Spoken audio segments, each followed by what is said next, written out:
Blue Star Dragon Nation, the coastal city of Benhai. I was slumped in the driver's seat of my rideshare car, scrolling through short videos. New national childcare subsidy regulations announced. Generous rewards for having more children. I flicked my finger and swiped it away. Yeah, right. I'm a rideshare driver who can't even get a girlfriend. What good is this to me? It's not that I can't find someone. It's that this society has scared me off. On the surface, everyone's shouting about female independence and gender equality. But the moment a holiday rolls around, they demand grand romantic gestures and expect you to foot the bill. Even if you marry her, the kid might not even be yours. In my line of work, I've seen too much insane stuff. Women hailing cabs at midnight wearing nothing under their coats. Boyfriends tailing cheating girlfriends only to discover they were the side piece the whole time. It's not that I won't answer the call. It's that I'm willing but powerless. Compatible host detected. The more children, more blessings system is now binding. Huh? Am I hearing things? A notification tone suddenly rang in my ears. I jolted, lifting my head and looking around. A system? As a 10-year veteran of web novels, I knew that word well. Rich Tycoon Systems, Flexmaster Systems, God of Food Delivery Systems.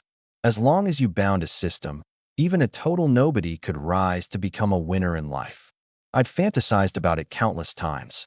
But my parents were alive and well, and I'd never been cheated on. So how could I possibly be a chosen one?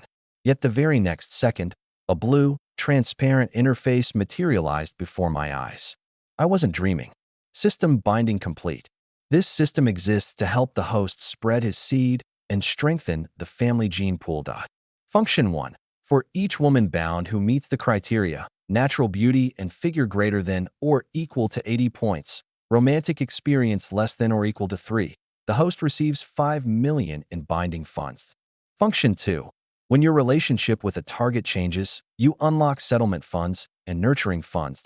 Function 3. For every 100 points of affection accumulated, exchange for 1 free attribute point. Function 4. When a target's affection breaks past 100 points, receive a mystery reward. Note: all funds are legal and fully taxed, freely at the host's disposal. 5 million. I'm a rideshare driver. Working 16-hour days, no days off all year long. I take home less than 100 grand a year. 5 million equals 50 years of me not eating, not drinking, just grinding. Bind one woman, and I skip 50 years of suffering. Instant riches. The power of a system, truly terrifying. And the best part? This money is mine to spend however I want. Not one of those simp setups where you can only dump cash on the target. Awesome. First binding bonus, Skill Scouts Eye granted, allows you to view the stats panel of the opposite sex. Beginner Quest. Unlock a settlement fund within 24 hours. Reward: 1 body strengthening pill. A body strengthening pill? Sounds like good stuff. I frowned. But I don't even have a target to bind yet. How do I unlock the settlement money? 5 years of driving cabs left my back and legs in bad shape. This pill, it had fixed that perfectly. First, find a target that meets the criteria and bind it. With how open society is these days, where the hell was I supposed to find a woman who fit the system's requirements? My mind spun, then it hit me. The Triplet sisters. I'd been following a local live stream account. Other streamers made you drop a sports car or a carnival just to unlock a talent. These 3, a single little heart was enough. Best of all 3 streamed barefaced, and their looks and figures could hold their own. I typed the 3 little Sue trees into the search bar. The interface popped open. 3 nearly identical faces filled the frame. Collagen-rich, radiating youth. No filters, no beauty apps. White t-shirts printed with numbers. Long hair pulled into ponytails. They'd just gone live. Not many viewers yet, but people kept trickling in. The girl with 1 on her chest smiled, revealing 2 shallow dimples. Lucky bags already posted in the top left corner. Send gifts, big brothers, and you can unlock a talent. The comments exploded instantly. Triple the joy today too. Big sis is gorgeous, but second sis is my type. Little hearts. Let's go. Another day of torturing the third sister. The regulars all knew what torturing the third sister meant, but I had no interest in the comments. My attention was locked entirely on the system. Target matching criteria detected. Binding in progress. 3 targets bound this session. 15 million in binding funds has been disbursed. I open my text messages. Your account ending in 4399 has received a deposit of 15 million yen. Balance, 15,004,723 yen. Staring at that string of zeros, my mind went blank for a second. The last time I'd seen this many zeros was back in Chengdu. But 5 years behind the wheel hadn't been for nothing. I accepted my 1-second rise to riches pretty quick. Eye of reconnaissance, activate. Name, Shun Jichin. Age, 19. Looks, 92. Figure, 94. D. Affection, 0. Dating experience, 0. Hobbies, running, dancing, singing, medicine. My pupils shrank. Looks, 92. Figure, 94. Dating experience, 0. What kind of god-tier stats were these? I immediately scanned the second and third sisters. Shun Jihua. Looks, 92. Figure, 94. Dating experience, 0. Shun Jiqi. Looks, 92. Figure, 94. Dating experience, 0. 3 girls, all above 90, all 0 experience. No one pursuing them. No one scamming them. Impossible. Now and then some big spender would pass through and drop a sports car or carnival. There was no way those guys didn't feel something.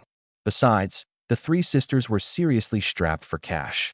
They'd pinned a crowdfunding campaign. Their mother was gravely ill. They needed 1.2 million, and the progress bar was only at 8. Hashtag translation. Over 10,000. Still more than 1.1 million short. Word is their father left behind a mountain of debt before he died. So it's not that they're not tempted. It's that those big spenders are lowballing them. Not enough to breach the first line of defense. Blowing over 1 million on a streamer? Not worth it to most people. That kind of money could get you close to actual celebrities. Besides, who even knows if these girls are the real deal? But to me, worth it. Because I know the inside story of their love lives.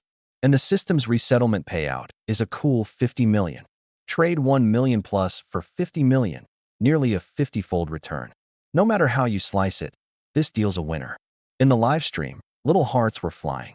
Each heart made the third sister do a little bounce. 100 a minute, and still climbing. The eldest, Shun Jichin, held up her mic.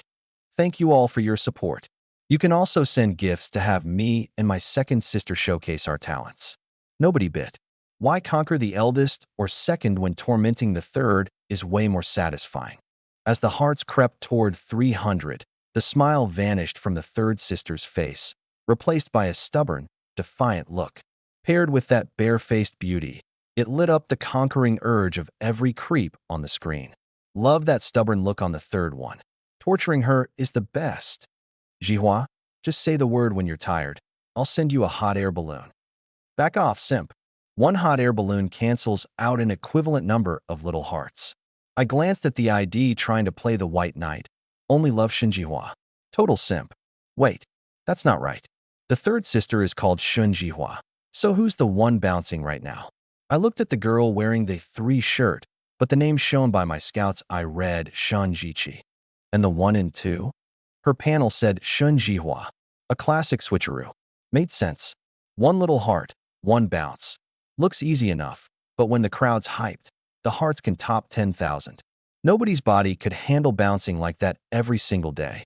And yet the third sister pulled it off, going live right on schedule, never once complaining about the abuse, always smiling and saying thanks. That's exactly why, out of all the countless command-based streams out there, they're the only ones who could make it work. Now I got it. 3 of them were taking turns carrying the load. Understanding it was one thing. I wasn't about to expose them. There was nothing in it for me. Tip first, then get contact info. I opened the gift menu. Over 500 diamonds in my inventory, all scraped together grabbing lucky bags and other streams. Being broke does that to you. I never let a chance to earn slip by. But 500 diamonds wasn't even enough for a single sports car. Since the platform could unlock the binding payout, this money was going in sooner or later anyway. Gritting my teeth, I topped up 50,000 straight. Inventory diamonds, over 500,000. One tap of my finger. The soft-hearted god has sent Carnival ×1. Flashy special effects instantly took over the entire screen. The whole audience, still busy tormenting the third sister, froze. Holy shit. Big Boss is making moves. Third sister's gonna get wrecked again today. Shun Jichin saw it and screamed into the mic excitedly. Huge thanks to Big Boss, soft-hearted God, for the carnival. May fortune find you at every turn, boss. Buy a car and a mansion this year. So much cash your ride, can't even hold it all. Shenjichi, Mid-Jump, and Shun Jihua, who'd been counting, both stopped to give their thanks, rattling off a rapid-fire string of praise that gave everyone chills. After the pleasantries, Shenjichin asked knowingly, "Soft-hearted bro, you want more airtime, or should we call it even?" I couldn't be bothered playing house. Time was tight. Lin Mo, I want you three to end the stream right now. Can you do that? If not, I'd just find someone else. Right after, I dropped 2 more carnivals. Shinji-chin was still hesitating, but when she saw me toss out more without a word, she got it. This was a real big boss who didn't sweat the money. She bowed with her 2 sisters. You all saw it, guys. We sisters have to end the stream. See you tomorrow. Shinji-chin favorability +10, currently 10. Shinjichi favorability +10, currently 10. Shinjihua favorability +10, currently 10. The chat erupted in agony. Anyone notice soft-hearted bro just shot up from level 3 to level 28? A brand new account rocketing to level 28. Dude's got ulterior motives. Motives or not, who cares? Means we get to watch the 3rd sister get wrecked again tomorrow. Not long after the stream ended, Shinji-chin messaged me privately with her WeChat. Copy, paste, add. Accepted in 2 seconds. Shinji-chin, soft-hearted bro, my name's Shinji-chin. My sisters and I can sing and dance. Whatever songs you like, we'll perform them for you next time. Lin Mo, skip the singing and dancing. We're in the same city. Want to meet up in person? Some wise sage once said, meeting in person is the foundation of any relationship. If a girl won't even show her face, don't bother pouring yourself out one-sidedly.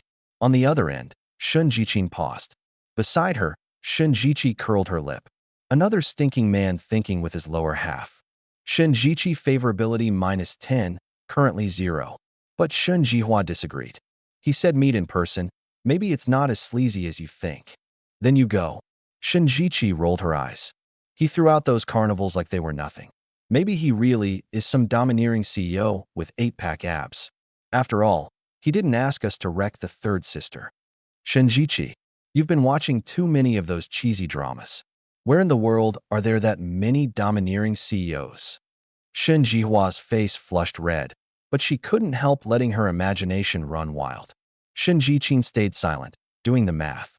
Streaming looked lively, but between the platform's cut and the goodie bags they handed out to keep viewers around, the 3 of them split maybe 10 or 20,000 a month, and lately it had been going downhill. Her mother's medical bills, her father's debts, they weighed on her like mountains, crushing the breath out of her.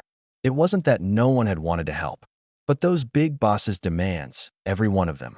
One offer was more outrageous than the last. One guy wanted all 3 sisters as his mistresses at once, another wanted a human buffet, and one even wanted to book a whole night to sample the goods. The prices weren't even high, barely better than selling out. She turned them all down, and those guys never showed up again. Streaming is a deep, murky business. If you can't give the big spenders what they want, don't expect to get their money for free. But Lin Mo dropped 3 carnival gifts in one shot, 9 grand, just for a meetup. Now this was a real big spender. It's just a meeting anyway, nothing more. Shinji-chin looked at her 2 sisters. I'm going. What about you 2? No stream today, might as well check it out. Curiosity flickered in Shinjihua's eyes. Well, if you both say so, how can I refuse? Shinjichi threw up her hands. Shinji-chin, so where do you want to meet, softy? Lin Mo, Mixed Mall, maybe? I hear security's good there. No worries about getting kidnapped or dragged off. 3 little snorts came through, and the sisters burst out laughing together. This softy guy is pretty funny, Shinjihua said with a sweet smile, dimples showing. In such a public place, the guy couldn't try anything out of line. Shinji-chin's affinity +5, current, 15. Shinji-chin, how about 2 p.m., 1st floor atrium at Mixed Mall? Lin Mo, works for me. I'll be wearing a black tee, navy shorts, and white sneakers.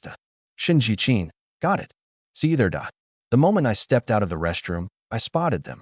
By the fountain in the atrium, 3 identical girls were huddled together, staring toward the entrance, looking flustered, like 3 cats who knew they were being watched. I followed their gaze. A burly man with a full beard and dirty dreadlocks was striding over.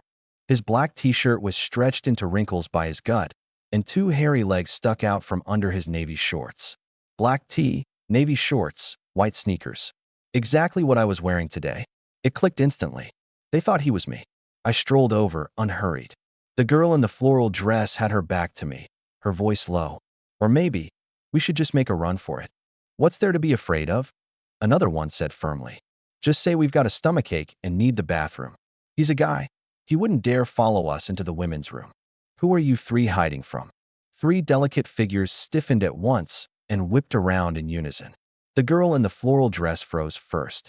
Her gaze slid down from my face to my clothes, identical to Soft's. Soft. Softy. Her voice wavered. I nodded, then glanced at the bearded man, who was now pulling out his phone and wandering off elsewhere. Just made a quick trip to the restroom.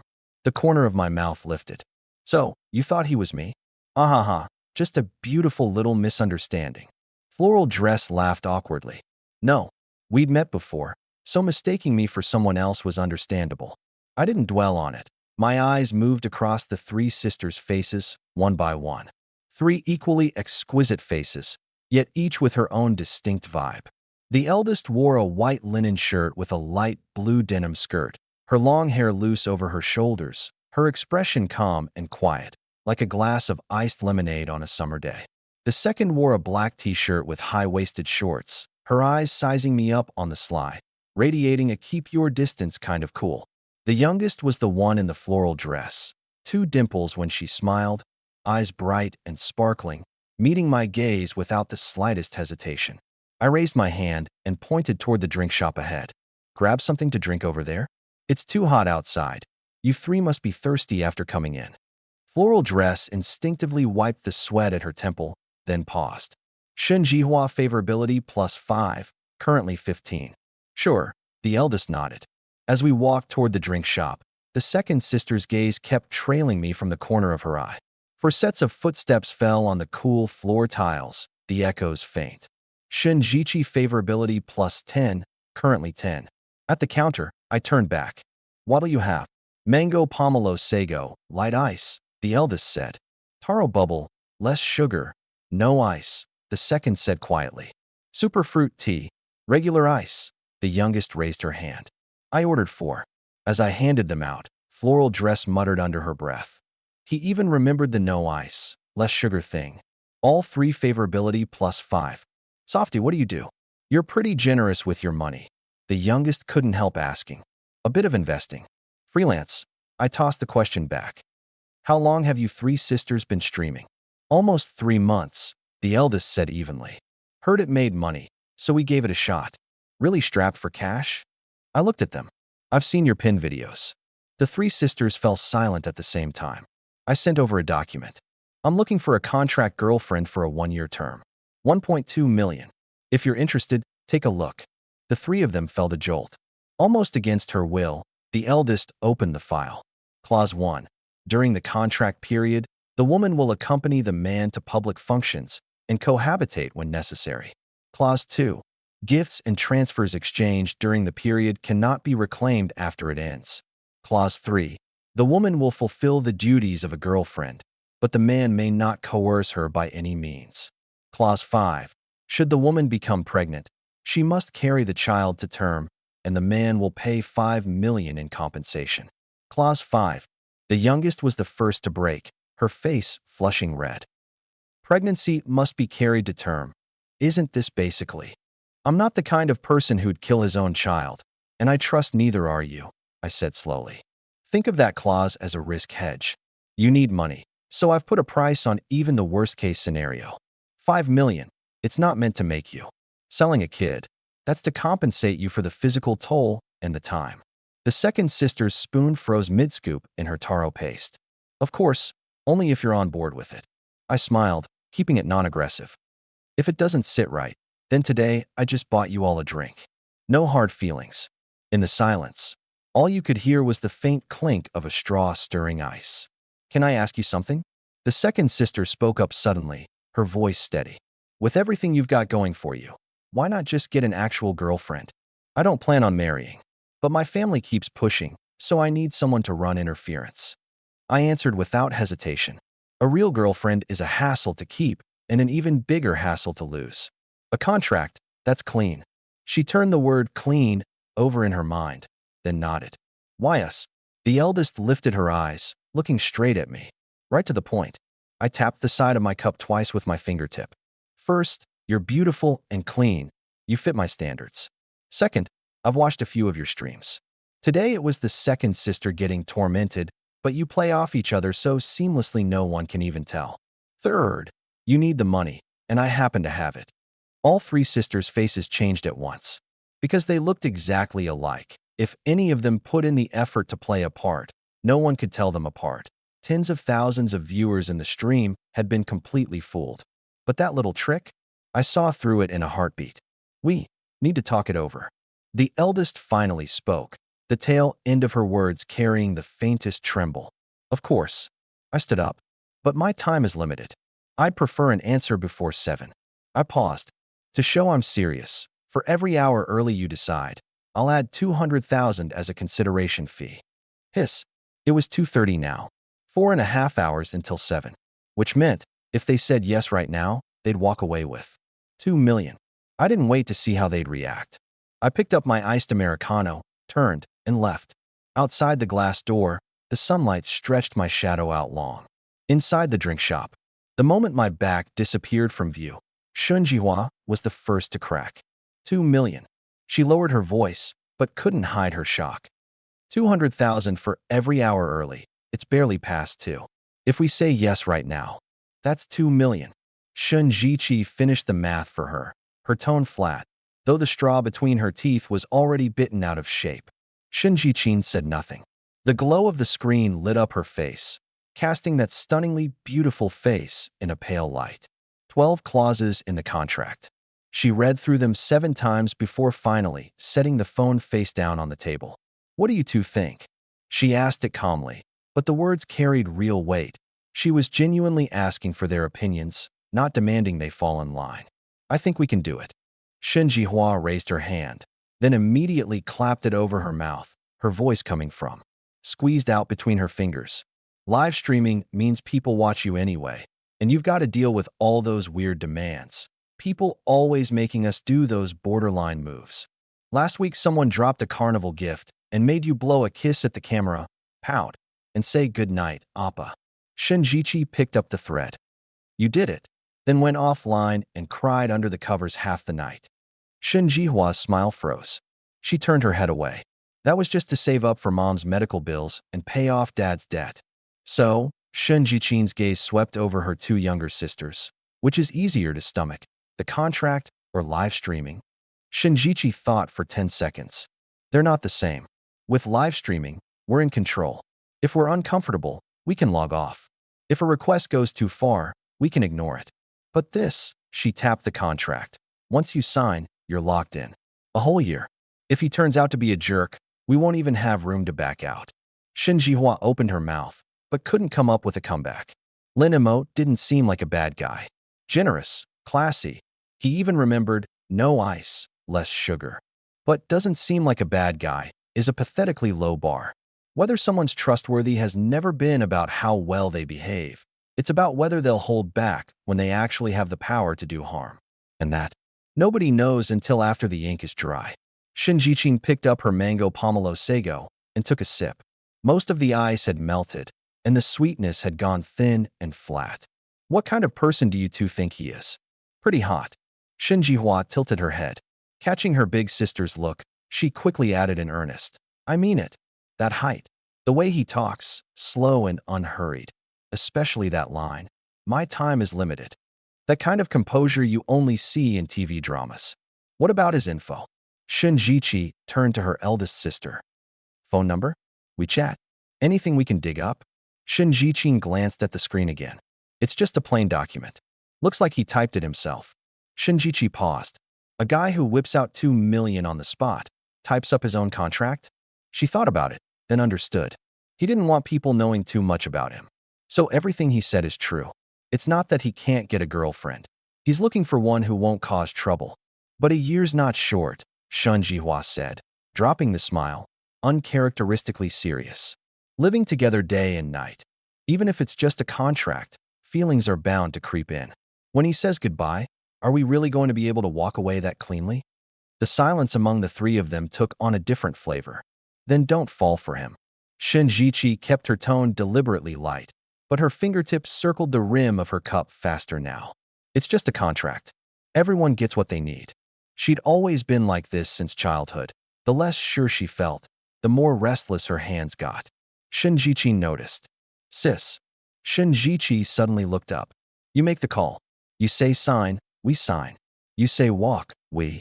Let's go right now. Shunjihua nodded too, reaching out to hold her eldest sister's hand where it rested on the table. Two hands stacked together, the warmth of one palm passing to the other. Shinjichin looked down at them and suddenly smiled. It was a faint smile, but her eyes softened.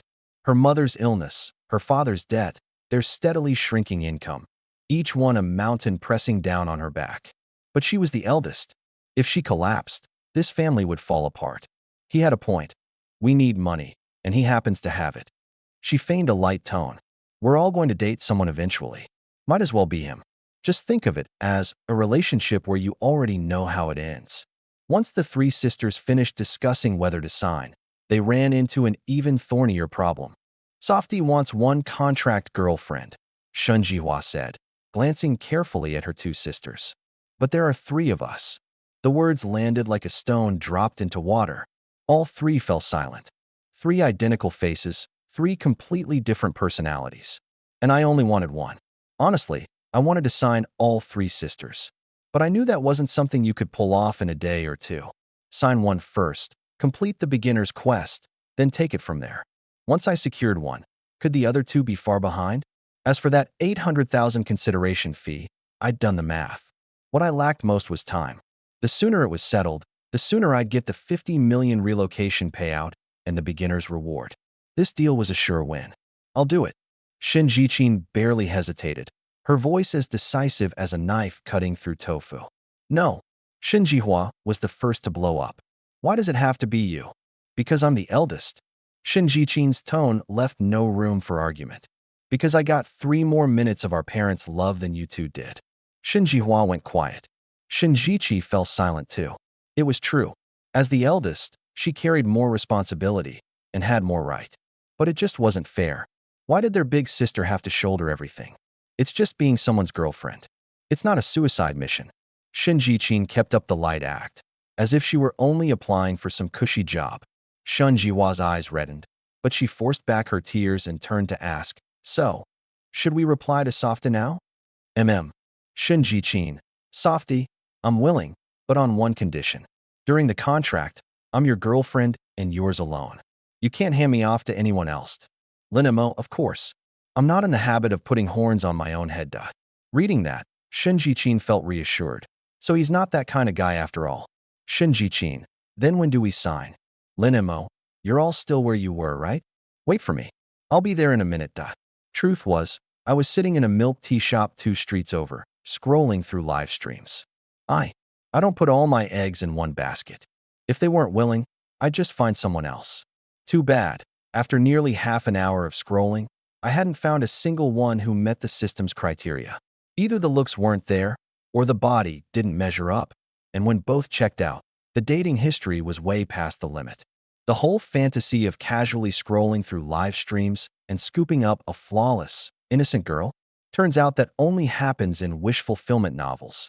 Less than 10 minutes later, I saw the 3 of them again. Unlike our first meeting, there was something new in those 6 eyes now, something I couldn't quite name. I'd read the contract several times, no need to check again. Shinjichin signed her name without hesitation, and I signed too. Only in that moment did they learn my real name. 4 hours early, so per hour agreement, an extra 800,000 as a consideration fee. 2 million total, I said. Together or separately? Together. She gave me a card number. A flick of my finger. Account ending in 8316 credited 2 million yen. Balance 2,001,789 yen and 32 sun. 2 million. For real. The instant the money landed, all 3 sisters jolted in unison, like they were dreaming. Their mother's medical bills, their father's debts, The two mountains that had crushed them for years lifted away just like that, light as a feather. 2 million. I handed it over like it was $200. Every complicated emotion melted into pure gratitude. Shinjichin affection plus 20, currently 40. Shinjichi affection plus 20, currently 35. Shinjihua affection plus 20, currently 40. Affection has reached the threshold to exchange for free attribute points. Exchange now. No. I refused silently. Shinjichin took a deep breath and extended her hand with a smile. Shinjichin, nice to meet you. She'd taken the money, so she'd do what a girlfriend was supposed to do. She knew exactly where she stood. Lin Mo likewise. I took her hand, soft and cool, like fine jade. Let's go. Go? Go where? The tips of her ears suddenly flushed red. Of course, I wanted to sweep her off right now and dive straight into the beginner quest. But two unsigned sellers were still standing there. Rushing would only scare them off. Trading long-term gains for short-term ones? Not worth it. The contract was signed anyway. The reward would come sooner or later. Shopping, I said, slipping my phone into my pocket, my tone casual. You're my contract girlfriend now. Shopping. Dinner. That comes with the territory, right? Shinjichin glanced back at her two younger sisters. You two head back first. We're coming too. Shunjihua cut in. Xi and Ruanji, can we tag along? We won't get in the way, we just want to see. She'd meant to say watch over our sister, but swallowed the words at the last second. I looked at her, then at Shinjichi. Shinjichi said nothing, her eyes. But his eyes carried the same silent plea. If you don't mind being a third wheel, tag along. So the three sisters trailed behind us, like two little tails keeping a careful distance. 2 minutes later, we walked into the clothing section on the second floor of the mall. Just as I passed one store, the system chimed. Target matching criteria detected. Auto binding initiated. 5 million in binding funds has been issued. Please confirm receipt. I was long used to sudden wealth. I didn't even reach for my phone. I scanned the area and quickly locked onto the target.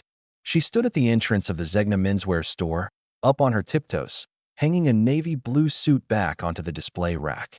Bun hairstyle, black business skirt suit, black stockings, and heels. Name, Jiang Manman. Age, 24.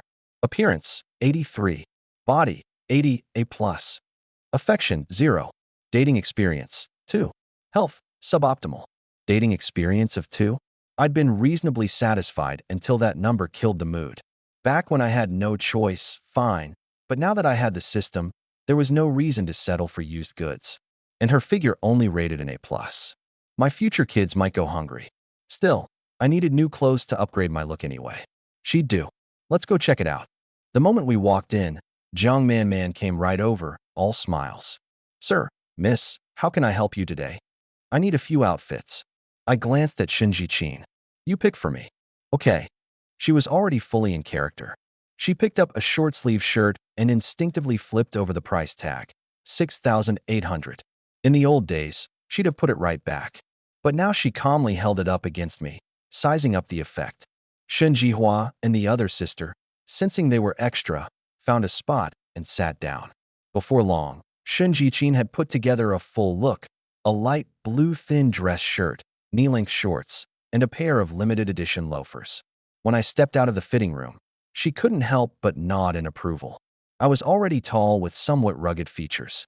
This 38,000 outfit transformed that laid-back edge into the casual style of a wealthy young heir.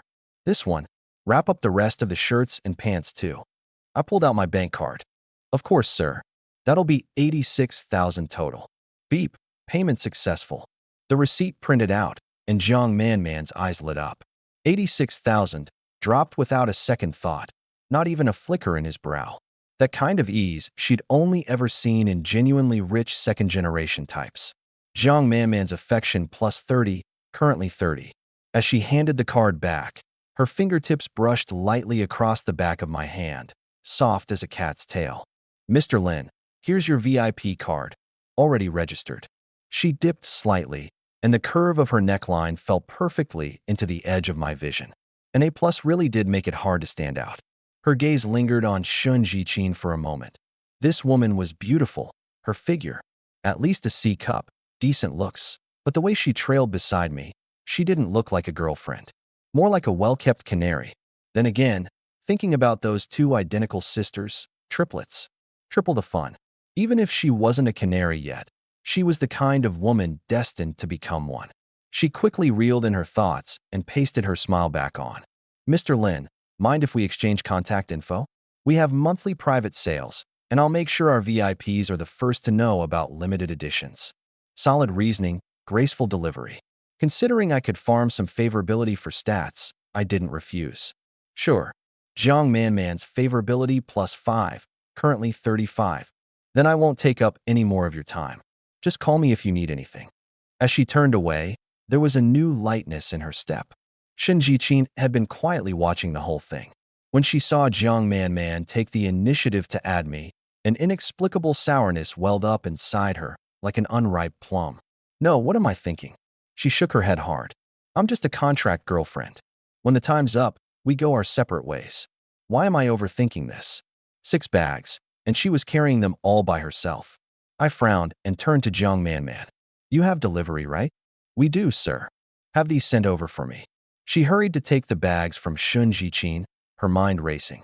She'd assumed Shen Jiqin was the canary I'd handpicked, and now it seemed pretty much confirmed, which only made me look better in her eyes. A man who could keep 3 canaries? His power must be terrifying. Jiang Manman's favorability +5, currently 40. I sighed inwardly. Each of the Shin sisters cost over 2 million just for 30 or 40 points, while Jiang Manman hadn't spent a dime and shot up 40. The gap. Still, sighing aside, in my mind she was nothing more than a favorability farming tool. Shin Jiqin, now relieved of the bags, froze for a moment. Watching my retreating back, her eyelashes fluttered, and she murmured, "Thank you." Shin Jiqin's favorability +5, currently 45. We left Zegna, and the 4 of us kept walking. There's a Chanel up ahead. Let's check out some bags, I said offhandedly. They say every girl wants a Chanel, true or not, who knows. Perfect timing, though. I still hadn't given the 3 sisters a first meeting gift. As we reached the store entrance, a sales associate greeted us warmly. Bring out all the new handbags, I said flatly. Shin Jiqin opened her mouth, wanting to tell me not to waste money, but I hadn't said I was buying them for her. What if she'd misread the situation? How embarrassing that would be. In the end, she said nothing. Shin Jiqi and her sister gazed at the display case with mixed feelings. What girl wouldn't love these? But their mother's serious illness and their father's debts had forced them to keep luxury goods at arm's length. The associate wheeled over a display cart. 7 or 8 new bags glowing warmly under the lights. I swept my eyes over them and casually pointed. These 3. Only wrap it up. Casual, like he was picking cabbage at a market. Shin Jiqin finally couldn't help herself. She tugged at my sleeve and lowered her voice. You don't have to buy so many. They're too expensive. I tilted my head, feigning confusion. Who said they were all for you? She froze, and 2 clouds of red instantly flushed across her face. So she'd flattered herself after all. She bit her lip and was about to let go when she heard me say, You 3 sisters, 1 for each of you. All 3 froze at once. Shin Jiqi reacted first, quickly waving her hands. These are too expensive. We can't accept them. Shen Jihua nodded too, but her eyes drifted involuntarily toward the display case before snapping back. I caught every little movement, but I only looked at Shin Jiqin. The contract never required me to buy gifts. What was he trying to do? Her mind was a tangle of emotions. Jiqin is my girlfriend, and you're her sisters. Consider it a first meeting gift. My tone left no room for refusal as I signaled the salesperson to bring the bags over. Pick one. The 2 younger sisters looked to their eldest sister. Shin Jiqin took a deep breath and gave a slight nod. Only with permission did they cautiously step forward, their movements as light as if they were touching a fragile dream. Shin Jiqi chose a beige classic, understated. Shin Jihua hesitated for a long while before picking up a small pale pink bag, stars practically hidden in her eyes. Shin Jiqin didn't choose. I took a black chain bag from what was left and placed it directly into her arms. This one suits you. Plain, yet domineering. She looked down at the bag in her arms, opened her mouth, but in the end just held it a little tighter. Charge it to my card.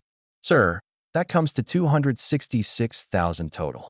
I clicked my tongue inwardly. A few outfits plus shoes came to under 90,000, but 3 bags were more than triple that. Women's money, so easy to make. But you can't catch a wolf if you're unwilling to risk the child. Compared to 50 million, this was nothing. Even though it stung, I didn't so much as furrow my brow as I swiped the card. Shinjichi quietly leaned into her sister's ear. Sis, this brother-in-law. He actually seems pretty decent. Shinjichin gave her a light pat, signaling her not to say such things. It was just a contract. When the time was up, they'd part ways. Yet her own heartbeat, for some reason, skipped half a beat. Shinjichin affection plus 15, currently 60. Shinjichi affection plus 10, currently 45. Shinjihua affection plus 10, currently 50. Stepping out of the store, the 3 sisters still felt a little dazed. They never imagined these expensive things would one day end up in their hands. I glanced at my phone. It's about time. Let's grab a bite to eat. It was only 4:30 in the afternoon, a bit early for dinner. But since I'd made the suggestion, Shinjichin instinctively didn't want to embarrass me by refusing. The 4 of us found a restaurant and got a private room. The decor was elegant and simple, the lighting soft, warm as home. I flipped. I handed the menu to Shinjichin. Order whatever you want, don't be shy. Her eyes swept over the prices, and her finger paused. A cold appetizer for 180. Her instinct was to pick something cheaper, but she didn't want to seem petty. Shunhua leaned over. Sis, these shrimp balls look amazing. 288. She gritted her teeth and ordered them. Shinjichi was quiet, asking only for a bowl of the plainest noodles. I watched all of this without a word, took the menu away, and added 6 or 7 more of the house specialties. That's enough. That's enough. We'll never finish it all. Shunjichin protested quickly. I gave a non-committal mem and handed the menu back to the server. That'll be all for now. While we waited for the food, the room went quiet for a few seconds. Shinjihua kept running her fingers over her new bag, unable to wipe the smile off her face. Shinjichi wasn't as obvious, but the way her eyes occasionally darted to the bag couldn't quite hide the restlessness underneath. Shinra-1. Shinjihua suddenly looked up, eyes sparkling. Can I really take this bag home? It's already in your hands, I said, glancing at her. You could toss it in the trash, and I wouldn't care. No way I'm doing that. She let out a couple of giggles and bent down to stroke the pink bag again. Shinjichin sat beside me, her fingers toying with the clasp of the chain bag, saying nothing, but she couldn't help turning her head to look at me. My profile was sharp and defined as I sipped my tea, my expression as calm as if nothing had happened. 266,000 worth of goods, and I hadn't so much as blinked. That kind of composure meant one of two things. Either I genuinely didn't care about money, or I genuinely didn't care whether they appreciated it.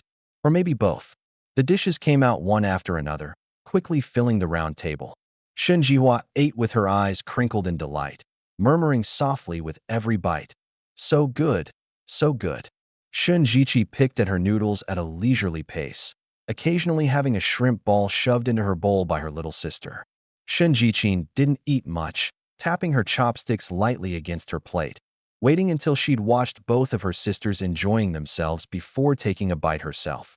Honestly, the food here tasted about the same as a roadside diner. The only difference was the cleaner setting and the prettier plating. I placed a piece of pork rib into Shinjichin's bowl, the gesture as natural as a couple who'd been together for years. She froze for a moment, looked down at the rib, and murmured a quiet, "Thank you," the tips of her ears turning red. Halfway through the meal, her phone buzzed. She glanced at the screen and stood up. "I'm going to the restroom." Shinjihua mumbled through a mouthful of rib. "I think that's Sis's alarm." Shinjichi nudged her lightly, and she immediately shrank her neck and lowered her head. 6 or 7 minutes later, Shinjichin returned. Her expression was normal, but before sitting down she scanned the dishes on the table, then looked at me. Her lips parted as if to speak, but in the end she said nothing. "All done?" I asked. The 3 of them nodded. I raised my hand. "Check, please." The waiter came over with a practiced smile, but what he said made me raise an eyebrow. "Sir, this lady has already paid." I turned to look at the woman beside me. Shinjichin kept her eyes down, gripping her purse strap so tightly her knuckles turned white. 2 seconds later, she looked up and smiled at me. Awkward, but sincere. A girlfriend treating her boyfriend to dinner. That's normal, right? Her voice was soft, but every word was clear. The private room went quiet for a moment. Shinjichi's head snapped toward her, eyes full of shock. Weren't they supposed to just be using each other? No feelings involved? I smiled and stood, holding out my hand. Well then, let's go. She hesitated, then placed her hand in mine. Behind me, I heard Shinjihua suck in a sharp breath. Outside the restaurant, the streetlights were already on. The evening breeze carried the warmth of early summer. Shinjichin walked on my right, our fingers laced together like a couple deep in love. Her two younger sisters trailed behind us like a pair of little tails. The commercial street was short but lively. Neon signs lined up one after another. A long line snaked out of the bubble tea shop, and kids ran around clutching balloons. As we passed a dessert shop, Shinjihua called out from behind. Sis, I want that. Still hungry. Dessert goes in a different stomach. Shinjichin laughed helplessly, let go of my hand, and walked up to the window. 3 mango pomelo saguses and 1 red bean double-skin milk pudding. She turned around balancing 2 bowls in one hand, and I reached out to take the 2 in her left. She paused. Thanks. Then she handed the rest to her sisters. The 4 of us strolled down the street, desserts in hand. The neon lights flickered across Shinjichin's face, bright, then dim. She kept her head down, scooping the mango pomelo sago slowly, spoonful by spoonful, as if she couldn't bear to finish it. Is it good? I asked, tilting my head. She looked up. There was still a little mango juice at the corner of her mouth, and her eyes were sparkling. It's delicious. This is my favorite dessert. I've never tried it. I grinned mischievously. Can I have a bite? Her hand froze on the spoon. Of course she'd caught my meaning. The blush spread from the tips of her ears all the way to her cheeks. I'll buy you another one. Her voice trailed off as she started edging back toward the shop. I want to taste the one you've been eating. I smiled, not moving an inch. I want to know what it tastes like. The words landed like a little hammer against her chest. Not hard, not soft. Her face went completely red, and that bowl of dessert seemed to burn her hands. Ooh-hoo-hoo. Shinjihua had somehow snuck up beside us, holding her empty bowl, gossip gleaming in her eyes. Sis, your face is so red. Shinjichi wasn't so dramatic. Her gaze just went back and forth between the 2 of us, finally settling on her sister, who looked like she wanted nothing more than to disappear into the ground. On his face at the crack in the ground. Sis, Wanxian just wants a taste. Shinjihua leaned in another step, wearing an I totally get it expression. Just let him try it. It's not going to cost you anything. Shinjichin shot her a glare. But with that flushed face, there wasn't an ounce of menace in it. It looked more like pouting. People streamed past on the street, and a few curious passers-by glanced their way. She felt like every single pair of eyes had landed on that bowl of dessert someone was eyeing in her hands. She took a deep breath and finally looked up at me. I stood a couple steps away, holding a barely touched bowl of double-skin milk pudding, my posture relaxed, a faint smile in my eyes, not intense, but sincere. Sincere enough that if she refused, she'd be the one looking petty. But this wasn't about being petty at all. She looked down at the spoon, still bearing the marks of her own bite. If I ate from that same spoon, wouldn't that basically be an indirect kiss? For someone who'd never dated anyone, this was too fast. The evening breeze blew a strand of loose hair across her face, and she didn't bother tucking it back. She kept her head down, like she was making some huge decision. Just one bite. She finally spoke, her voice so soft it was nearly swallowed by the noise. Shinjihua's mouth dropped into an O. Shinjichi arched an eyebrow too, clearly not expecting her to actually agree. She held the bowl out toward me, spoon still in it, and didn't say get a new spoon. Maybe she forgot. Maybe she just didn't dare. I looked at the bowl of dessert, then at her flushed face, and smiled. I didn't take the bowl.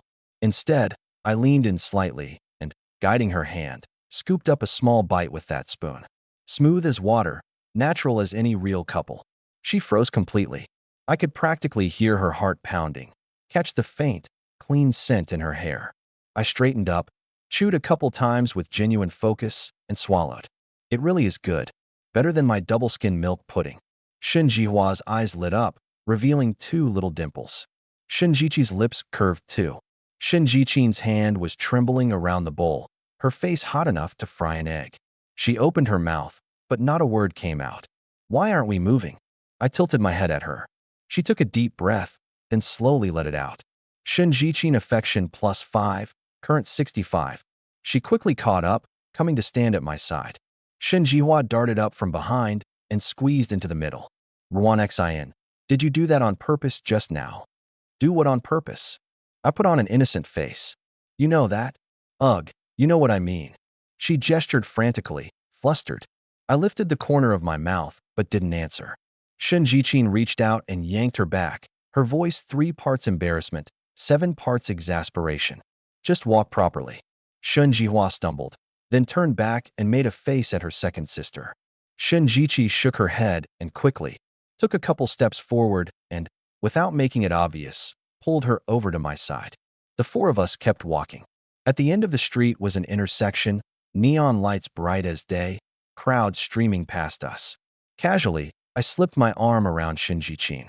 She glanced down at my hand, her lips parting like she was about to say something. Then the crowd surged.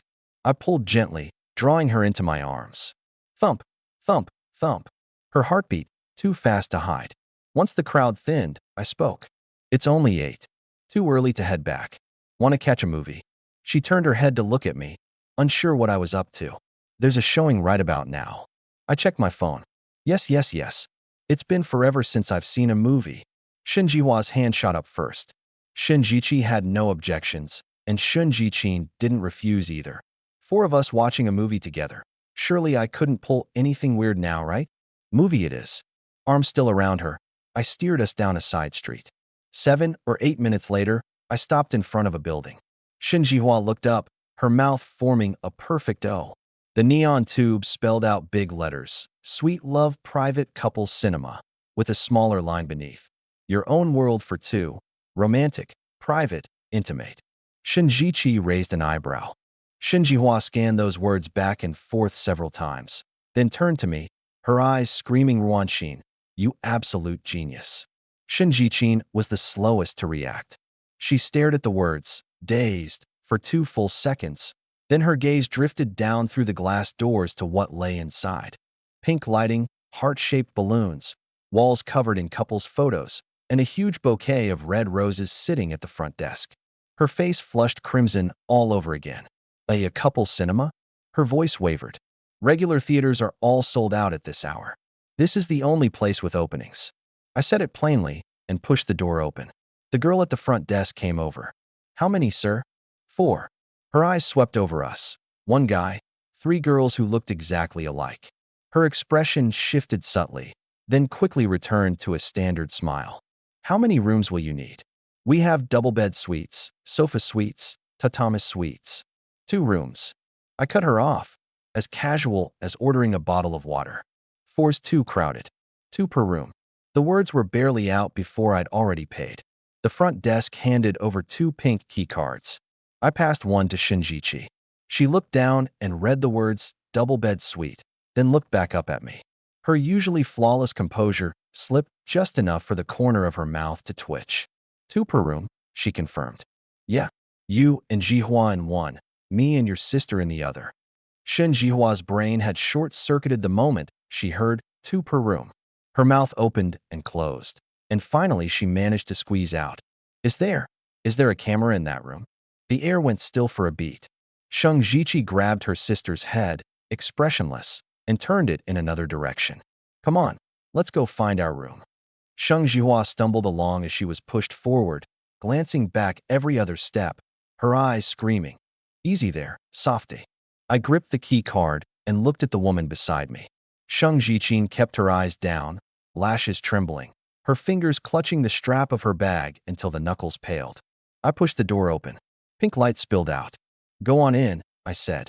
She looked up at me, then at the bed, drew in a deep breath, and finally stepped over the threshold. The moment the door clicked shut behind us, a line drifted into my head. Some distances look far, but they're really just 1 step of courage away. I swiped the card and pushed inside. Shungjichin followed behind me, fingers wound tight around her bag strap, knuckles white. I gave the place a once-over. Warm yellow light, patterned wallpaper, a full projection screen facing the bed with a speaker standing on either side. Dead center of the room, a bed. A little smaller than a double, a little bigger than a couch. just enough for two people to lie side by side. Pink sheets, a heart-shaped cushion, a small nightlight on the headboard, and a little clear box with a few neatly packaged things lined up inside. I didn't look too closely. The regular showings were booked online, so all that was left was one of these couples' theaters. The movie plays just the same, and the seats are more comfortable than a normal theater anyway. I slipped off my shoes, set them by the bed, and lay back with my hands behind my head. I tilted my head toward her. "Why are you just standing there? Aren't you tired?" Her whole face had gone red, burning from the base of her neck all the way to the tips of her ears, her eyes darting between the nightstand and me like she'd been nailed in place. I picked up the remote and scrolled through the movie list. Seeing she still hadn't moved, I patted the space beside me. "Come on, lie down here." She bit her lip and finally took off her shoes and lay down, right at the very edge of the bed, a full foot away from me, her body drawn tight as a fully strung bow. I started the movie. The lights dimmed automatically, and the screen lit up. A romance. It opened with the lead actress riding a bike down a tree-lined lane, sunlight scattering across the cobblestones, the speakers pulling the whole room into the film. Her breathing gradually evened out a little. Then the two leads met, flirted, kissed. Dusk at the beach, waves breaking against the rocks, the male lead leaning down for the kiss. I heard the string beside me pull taut again. She stared hard at the screen, perfectly still, as if it held the answer that could save her life. The kiss on screen deepened. I rolled over to face her, slid my arm behind her neck, and gently pulled her in. The foot of distance vanished in an instant. The side of her face pressed against my shoulder, her breathing a tangled mess. My heartbeat was so hard I could feel it through my shirt. "Don't be nervous," I whispered. "It's just a movie." She couldn't say a word.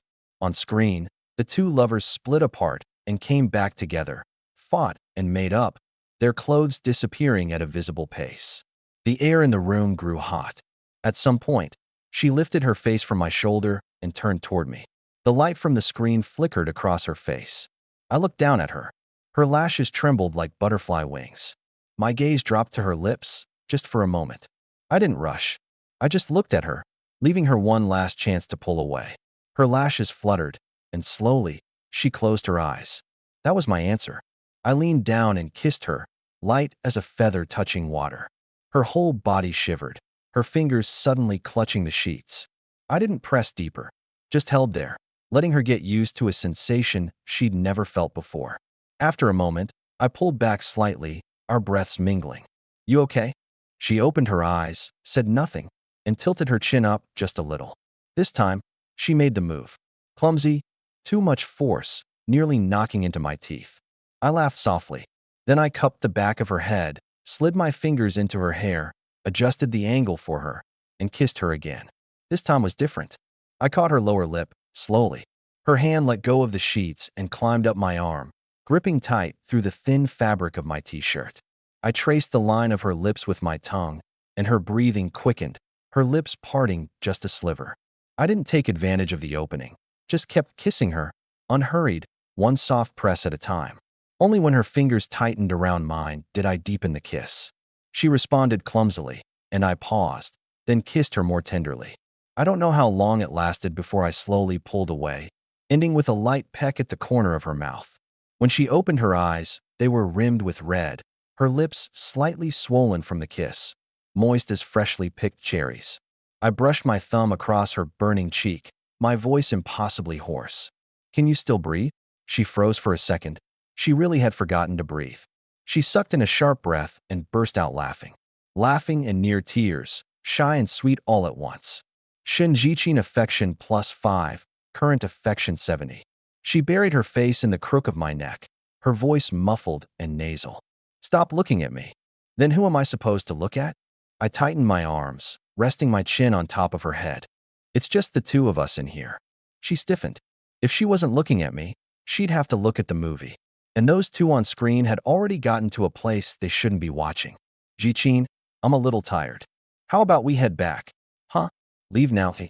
Consciousness kicked in. "What else?" I nodded toward the screen. "I don't want our first time to happen in a place like this. Some things are worth waiting for a better moment." I lifted her into my arms, gently, as if cradling a priceless treasure. She buried her face in my chest, not daring to look up the whole time.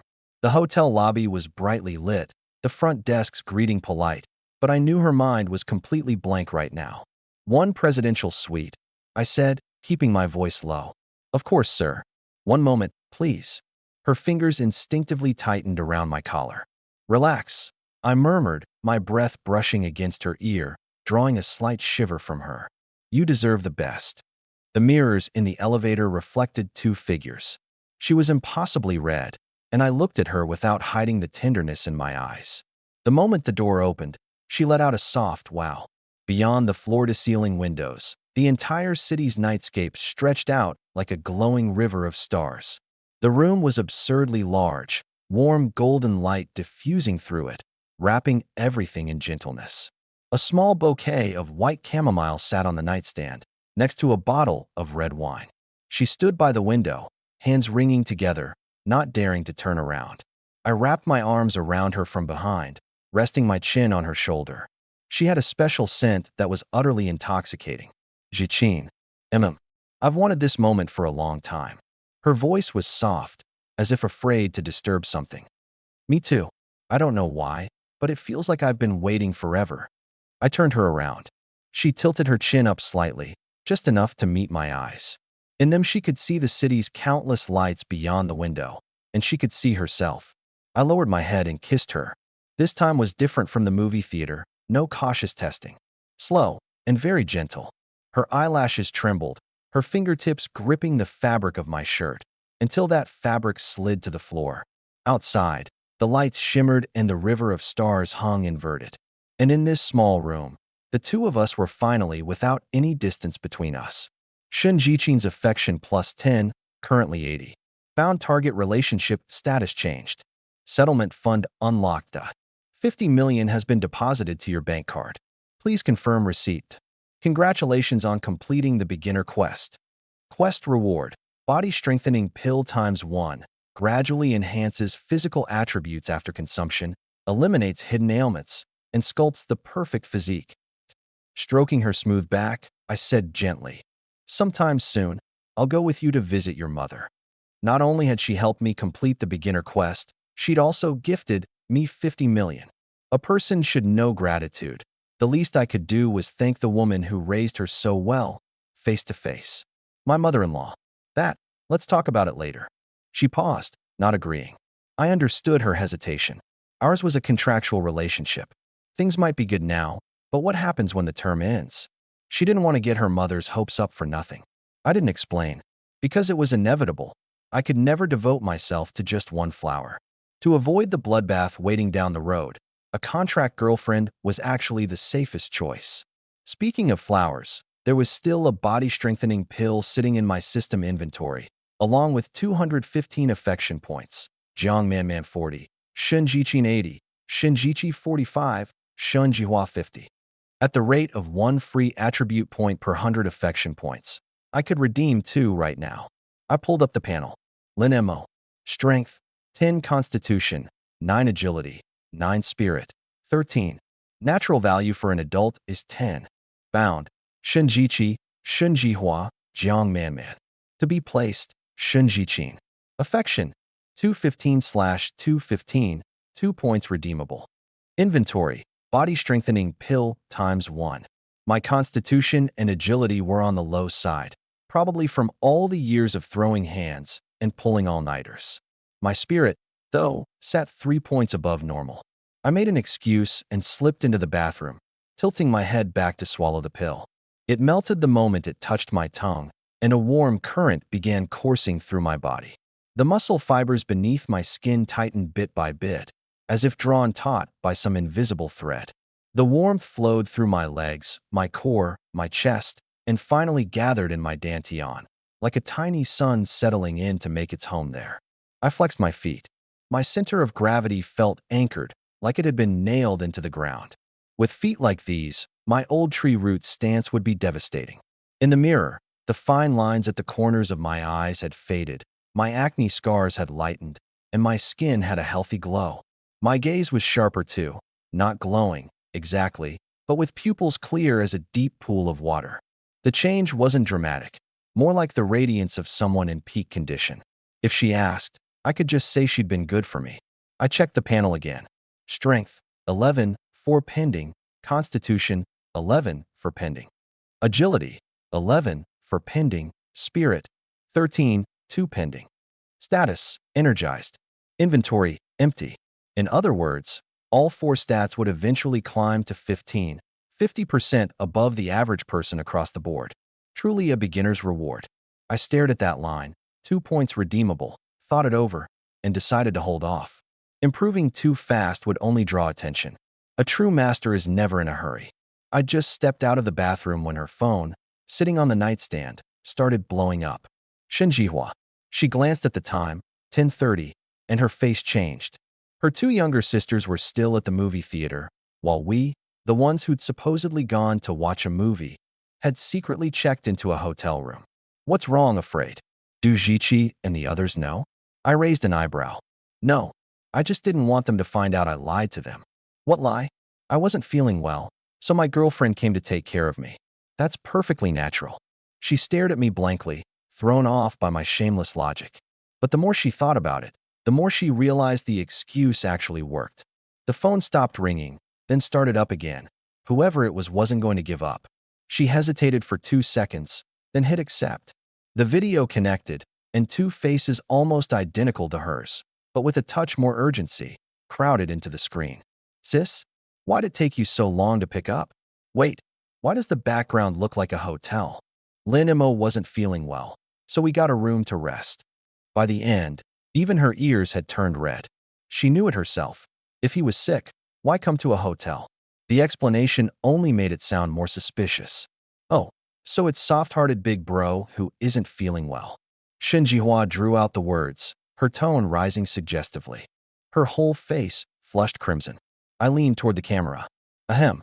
Jichin needs to keep taking care of me tonight. After the movie, you 2 can go shopping and take a cab home. I'll have her send you the fare. Got it, brother-in-law. Don't worry, we can take care of ourselves. You and sis have fun. Brother-in-law, the words came right out. Who wouldn't love a brother-in-law who was always handing out cash and gifts? She'd just been poor for too long. Shinjihua's affinity +2, currently 52.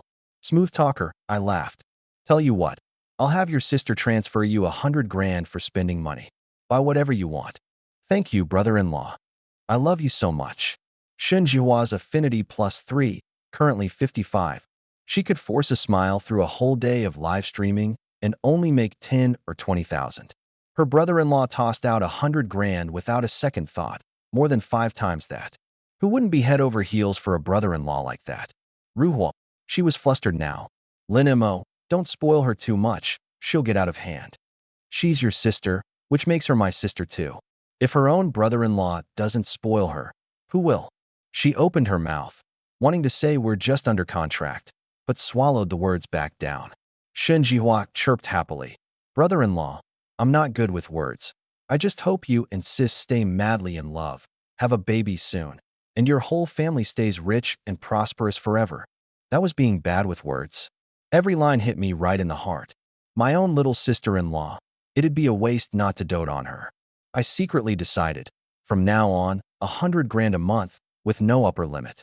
After hanging up the video call, she slumped against the headboard as if all her strength had been drained away. Lin Mo, you're going to spoil them rotten. Are you sure it's spoiling them? Or just getting them used to a better life early? You and your endless twisted logic. She shot me a glare, but there was no real bite to it. If anything, it carried a hint of a pout she didn't even seem aware of. I transferred over the 100,000 in spending money, plus 888 in travel fare for each of them. Almost the instant the transfer went through, Shunjiwa's voice message exploded onto my screen, cheerful as a bird sprung from its cage. Sis, I got it. I promise we won't bother you 2 tonight. You and brother-in-law go ahead and enjoy yourselves. Shunjihua favorability +5, current, 60. Sure enough, money solves most problems. But if money alone could buy someone's heart, then with Shunjihua's looks and figure, the big spenders in her livestream would have claimed her long ago. What really did the trick was those 2 words, brother-in-law. The reassurance of being treated like family. Want to order something to eat? You barely touched your food at dinner. She nodded, tucking her pail, exposed legs back under the covers. The AC was set low. She hadn't noticed before, but now every movement felt cold. I turned the temperature up 2 degrees, picked up the room phone, and placed an order, deliberately adding a serving of the mango sago she loved. At those words, her lashes fluttered. Just an offhand comment while we were out shopping, and I'd actually remembered. And that little thing with the temperature. So thoughtful, so attentive. Shinjichin favorability +3, current, 83. After ordering, I pulled Shinjichin into my arms. Cool and smooth to the touch, impossible to let go of. Her delicate body stiffened for a moment, then quickly relaxed, leaning into me. Buzz, the phone on the nightstand vibrated. She picked it up and unlocked it with her fingerprint. On the screen was a photo Shun Jihua had sent. She and Shun Jiqi standing outside a movie theater, flashing peace signs, dimples showing as they grinned, neon lights shimmering in the background. Below the photo was a line of text. Don't worry, sis and bro-in-law, we're taking a cab home. Enjoy your alone time together, followed by 3 sly dog emojis. These 2 girls, they're clearly doing this on purpose. She looked at the screen, torn between annoyance and amusement, then casually set the phone face down on the nightstand. They're just careless and free-spirited. Just ignore them. That kind of innocent, carefree nature is exactly what makes them endearing. She paused, seemed about to say something, then held back, finally settling on a different question. Linemo, if it had been Jiqi or Jihua signing the contract today, would you still have signed? This was the biggest question in her heart. I hadn't specified anyone at the time. The room fell so quiet you could hear a heartbeat. In her eyes lay both hope and fear. I turned my head and looked at her calmly. I won't lie to you, I said slowly. Most men are visual creatures. You 3 sisters look exactly alike, and you're all my type. So no matter which of you had signed back then, I would have gone through with it. She stiffened slightly, a flicker of disappointment crossing her eyes. Over this one afternoon, she'd clearly developed feelings for me. Maybe she'd even imagined that I'd come specifically to save her. Angel. But reality is often cruel. Liking you is one thing, I said calmly. If you don't like me back, I won't force you, just like Clause 3 in our contract. She fell silent. It was true. I'd never forced them into anything. If I had to point to something, it was just making her accept that bag. Since fate brought us together, it can't be a bad thing. I pinched her soft, smooth cheek, smiling sincerely. At the very least, life for you and your sister is slowly getting better. Ding dong, the doorbell rang. Well, since we're here, let's eat first. I got up to answer the door and took the room service cart. The waiter, following protocol, didn't peek inside, just said, "Enjoy your meal." I thanked him and closed the door. I set the dishes one by one on the nightstand, saving the bowl of mango pomelo sago for last, placing it within her reach. Chicken soup stewed with red dates and goji berries, brown sugar glutinous rice cakes, stir-fried seasonal vegetables, and a small white porcelain bowl of something.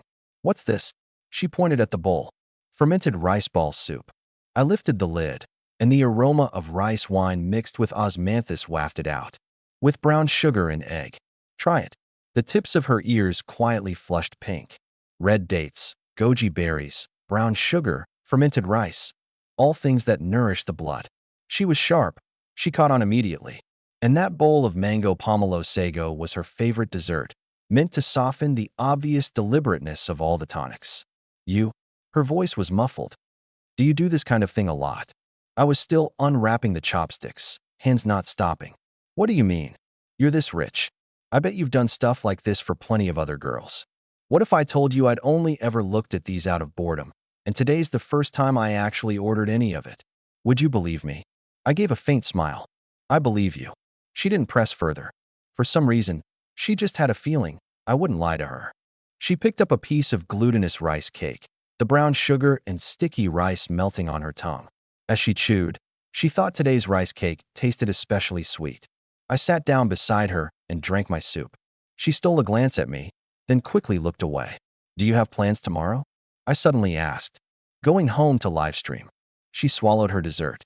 Without me hosting, Ji-Chi and the others will be scrambling. Then I'll drive you. Okay. After the last sip of soup, I set the empty bowl back on the cart. Full? There's still some rice cake left. She looked down. 2 pieces of rice cake remained. and she'd only had 2 spoonfuls of the rice balls. She really was full, but throwing it out felt like a waste. You can have the rice balls. I picked up the white porcelain bowl, scooped one up with her spoon, and put it in my mouth, as naturally as if it were the most ordinary thing in the world. She stared at that spoon. The spot where my lips touched was exactly where hers had been moments before. Her heart skipped half a beat. When I finished, I pushed the cart out into the hallway. When I came back, she was already out of bed, standing barefoot on the carpet looking for her slippers. The tie of her robe hung loose, and beneath her collarbone a faint red mark still lingered. The mark of our lovemaking. She took 2 steps toward the bathroom, then suddenly turned back. You want to shower first, or should I? The moment the words left her mouth, her face flushed. It sounded too much like an old married couple. I smirked. How about we save water and shower together? And next time. She practically fled into the bathroom.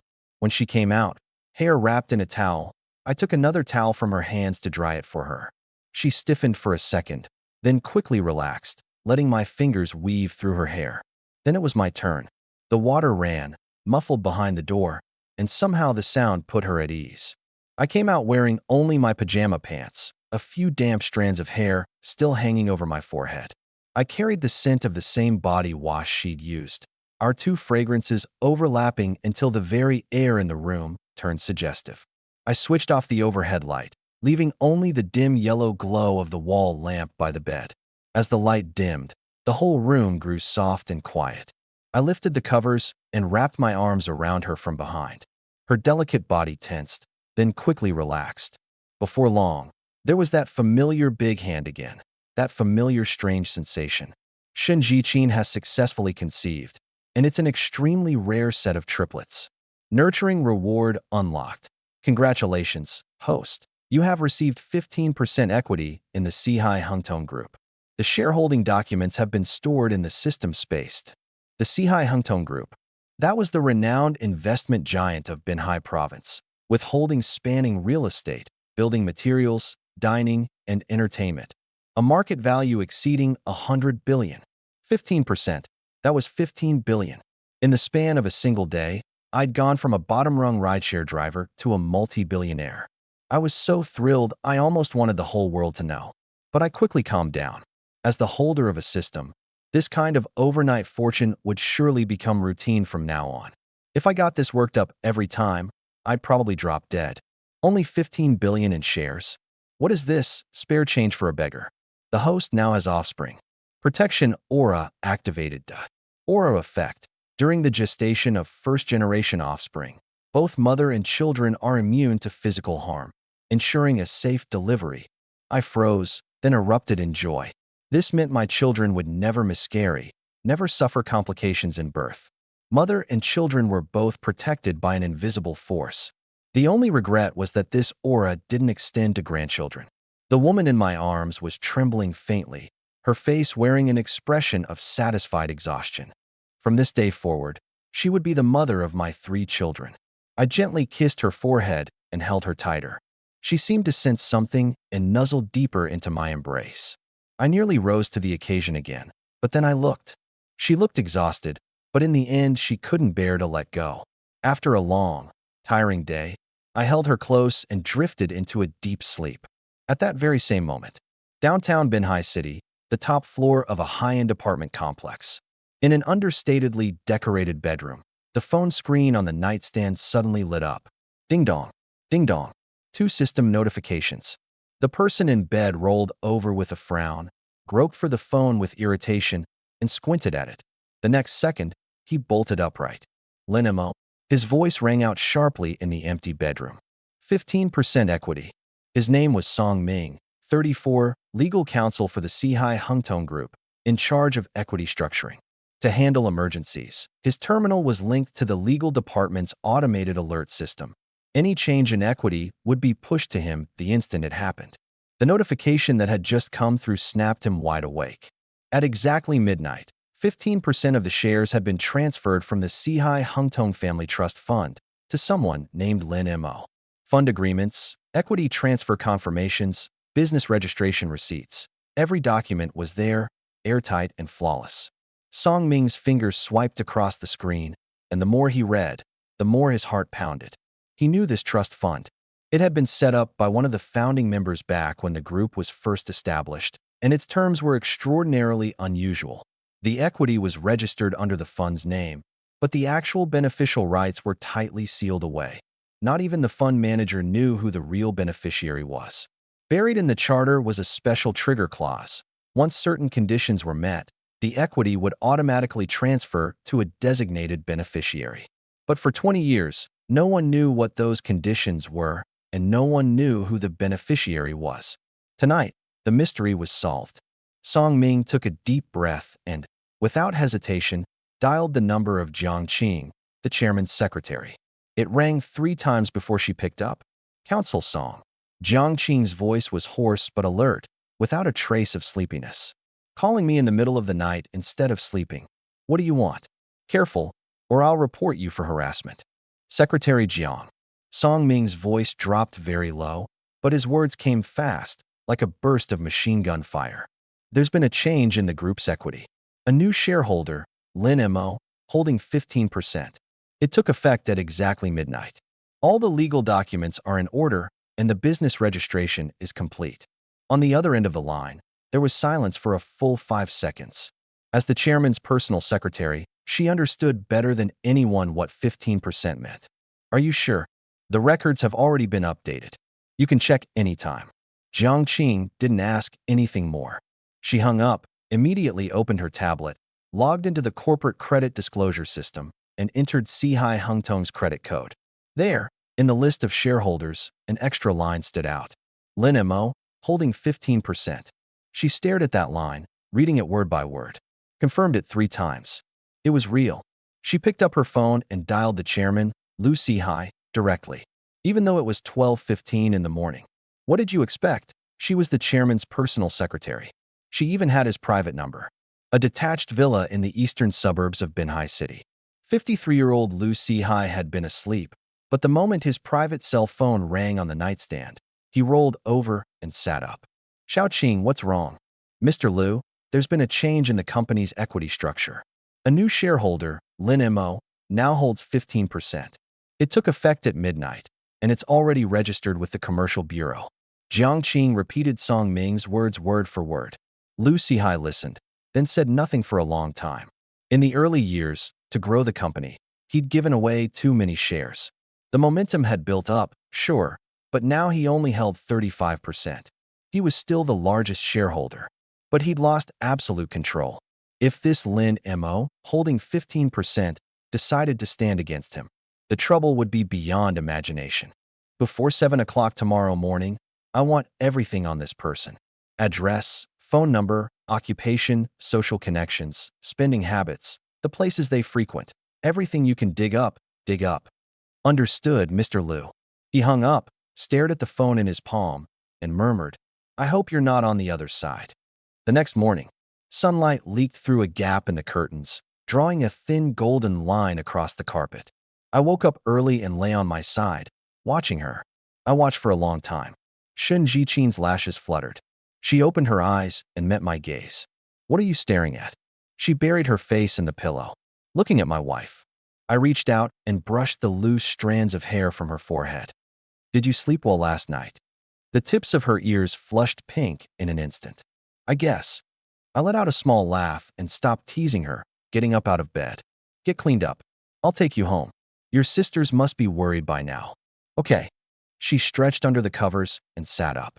The blanket slipped down, revealing a pale shoulder. But the moment her toes touched the carpet, her knees buckled and she pitched forward. Oh, I moved fast, catching her around the waist and pulling her steadily back. You okay? Yeah, it's just really sore down there. Her face went red. I understood perfectly. I carried her back to the bed. Then don't stream today. Get some rest. But she still wanted to refuse. I didn't give her the chance. The way you're walking right now, you step outside and it's basically a public execution. You want people laughing at you. She froze for a second, her face going even redder, and finally nodded. I handed her the phone. Unlock it. She didn't take it, just said, passwords 123 for 567. I typed it in, and the screen lit up. Get up. I opened WeChat, found Shin Jihua's profile, and hit the voice call button. Hey, Jihua. Your sister kicked off her covers last night, caught a chill, and now she's running a fever. I'm taking her to the hospital, so we can't stream today. You two figure something out. Am I serious? Why would I lie to you? I hung up and waved the phone at her. Done. Her mouth opened, and after a long pause, she managed to squeeze out. You don't even prep your lies? It's called improvising. I leaned in close, my nose almost touching hers. Besides, you really are running a fever. She froze, instinctively touching her own face. Pretty hot. But that wasn't a fever, that was her blushing. Seeing her at a loss for words, I chuckled and pressed a kiss to her forehead. Stop overthinking. I'll order breakfast. What do you want? She buried her face in the covers and muttered, Kanji. Sure. I picked up the room phone and ordered red date millet porridge, goji berry and white fungus kanji, plus soup dumplings, soy milk, and fried dough sticks. All good for replenishing blood and energy. Something warmed in her chest, but then a flicker of disappointment I couldn't quite read passed through her eyes. Shun Jichin's affection +5, current affection, 88. Shun Jichin's affection -5, current affection, 83. I stared at those two lines that had appeared out of nowhere, frowning slightly. Up, then down. What was she thinking? The three sisters' rental apartment. After the call ended, Shun Jihua held up her phone, her eyes darting back and forth a couple of times. Sis. She poked Shinjichi, who was drinking water. Do you buy it? Buy what? What our brother-in-law said. That sis kicked off her covers, caught a chill, and got a fever. Shinjihua tossed her phone onto the couch, sat cross-legged, and wore an expression that clearly said I've got something to say. Shinjichi didn't answer. She picked up the remote and turned down the TV. The living room fell quiet, leaving only the hum of the AC unit outside. What do you think? She asked in return. Shinjihua leaned in and lowered her voice, like she was sharing some huge secret. I think something's off. Off how? Just listen. She started counting on her fingers. First, since when does sis kick off her covers? She never did it back when we lived in the big house, and she doesn't do it on that crappy little bed now. So how come the second she's at a hotel, suddenly she's kicking them off? Shinjichi's lips twitched, but she didn't argue. Second, Shunjihua raised a second finger. Have you ever seen sis get sick enough to need the hospital? Last time she hit 102 degrees, she still forced herself to finish cooking before she collapsed. And third, Shinjihua's eyes lit up, her voice dropping even lower. Third, if she really had a fever, why would our brother-in-law stress that we should figure something out? He could easily have asked us to come keep her company. That tone, did you catch it? What tone? It's the don't come bother us tone. She slapped her thigh, as confident as a detective who'd just cracked the case. Shinjichi finally couldn't hold back and let out a soft laugh. What are you laughing at? Am I wrong? No, you're right. Totally right. Shinjichi took another sip of water and drawled. So tell me, is your sister actually sick or not? Shinjihua tilted her head to think, and a subtle expression crossed her face. I get it, but I'm too embarrassed to say it. Look, she's probably not sick. Why? Because, she dragged out the word, then suddenly leaned into her sister's ear and whispered something. Shinjichi's ears turned visibly red, and she smacked her sister on the arm. Shinjihua, you're a girl. Is there anything you won't say? But it's true. Shinjihua clutched her arm, indignant. Brother-in-law's tone on the phone was so casual, not the least bit worried. If she were really sick, would he be that calm? A normal person would say, your sister has a fever, come quick. But him? You two figure it out yourselves? Isn't that just his way of saying he doesn't want us coming over? Shinjichi pressed her lips together and said nothing. Think about it, Shinjihua continued. Yesterday during the video call, her face was so red, and you just thought she was being shy. But now that I think about it, okay, enough. Shinjichi reached out to cover her mouth. Shinjihua's eyes curved into crescents, brimming with an I win smile. Shinjichi let go and leaned back into the couch, her gaze landing on the two Chanel bags on the coffee table. She was silent for a few seconds. Actually what? Sick or not? As long as she's happy, that's all that matters. Shinjihua paused, then nodded with rare seriousness. That's true. I haven't seen her like that in a long time. Like what? Just the way she blushes. Shinjihua chose her words carefully. You know, Ever since everything fell apart at home, she's been like a block of wood, polite to everyone, always wearing that I'm fine smile. But yesterday, she blushed. And more than once. The way she glared at Ruan Xine. She suddenly stopped there and tilted her head to look at her sister. Do you think she might actually be falling for him? Don't forget, she and brother-in-law only have a contract relationship. Once the contract expires, then your sister knows her limits. Shinjichi paused. Besides, isn't a certain someone calling him brother-in-law pretty easily these days? That's different. Brother-in-law's so good to us. What's wrong with calling him that? I mean, what brother-in-law gives his sister-in-law 100 grand in pocket money? Shinjichi fell silent. True. Unheard of. After a long moment, she spoke slowly. What if he wants to keep you too? Sister, his contract pays 1.2 million a year, breaks down to exactly 100K a month. Plus, we're triplets, and he never specified which one he wanted. Meaning, the one he likes is all three of us. Well, Shun Jihua froze. The logic was airtight. But wasn't that kind of, Linimo liked all three of them? For some reason, Shun Jihua found herself thinking, if Linimo turned that charm of his on her the way he did with her sister, would she fall for it too? No, no, no. She was the little sister-in-law. She couldn't think like that. But like her sister said, the one he liked was the three of them as a set. If she'd been the one to sign that contract back then, she'd probably be the one calling in sick right now. You decide yet? Once you do, we'll start the stream. Shinjichi pulled out the number 3 outfit they wore for broadcasts and held it out to her sister. By the rotation, today was Shun Jihua's turn to go on. Staring at that number 3, something clicked in her mind, and Shun Jihua shivered, her face clouding over. Ugh, now that you've said all that, I'm totally not in the mood to stream. How about we take today off too? Oh, one day off and you're already slacking. Shinjichi smiled, amused. That's not it. With Big Sis out today, it's just the two of us. The stream won't hit as hard. Shun Jihua shifted gears. Besides, our brother-in-law gave all three of us Chanel bags yesterday, 266K total, and we haven't given him anything back. Why don't we skip the stream today and go pick out a gift? Shinjichi paused. She knew full well her sister was probably just looking for an excuse to slack off, but she had a point. Linimo treated them so well. Not giving anything in return just wasn't right. So what did you have in mind? Shun Jihua mumbled, troubled. All I've got is the 100K he gave me. But that guy, he doesn't lack for anything. Clothes? All designer. A watch. Way out of my budget. Shinjichi fell into thought too. The two of them sat in silence for a while. How about, Shun Jihua suddenly sat up straight, her eyes lighting up. We get him a new phone? She flipped her own phone over and set it on the table. Nearly 4 years old. A crack in one corner of the screen, the back cover worn and faded. My phone keeps crashing during streams. Jichi, doesn't yours do the same thing? Shinjichi nodded. The triplets had bought their phones together. One lags, they all lag. When I was paying yesterday, I caught a glimpse.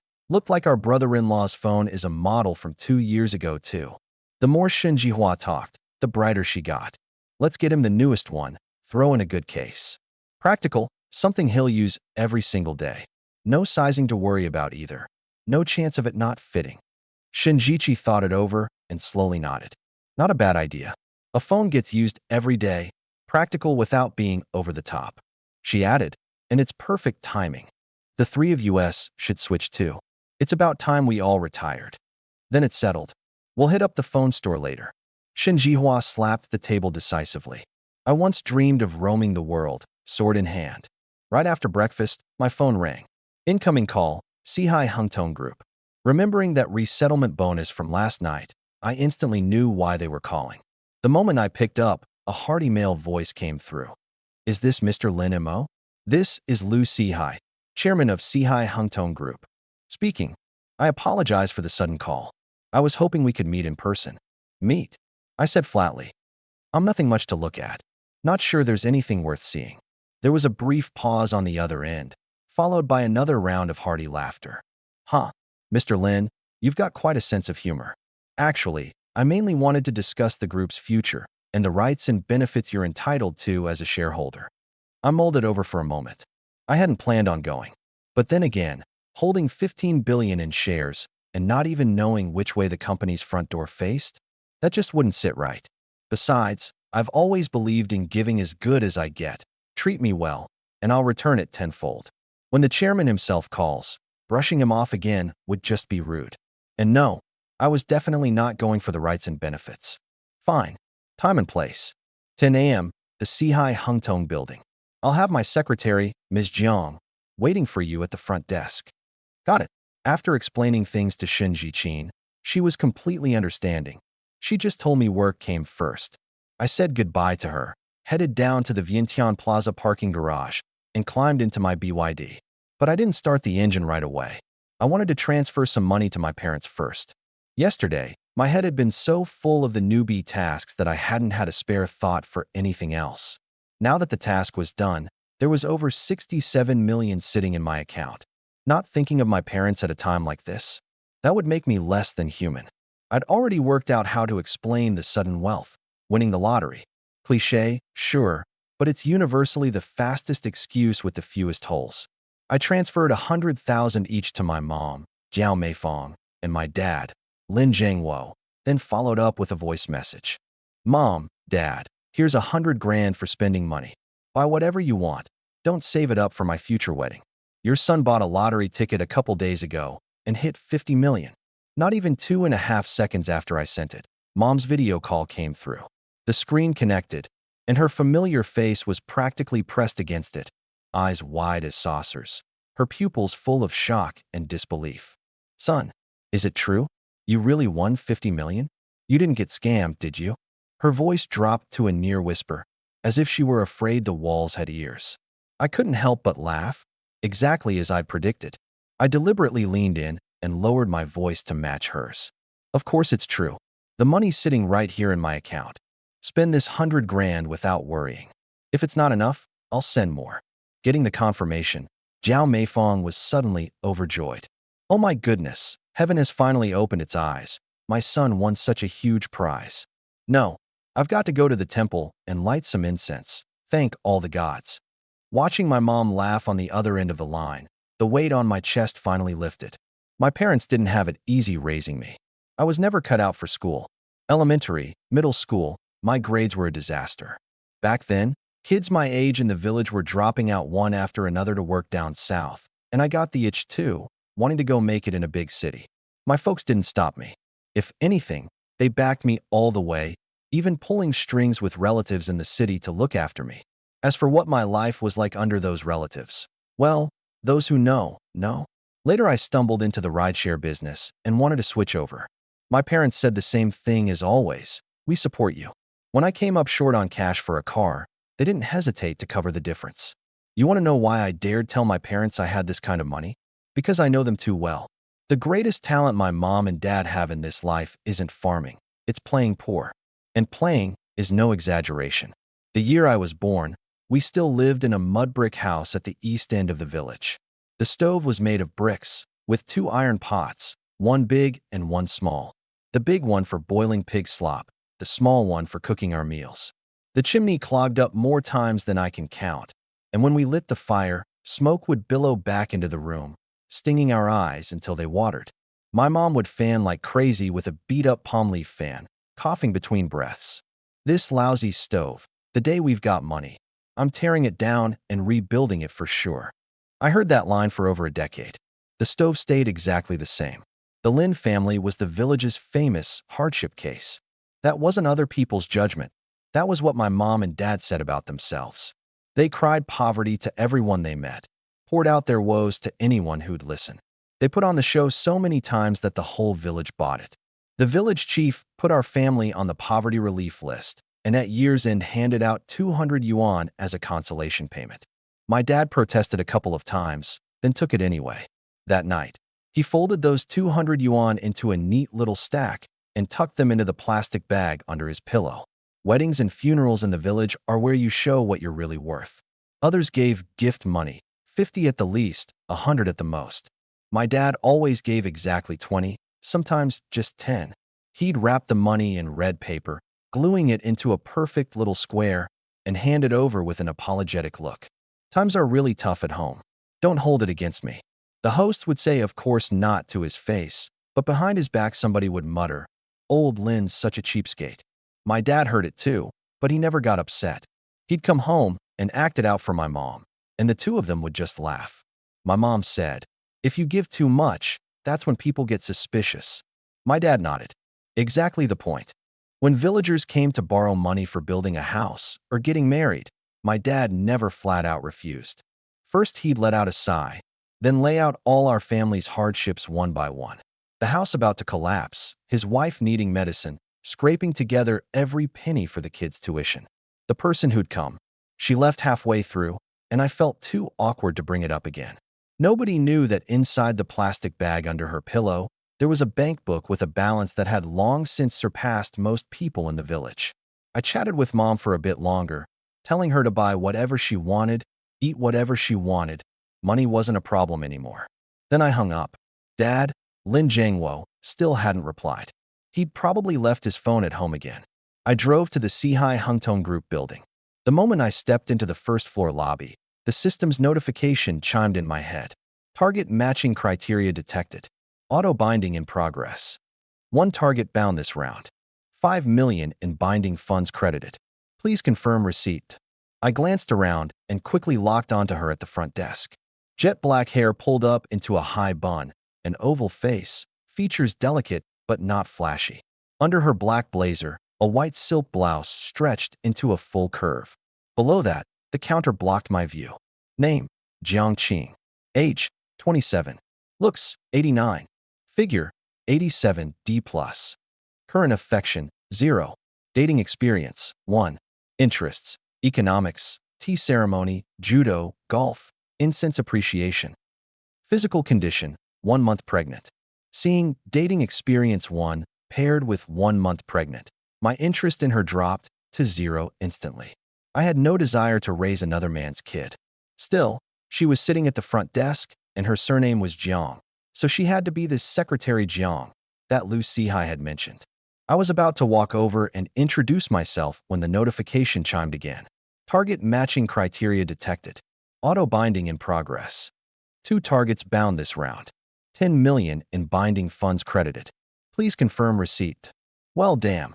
3 bindings in just a few minutes? So this was the caliber of a $100 billion conglomerate? Before I could even process it, a crisp female voice came from behind me. Linimo. I turned around. A girl with a high ponytail came striding over. Early 20s, a white chiffon blouse paired with a light blue A-line skirt, beige kitten heels, clutching a craft paper document envelope. Her light makeup done just right. I recognized her, Lin Xiaoxiao, my uncle's daughter, 3 years younger than me. We used to play together all the time as kids, but as we grew up and got busy with our own lives, we drifted apart. Behind her trailed another girl, slightly out of breath, a faint pink flushing her cheeks. Half a head shorter than Lin Xiaoxiao, around 5'2". Cream-colored cotton linen short sleeves, a light green midi skirt swaying gently at her ankles, white flat ballet shoes. Everything about her was clean and fresh, like she'd just stepped out of an ink wash painting. Her eyes curved sweetly, her lashes long and upturned, like 2 butterflies at rest. Her nose was small and dainty. Straight posture, lips a natural pale pink, dewy without any lipstick. Black hair falling over her shoulders, the ends curling slightly inward. Skin as white as fine mutton fat jade. Not the kind you maintain with skincare, but the naturally soft, luminous type. Name, Suwon. Age, 21. Looks, 89. Figure, 85 B+. Current affection, 0. Dating experience, 0. Interests, food, sketching, tiramisu, novels.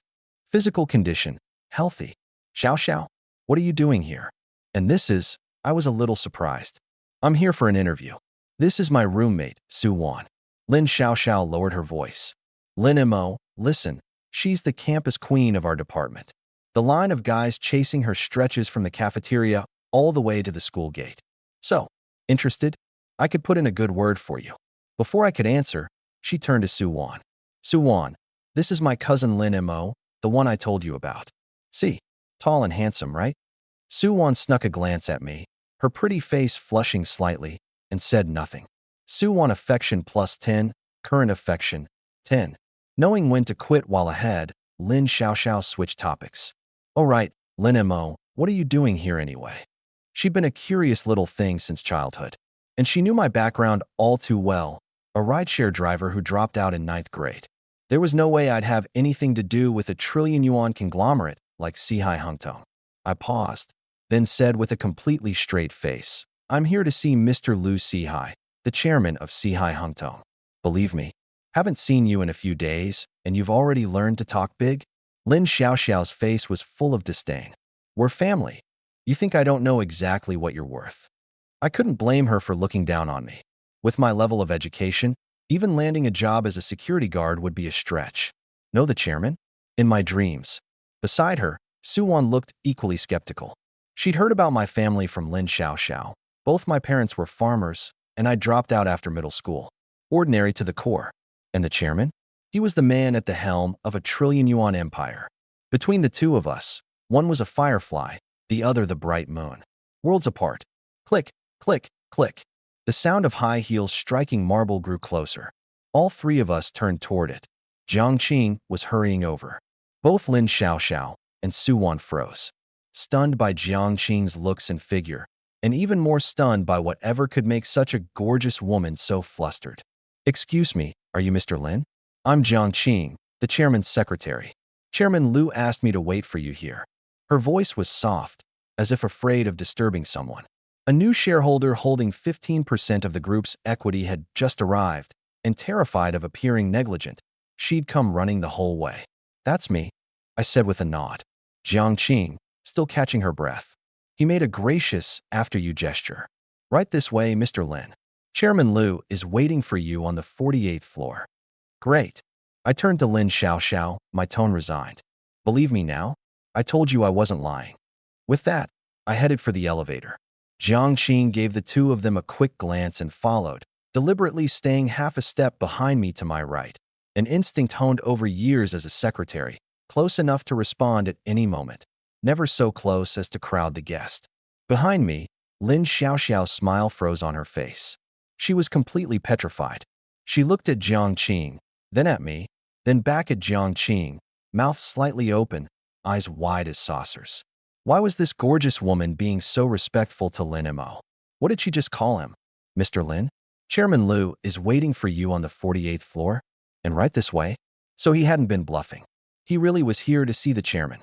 An honest man. That's always a plus. Lin Xiaoxiao's favorability +5, current favorability 65. Suwon's favorability +20, current favorability 30. Inside the elevator, when I heard Lin Xiaoxiao's favorability go up, my face was one big question mark. How did it actually increase? We're cousins. Rest assured, host. The system is only responsible for binding. How the relationship develops afterward is beyond the system's control. Hearing this, I finally relaxed. Come to think of it, it was strange. From the moment this system appeared until now, it had never forced me to do anything. Instead, the perks were maxed out. It had turned me from a workhorse chauffeur into a multi-billionaire overnight. If it wasn't going to force me, then let the favorability climb. Either way, I could exchange it for attribute points. If you don't mind my asking, Jiang Qing's gentle voice came at just the right moment. Were those two friends of yours, Mr. Lin? The conversation didn't seem to be going too well. She hadn't actually caught everything. She'd just picked up on the distrust those two had shown me, based on my parting words. It's nothing. Xiaoxiao's always been a bit of a loudmouth. She's my cousin. The other one's Suwon, her college roommate, I explained with a smile. I didn't really have to explain. But if Lin Xiaoxiao passed her interview, she'd be Jiang Qing's colleague going forward and would find out eventually. As the chairman's secretary, Jiang Qing held considerable power. With her looking out for Xiaoxiao, her days at the company would be a lot easier. As for why I didn't handle things myself, I'm a guy who doesn't even want to show up for work. So how could I possibly come to the company every day? I'd rather spend that time unlocking more settlement bonuses and childcare stipends. Understood. Jiang Qing nodded, the corners of her mouth curving slightly, something flashing through her eyes. She lowered her head, pretending to check her phone, her fingers rapidly typing out a line in her notes app. Lin Mo, cousin Lin Xiaoxiao, on good terms. Suwon, her college roommate. The elevator shot upward. The number on the digital display jumped from 1 to 48 in under 40 seconds. Ding! The door slid open. Jiangqing stepped out first, then turned and stood to the side, waiting for me to exit before quickening her pace to lead the way. The entire 48th floor was the chairman's executive suite. Charcoal gray wool carpet, a few pricey pieces of calligraphy and paintings on the walls, and at the end of the hallway, a set of heavy walnut double doors. Jiangqing knocked 3 times, pushed the door open, and stepped aside. "Mr. Lin, please go in." I walked inside and immediately spotted the figure standing before the floor-to-ceiling windows. Hearing the sound, Lu Sihai turned around, a perfectly measured smile on his face. Warm, but not overly so. Polite, but not obsequious. He strode over, stopping 3 paces away, and gestured toward the sofa. "Mr. Lin, I've heard so much about you. Please, have a seat." I nodded and sat down. Jiangqing withdrew without a word, gently closing the door behind her. Truly, youth breeds heroes. Lu Sihai laughed heartily, his eyes full of admiration. "To command tens of billions at your age, Mr. Lin. When I was your age, I was still losing sleep over a deal worth a couple $100,000. He'd assumed I was just some kid who'd gotten lucky. But from the moment I walked in, he'd been sizing me up. I was neither humble nor arrogant, showing none of the giddy self-importance of the newly rich, as if these tens of billions had always been mine to begin with. "You flatter me, Chairman Liu." I waved him off. "You built everything from nothing. I merely benefited from someone's generosity. The two aren't remotely comparable." A flicker of sharpness crossed Lu Sihai's eyes. "Someone's generosity? Whose?" According to his investigation, my equity had been transferred from the Sihai Hungtong Family Trust. This fund had been established over 20 years ago, back when the group was first founded, a dedicated fund belonging to one of the founding team members. It had been so long that he could no longer recall who that person was. But one thing he remembered with perfect clarity: through round after round of capital injections and mergers, everyone else's shares had been diluted again and again. Only that one person's 15% had never budged. Not once. That was the terrifying part. I said I'd benefited from someone's generosity. Could it be that person? Seeing that I had no intention of elaborating, Lu Sihai wisely didn't press. He personally brewed a cup of tea and handed it to me, saying in a clear voice, "Since you've come today, Mr. Lin, let me fill you in on where the group stands. You're a shareholder. You have every right to know." I took a sip of tea and nodded. "Please, go ahead, Chairman Liu." He pulled an elegant brochure from beneath the coffee table, flipped to the first page, an organizational chart, and turned it around to face me. "Today, the Sihai Group's total assets have surpassed 100 billion. We hold controlling stakes in 17 subsidiaries, minority stakes in over 30 more, with operations spanning 4 major sectors: real estate, hotels, retail, and media." His hand. He tapped a few spots on the map, his pace steady and unhurried. "Real estate is the core. It accounts for nearly 60% of our revenue, all in prime locations across Tier 1 and Tier 2 cities. On the hotel side, we own 12 five-star properties outright, 3 of them in partnership with Marriott and Hilton." I nodded along as I listened. I'd heard of most of these places. I just never realized they were all part of the Sihai Empire. As Lu Sihai walked me through it, he was quietly sizing up my reactions. By all rights, a new shareholder who'd just landed a 10 billion stake should either be barely able to contain his excitement or letting his ambition show. One way or another, he'd betray some urge to get his hands in the mix. But I only nodded now and then, just enough to signal got it. No probing questions, no eagerness to prove myself. As for retail, Sihai Department Stores has 23 locations nationwide. E-commerce has hit us hard in recent years, but the high-end lines are still turning a solid profit. A note of pride crept into his voice. Media came later, smaller in scale, but its strength is stability. He closed the folder. "That's where the group stands today. I'd be curious to hear your thoughts on where we should be heading, Mr. Lin." "Chairman Liu, I don't understand any of this specialized stuff," I said frankly. "Calling my input thoughts would be too generous. What I mean is, leave the expert work to the experts." A flicker of surprise lit up his eyes. He'd seen plenty of people fake expertise they didn't have, throwing their weight around without a shred of real ability. Someone like me, folding this openly, was actually a rare sight. "You're being too modest, Mr. Lin." He picked up his teacup and blew away the foam. You hold the shares. That makes you one of the group's owners. Offering an opinion is only natural. I shook my head, my tone flat but firm. Be that as it may, I've got my own things to keep me busy. I don't have the energy to manage any of this. Run things however you see fit, Chairman Liu. As long as it doesn't hurt my interests, I won't interfere, not once. That was about as blunt as it got. The hand holding his tea paused, and the sharp glint in his eyes vanished as quickly as it had appeared.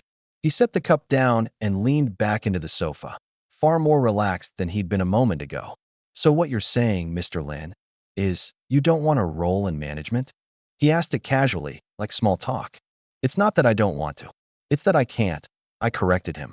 I don't understand business or real estate or hotels. Charging in and telling people what to do would only create headaches for you.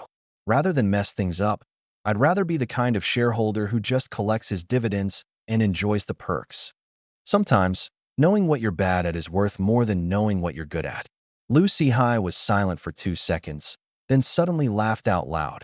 A laugh warmer and more genuine than before. You really do see things clearly, Mr. Lin, he said. In my seat, the last thing you want is an amateur trying to school the professionals. After all these years, this group has its own. The game plan he's built. When someone suddenly barges in, nobody comes out ahead. I get it, I said with a nod. You could see the weight lift off his shoulders. What he'd feared most was that this newly minted major shareholder would be young and hot-headed, throwing his equity around, demanding power and titles, leaving him stuck in the middle. But now it was clear I was more level-headed than he'd expected. Of course, he wasn't naive enough to buy every word. People change their tune when money's on the line. Say one thing today about staying out of it, sing a different song tomorrow. But for now, at least, the two of us had an understanding. Since you're being straight with me, Mr. Lin, I won't beat around the bush either, Liu Sihai said crisply. As a shareholder, you're entitled to certain perks. Beyond the annual dividends, the group owns a batch of villas at Binhai Bay, set aside specifically for shareholders and executives. Based on your stake, you're due one. For free. I raised an eyebrow. My blunt question made him laugh. Free. The deed transfers directly to your name. Not a cent out of your pocket. That works, I said, not bothering to play coy. I could use a place to live. I'd been planning to buy a place anyway. Before, I had no choice but to rent. Now that I had money, there was no reason to make life hard on myself. Since the group was handing one over, it'd save me the trouble of house hunting. I'll have Jiangqing take you over this afternoon, Liu Sihai said. Binhai Bay was the group's flagship project back in the day. We kept a few of the best located units. Top-tier environment, transit, security. I think you'll like it, Mr. Lin. Then I'll leave it to you, Chairman Liu. It's the least I can do. He waved a hand, generous as ever. At that same moment, the interview hall on the 3rd floor. Lin Xiaoxiao and Su Wan sat on the plastic chairs in the waiting area, resumes clutched in their hands. A dozen or so young people, all there for the same interviews, were scattered around them. Next, Lin Xiaoxiao. The voice came from behind a half-open door. Lin Xiaoxiao took a deep breath and stood, glancing back at Su Wan. Su Wan flashed her a thumbs up before she pushed the door open and went in. The interview room was small. 3 people sat behind a long table, 2 men and a woman, all from HR. The middle-aged woman in the center, wearing gold-rimmed glasses, flipped through the resume with a slight frown, like something wasn't sitting right with her. Ms. Lin, Binhai University, Economics, currently a sophomore, no degree yet. Her tone was flat. We're hiring interns, yes, but we usually require juniors or above, with relevant experience preferred. Lin Xiaoxiao's heart sank, but she kept the smile going. I may only be a sophomore, but I've consistently ranked at the top in my major courses. I'm a fast learner, quick to pick things up. Grades are one thing. The education requirement is a hard rule. The young male interviewer beside her cut in, interrupted her, her tone mechanical. To be honest, your education doesn't cut it here. We've got applicants with master's degrees today, even overseas grads. You're a sophomore who doesn't even have a degree yet. What makes you think you can compete with them? The word stung. Lin Xiaoxiao's smile froze, her fingers clenching the hem of her skirt. She knew her qualifications fell short, but she hadn't expected to be shot down so bluntly to her face. That's enough. Leave your resume. We'll be in touch.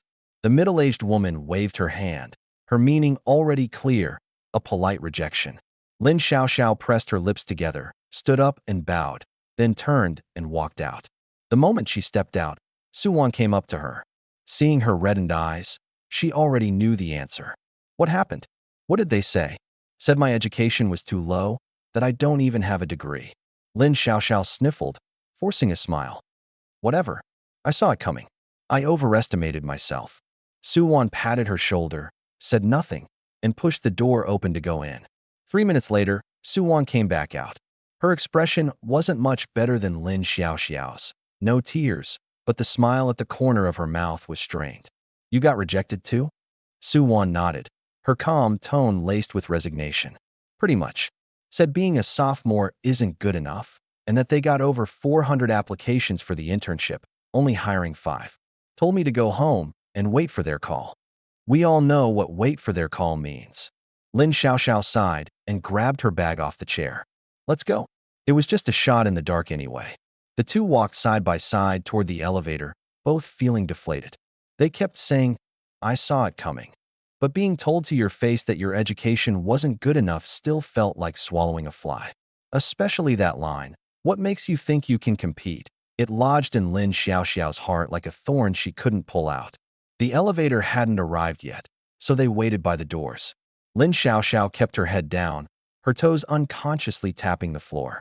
Just then, the rhythmic click of high heels came from the far end of the hallway. Both of them turned at the same time. Jiang Qing walked toward them in 5-centimeter black heels, a folder in hand. Her eyes swept over the two of them, and the corner of her mouth turned up slightly.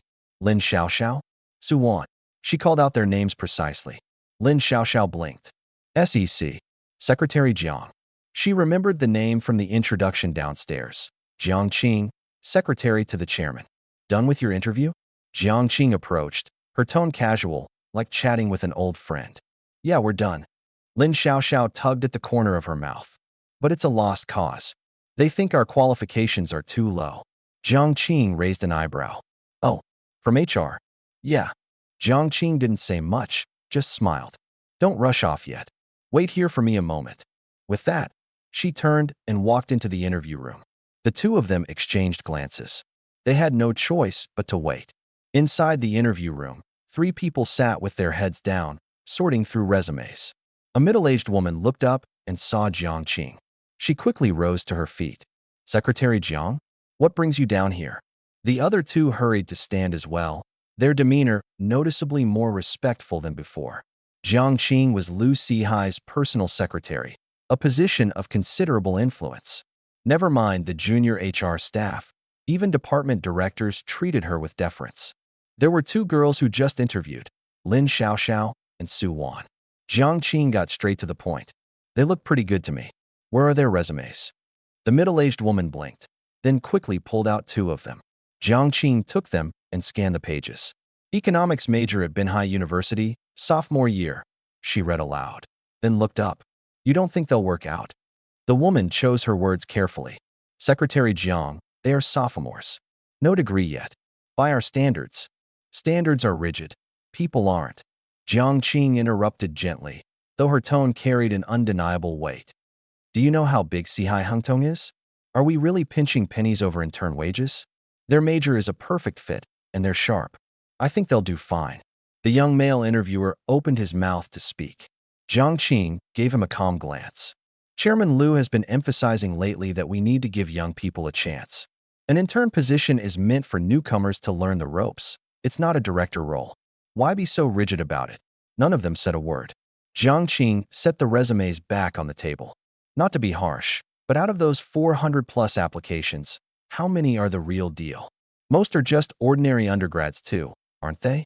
These 2 have solid foundations from Binhai University, and as sophomores, they've still got drive. That makes them more useful than those grad students with big egos and no skills. The woman was silent for 2 seconds, then nodded. You make a fair point, Secretary Jiang. So we hire them. Let's do it, Jiang Qing said with a slight smile. Put them on the standard intern probation period. Understood. We'll get right on it. Jiang Qing nodded and turned to leave. Out in the hallway, the 2 girls were still waiting for the elevator. When they saw her come out, Lin Xiaoxiao nervously stepped forward. Secretary Jiang, is this? You've both been hired, Jiang Qing said breezily, as casually as if commenting on the nice weather. Lin Xiaoxiao froze. Suwan froze too. What? Lin Xiaoxiao thought she'd misheard. Did you say we're hired? Yes. I've already talked to HR. Just come in tomorrow to start your onboarding. Someone will walk you through the details. Lin Xiaoxiao's mouth opened and closed, like a fish just pulled from the water. She never could have imagined that the very person who'd just been dismissed for a lack of credentials, someone who didn't even have a degree yet, would be hired moments later. And not with some brush off, "We'll be in touch," either. This was Jiang Qing herself stepping in and making the call on the spot. Secretary Jiang, thank you. Thank you so much. Lin Xiaoxiao snapped out of her daze and hurriedly bowed, her voice trembling with excitement. Su Wan bowed too, her movements more reserved, but the gratitude in her eyes was unmistakable. It was nothing, don't mention it. Jiang Qing waved a hand. It might be nothing to you, but to us it's a huge favor. Lin Xiaoxiao said earnestly, her eyes reddening again. This time not from hurt, but from joy. I was totally prepared to get rejected. I never thought. Her voice caught in her throat. Jiang Qing looked at this girl who was so excited she was about to cry, and a hint of warmth flickered in her eyes. She'd seen plenty of young people like this. They came with a heart full of passion and a thin little resume, charging headfirst into this city, only to be turned away, looked down on, and then either leaving in defeat or gritting their teeth and hanging on. Lin Xiaoxiao was just a grain of sand in the ocean, ordinary as could be. But Jiang Qing was willing to lend a hand. Not because the girl was anything special, but because her cousin was named Lin Mo, the man who held 15% of the group's shares, the man who could make the chairman wait for him in person on the 48th floor. These were things Jiang Qing would never say aloud. All right, stop crying. It won't look good if your coworkers see you. She pulled out a tissue and handed it over. I've got things to do, so I'll head off. With that, she gave a nod, turned, and left, the click of her heels fading into the distance. Lin Xiaoxiao wiped the corners of her eyes and turned to Su Wan, her smile as bright as peach blossoms in March. Su Wan, we got hired. Did you hear that? We got hired. Su Wan nodded with a smile, but the joy in her eyes wasn't quite so pure. She watched Jiang Qing's retreating figure, lost in thought. She remembered every word. It was nothing, don't mention it. All said so casually. But Su Wan wasn't stupid. Why would a chairman's secretary, someone with a million things on her plate, show up in the hallway of the third-floor interview rooms? Why would she step in to help in person? She thought back to the lobby downstairs, to how Jiang Qing had addressed Lin Mo, Mr. Lin. That deference, that deliberate way of hanging back half a step behind him. That was not how a secretary treated an ordinary visitor.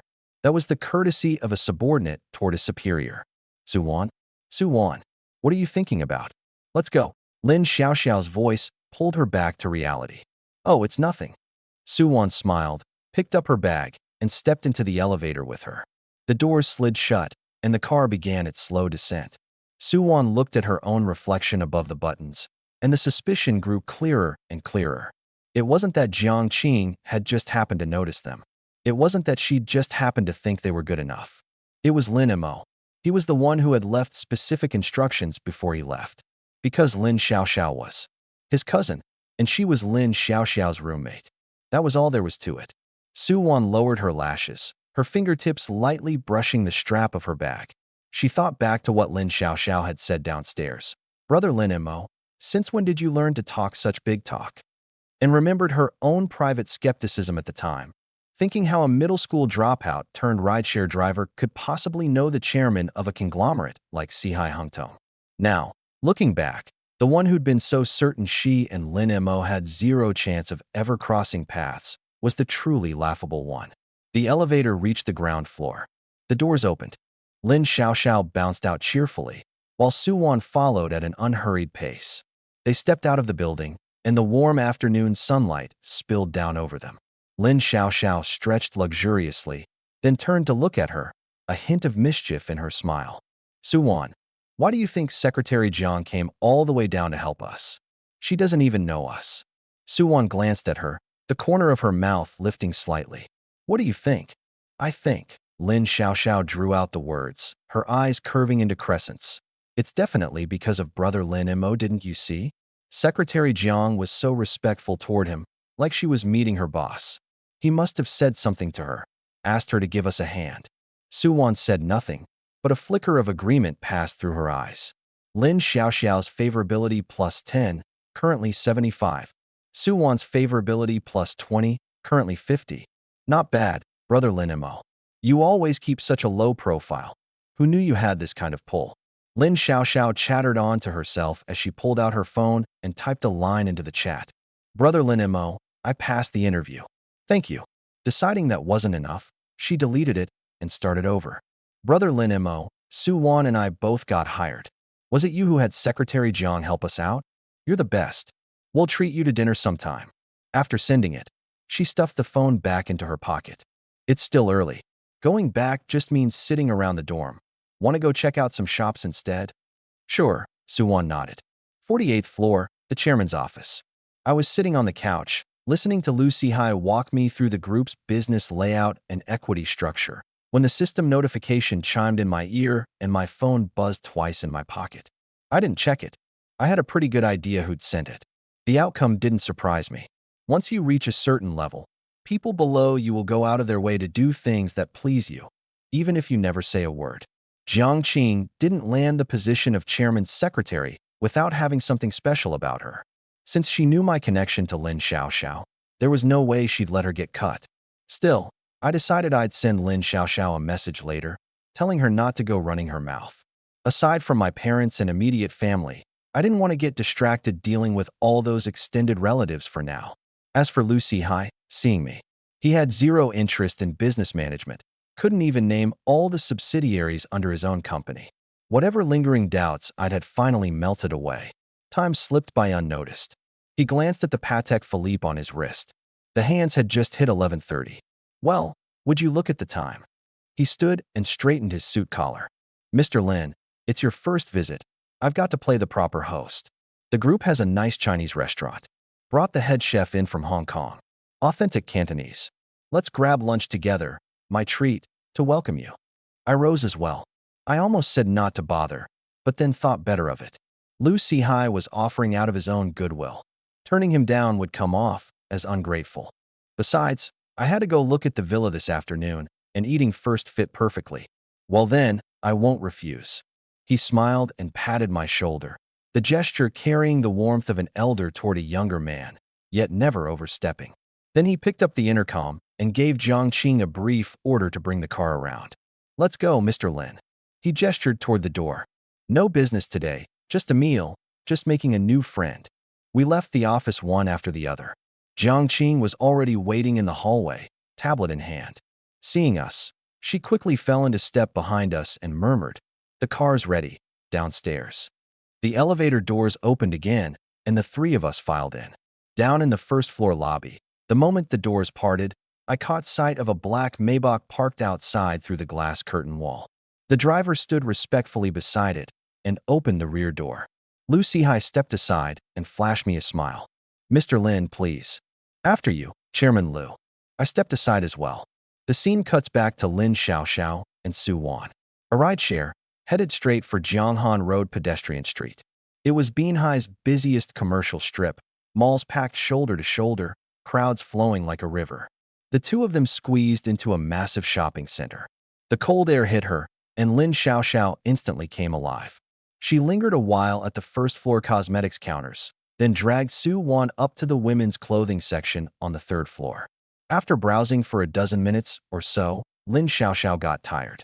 There happened to be an open-air cafe right beside the third-floor escalator. Beyond the floor-to-ceiling windows, everything was on full display. The crowds on the pedestrian street, the old buildings across the way, the distant roads. "Let's take a break." Lin Xiaoxiao flopped into the sofa and ordered an iced Americano. Suwon got a lemonade. The two sat by the window, chatting on and off. Lin Xiaoxiao pulled out her phone. Lin Mo had replied with a simple "okay," along with a reminder not to blab about what happened today. She agreed right away, then pressed him on how he and Lu Sihai actually knew each other. But the other end went silent. Bored, Suwon let her gaze drift down to the floor below. Diagonally across the way, a restaurant caught her eye. The storefront wasn't large, but the design was exquisite. Charcoal gray stone walls paired with dark wood paneling. No sign, just something embedded beside the door. A small bronze plaque, engraved with a few characters. Too far away to read. Two women stood at the entrance. Black kipayos, oil paper umbrellas, elegant posture, distant expressions. That wasn't the warmth of drumming up business. It was the aloofness of screening guests. Suwon had read about restaurants like this. No menu, no prices, no reviews. Everything by reservation only, admitting only members or those a member vouched for. People who ate here weren't paying for food. They were paying for status. Lin Xiaoxiao set down her phone and followed Suwon's gaze. Wow, that place looks fancy. She spoke around her straw, words muffled. Definitely not somewhere working folks like us could ever get in. Suwon nodded, saying nothing. They were halfway through their drinks when a black Maybach glided into view. The car stopped at the restaurant's entrance, its sleek body gleaming with understated luxury in the afternoon sun. That upright star emblem. Even someone who knew nothing about cars could sense its weight at a glance. Lin Xiaoxiao's eyes lit up. She sat up straight and lowered her voice. Look, a Maybach. That thing's got to be worth millions, right? Suwon's gaze was drawn over too. The car door opened. First came a man and a woman, both in business suits. The driver and Jiang Qing. Isn't that Secretary Jiang? What's she doing here? Lin Xiaoxiao had barely finished her surprise when Jiang Qing walked to the rear door and pulled it open. A middle-aged man, around 50, stepped out. Medium build, impeccably tailored clothes, not a hair out of place. Every movement carrying the ease of someone long accustomed to power. Lin Xiaoxiao sucked in a sharp breath, her voice dropping to almost nothing. Isn't that the chairman of Sihai Hungtong, Chairman Liu? Suwon didn't answer. Her eyes had already locked onto someone else. From the other side of the back seat, a young figure emerged. White short-sleeved shirt, dark trousers, tall and lean, a clean, handsome face. He shut the car door with a casual, natural motion, no deliberate grace, no unnecessary expression. As if riding in a Maybach and dining at a place ordinary people couldn't even approach was just something he did every day. But barely an hour ago, Suwon had thought he was just an ordinary guy, a middle school dropout driving for a ride-hailing app. Lin Xiaoxiao's reaction was far more intense than hers. She nearly dropped her cup, a few cold droplets splashing onto the back of her hand. She didn't even notice. That's Lin Mo. Her eyes went wide, and it took her ages to force out the words. He's having dinner with Chairman Liu? Her voice was barely a whisper, but the shock nearly spilled over. Suwon said nothing, just quietly watched through the window. Lin Mo and Liu Sihai came to a stop at the entrance. The two reserved women in kipayos immediately gave slight bows, the aloofness on their faces melting into just the right amount of deference. Jing said something, then led the three of them inside. The dark wooden door swung shut, cutting off all view. Cold air blasted through the coffee shop. Lin Xiaoxiao set her cup down on the table, leaned forward, and started talking twice as fast. Suwon, did you see that? Lin Mo and Chairman Liu, the two of them, walked into that place together. She enunciated every word, terrified Suwon might miss the point. I saw. Suwon's voice was calm, but her fingertips tightened slightly around her cup. Do you get what that means? Lin Xiaoxiao dropped her voice. It's not like they just know each other, or met once before. The chairman of Sihai Hungtong personally took him to dinner. And did you see how Chairman Liu carried himself walking in? He even hung back half a step for Lin Mo. Did you catch that? Suwon had caught it. She lowered her lashes, mentally replaying everything from today. Lin Mo appearing in the Sihai Hungtong lobby, Jiang Qing treating him with the utmost respect. The moment he left, Jiang Qing had smoothed over their interview. And now, Liu Sihai himself was escorting him into a restaurant of this caliber. Detail after detail slotted together in her mind like puzzle pieces. There was no denying it. Lin Mo was the most exceptional young man she'd ever met. While guys his age were still holed up in dorms playing games, agonizing over girls who wouldn't text back, he was already trading easy laughter with the man running a 100 billion yuan conglomerate. Some people's starting lines were finish lines others would never reach. Suwon's favorability, plus 15. Current favorability, 65. The system's chime sounded, and I froze for a second. I hadn't done anything. How did her favorability go up? I did genuinely like Su Wan. Her figure was a little lacking, B+. But a fair complexion covers a multitude of flaws, and next to that porcelain skin and pretty face, a minor imperfection like that could be overlooked. Best of all, zero dating experience. Now that was rare. I decided I'd give her a shot when the time came. For now, though, dinner came first. I hadn't even had a chance to take in this restaurant, Si Hai Hui, before a woman came walking straight toward us. 35 or 36, tall, wrapped in a purple qipao, a jade brooch at the collar shimmering green under the lights.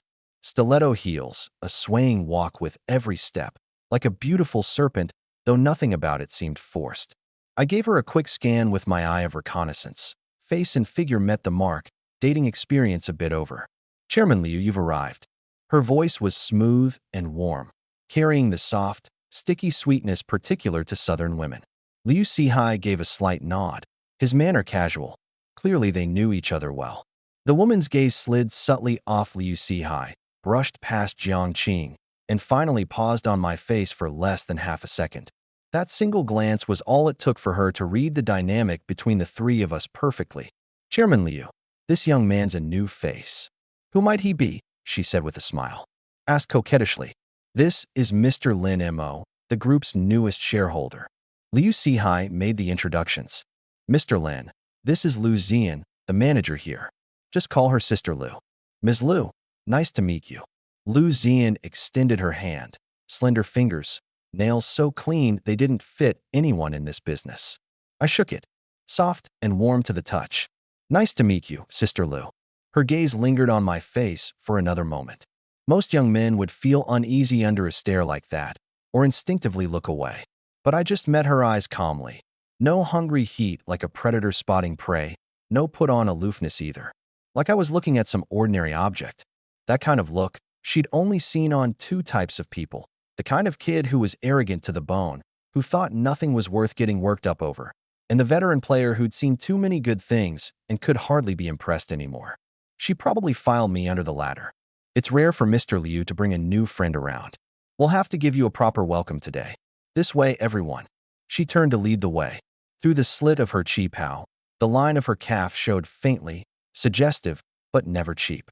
Mr. Lin, after you, Liu Sihai said, stepping aside. After you, Mr. Liu. Sister Lu led the way, her heels tapping out a soft, steady rhythm on the dark wood floor. The restaurant wound through a maze of passages, past a long corridor hung with ink paintings, around a small indoor bamboo grove, until we reached a carved wooden door. 3 characters were inscribed on it, Blue Tide Pavilion. The moment I stepped inside, my eyes narrowed slightly. The space was absurdly large, 2,000 square feet at least, with a soaring ceiling. A minimalist crystal chandelier hung overhead, spilling soft light across the whole room. But the most striking thing was the enormous pool in the center of the hall. An irregular oval, rimmed with black marble, the water crystal clear all the way to the bottom, where blue mosaic tiles shimmered under the light. Hydroponic greenery dotted the edges, and a few artificial lotus flowers floated on the surface. It was too exquisite to be a place where people ate. What really stopped me cold was what was inside the pool. Not fish. People. 3 young women in custom mermaid tails drifted slowly through the water, their long hair fanning out like dark seaweed. Their scales caught the light in tiny fragments, and with their graceful movements, they really did look like the mermaids of legend. One of them noticed my gaze. She flipped over nimbly, rose from the bottom, showed half of her pretty face as she glanced this way, then leisurely dove back down. The system's notification chimed in right on cue. Target matching criteria detected. System automatically binding for you. 1 target bound this time. 5 million in binding funds has been deposited to your bank card. Please confirm receipt. The target was exactly that. The mermaid who glanced at me. Name, Wang Yufei. Age, 22. Face, 88. Body, 93, D+. Current affection, 0. Dating experience, 0. Interests, women's self-defense, tea ceremony, swimming, how to marry a successful man. Health, excellent. I scanned the other 2, decent looks and figures, but their dating counts were way off the charts. Made sense. Everyone who came here to eat was rich or powerful. These two had probably been steamed, if not outright stir-fried. As for why Wang Yufei was still at zero, one look at her interests told the whole story. "This is Blue Tide Pavilion's specialty," Sister Lu said. "Guests can dine while watching and feeding the fish." She paused. "These girls are all professionally trained. Strong swimmers.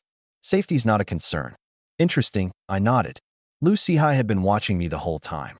Seeing that I didn't flinch or gawk, a hint of approval crept into his eyes.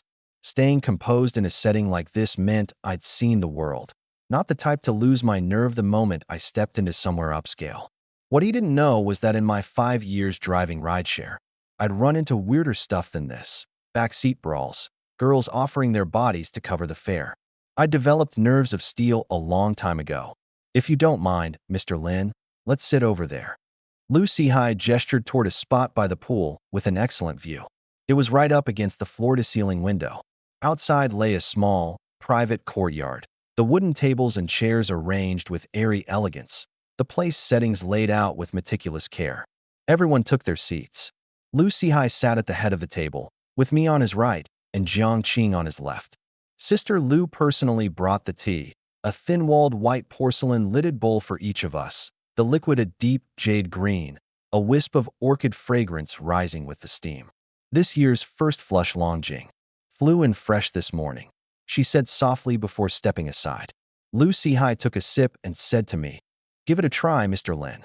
This came straight from the source. You can't buy it anywhere on the market." I lifted the bowl and took a sip, sweet, smooth, with a lingering aftertaste. It really was good, but my mind wasn't fully on the tea.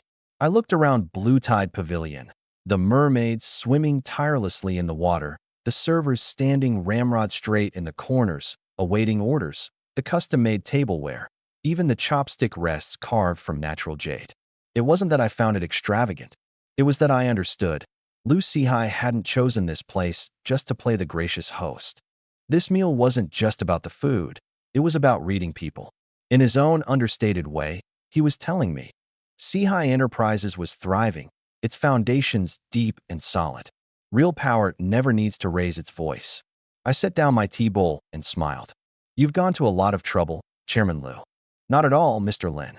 Since your friends don't need a reason to enjoy a good meal, right?" The food arrived quickly. First came the soup, served in individual purple clay pots, one for each of us. The moment I lifted the lid, a rich, savory aroma hit me. "Matsutake stewed with fish maw," Sister Lu explained. "The matsutake was flown in from Shangri-La this morning, and the fish maw is premium male maw from Beihai. Stewed for 6 hours." I took a sip. The broth was clear and bright, its umami unfolding in layers across my tongue. "How is it?" Lu Sihai turned to look at me. "Very good." This time it wasn't just politeness. "Glad to hear it." Only then did he leisurely pick up his own cup. Next came crispy roast goose, steamed leopard coral grouper, lobster baked in superior broth, honey-glazed char siu, dry-fried beef chow fun. Not many dishes, but each one a Cantonese classic, top-quality ingredients, meticulously prepared. True to his word, Lu Sihai didn't talk business over the meal. He kept things light, romance and leisure, tea leading to wine, wine leading to regional cuisines, with the occasional joke thrown in. I picked up my cues, laughed when I should. The meal never went stale, and it wasn't tiring either. Jiang Qing said little, occasionally refilling tea or water. She barely registered a presence, yet every move she made was perfectly timed. In the pool, Wang Yufei had been secretly watching the whole time. She'd already gotten the answer she wanted. I was, in all likelihood, the successful man she'd been waiting for. She didn't know my exact identity, but Lu Sihai, chairman of Sihai Prosperity, a man who could make all of Binhai province tremble with a single stomp of his foot. And here he was, chatting and laughing with a young man. The weight that young man carried spoke for itself. Splash. She swam to the edge of the pool, picked up the feeding basket, and gestured toward me. Sister Lu stepped forward right on cue. "If Mr. Lin is interested, you're welcome to feed the fish. The feed is specially made, completely harmless to humans." I glanced at the feeding basket, then at Wang Yufei watching me eagerly from the pool, and suddenly felt like laughing. Not long ago, to complete a rookie quest, I'd searched everywhere for someone, even gone as far as arranging a contract girlfriend. And now, someone was practically delivering herself to my doorstep. I was certain that with a single word, she'd climb into my bed tonight. Maybe it was because I'd just experienced someone as exceptional as Shinji Chin, so I wasn't exactly starving. Maybe every man has his moments of stubbornness. Or maybe it was that calculating streak in her line of work, something I instinctively disliked. She was being so forward, and yet I no longer wanted it. Some things, when handed to you on a plate, kill the appetite entirely. I shook my head and said politely, "Let's just eat for now." Lu Sihai chuckled twice, not pushing the matter, and gave a slight wave towards Sister Lu. She understood, signaling Wang Yufei in the pool to back off and stop bothering the guest. Wang Yufei looked a little stunned. She knew her own charm all too well. In high school and college, the boys chasing her lined up from the dorm building all the way to the school gate. And here at this restaurant, all those big, the way bosses and rich second-generation types looked at her always shifted one way or another. But not me. I looked at her the way you'd look at a chair or a table. This left her both frustrated and thrilled. Frustrated because, for the first time, her beauty had failed her. Thrilled because it proved I was worth pursuing. If I fell for a pretty face that easily, who knew how many scheming women I'd have to fend off down the road? Sister Lu, sitting nearby, had her own read on the situation. She knew Wang Yufei was different from the other girls. The other girls? One designer bag, and they'd walk off with a client. But Wang Yufei? It wasn't that no one had offered big money to take her to dinner and a movie. She turned them all down. You'd think she was just keeping herself clean? Yet she'd secretly dig into how much those bosses were really worth. Having been around the block, Sister Lu saw right through her little game. The way she was throwing herself at me now, she'd set her sights on me. Meanwhile, over at the coffee shop, Lin Xiaoxiao's face was a knot of conflict as she gripped her phone, torn over whether to ask if Lin Mo was having dinner with Lu Sihai. But Lin Mo hadn't even said what the two of them were to each other. If she asked, would she even get an answer? He's not answering me.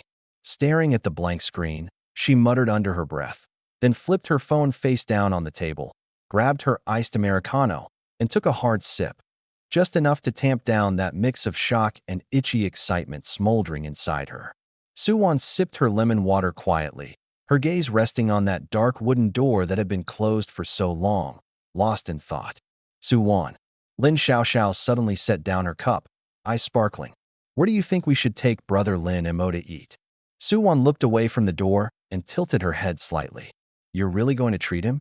Of course. When Lin Xiaoxiao says something, she means it. If I said I'd treat, I'll treat. She thumped her chest. Then a second later, her brows twisted into a frown. But where should I take him? Somewhere cheap has no sincerity, but somewhere expensive I can't afford. I've only got 1,200 left for the month. She counted on her fingers, her frown deepening with every number. Watching her flip between excitement and worry, Suwon couldn't help but curve her lips into a small smile. Why not just find a place near campus? Clean, decent, and reasonably priced. That's way too half-hearted. Lin Xiaoxiao shot the idea down. Brother Lin Mo did us such a huge favor. If it weren't for him, the two of us would still be back in the dorm bawling our eyes out. Think about it. We sent out over 30 resumes. Only 3 called us in for interviews, and we got rejected by all of them. This is the first offer, and it's from a company at the level of Sihai Hungtong. The more she talked, the more worked up she got, her voice rising without her noticing, drawing sidelong glances from the customers at the next table. Suwon gently tugged at her sleeve. Lin Xiaoxiao stuck out her tongue and lowered her voice. So this meal has to be a good one. No cutting corners. But she started counting on her fingers again. The places near campus run about 50 or 60 a person, and the atmosphere's just okay. The restaurants in the mall are 150 and up per person. That's over 400 for 3 people. And if Lin Mo wants to drink. Lin Mo doesn't drink, does he? Suwon cut in. Don't be so sure. Last Chinese New Year at my place, he had a couple shots of baijiu with my dad and didn't even flinch. Lin Xiaoxiao recalled with a hint of admiration on her face. You have no idea. My second uncle, Lin Mo's dad, can put away a whole pound of the stuff. Lin Mo definitely inherited that. Suwon was quiet for a moment, then said softly, How about I pay? No way. Lin Xiaoxiao shook her head immediately. We agreed this is my treat. Besides, you're even tighter on cash than I am. Didn't you say your allowance got cut in half this month? Suwon pressed her lips together but didn't argue. Lin Xiaoxiao scratched her head, staring toward the upscale restaurant outside the window. Her eyes lingered on its dark gray stone facade for a few seconds, then suddenly lit up. I've got it. Got what? I know where to take Lin Mo. Lin Xiaoxiao curled up the corner of her mouth with an "aren't I a genius" look. Remember that private kitchen place from our club dinner last time? The one hidden in that old Western-style house. Cheng's private kitchen. Suwon nodded. Yeah, nice atmosphere. A little over 100 per person. Pretty reasonable, right? It's got that little courtyard, quiet, great vibe, and the food's refined but not pricey. Perfect for treating someone. Lin Xiaoxiao pulled out her phone and scrolled through her contacts. I'll book a table right now. How about tomorrow night? We'll head straight over after we finish the onboarding paperwork. Suwon listened quietly as she finished the call. Once the reservation was set, Lin Xiaoxiao fired off a message to Lin Mo. Lin Mo, Suwon and I are taking you to dinner tomorrow night. Got the spot booked? I'll send you the location. No saying no. Then, worried she'd come off too pushy, she quickly added another. But if you're busy, another day's fine too. Mostly I just want to thank you for helping out today. Without you, Suwon and I would still be out there submitting resumes. She stared at the screen, waiting. This time Lin Mo replied fast. Sure, what time tomorrow? Lin Xiaoxiao nearly jumped out of her chair, her smile bursting bright like fireworks. 6:30. I'll send you the location after work. Got it.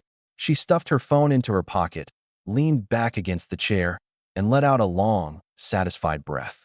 Done. Big dinner on me tomorrow. Suwon watched her, her smile deepening.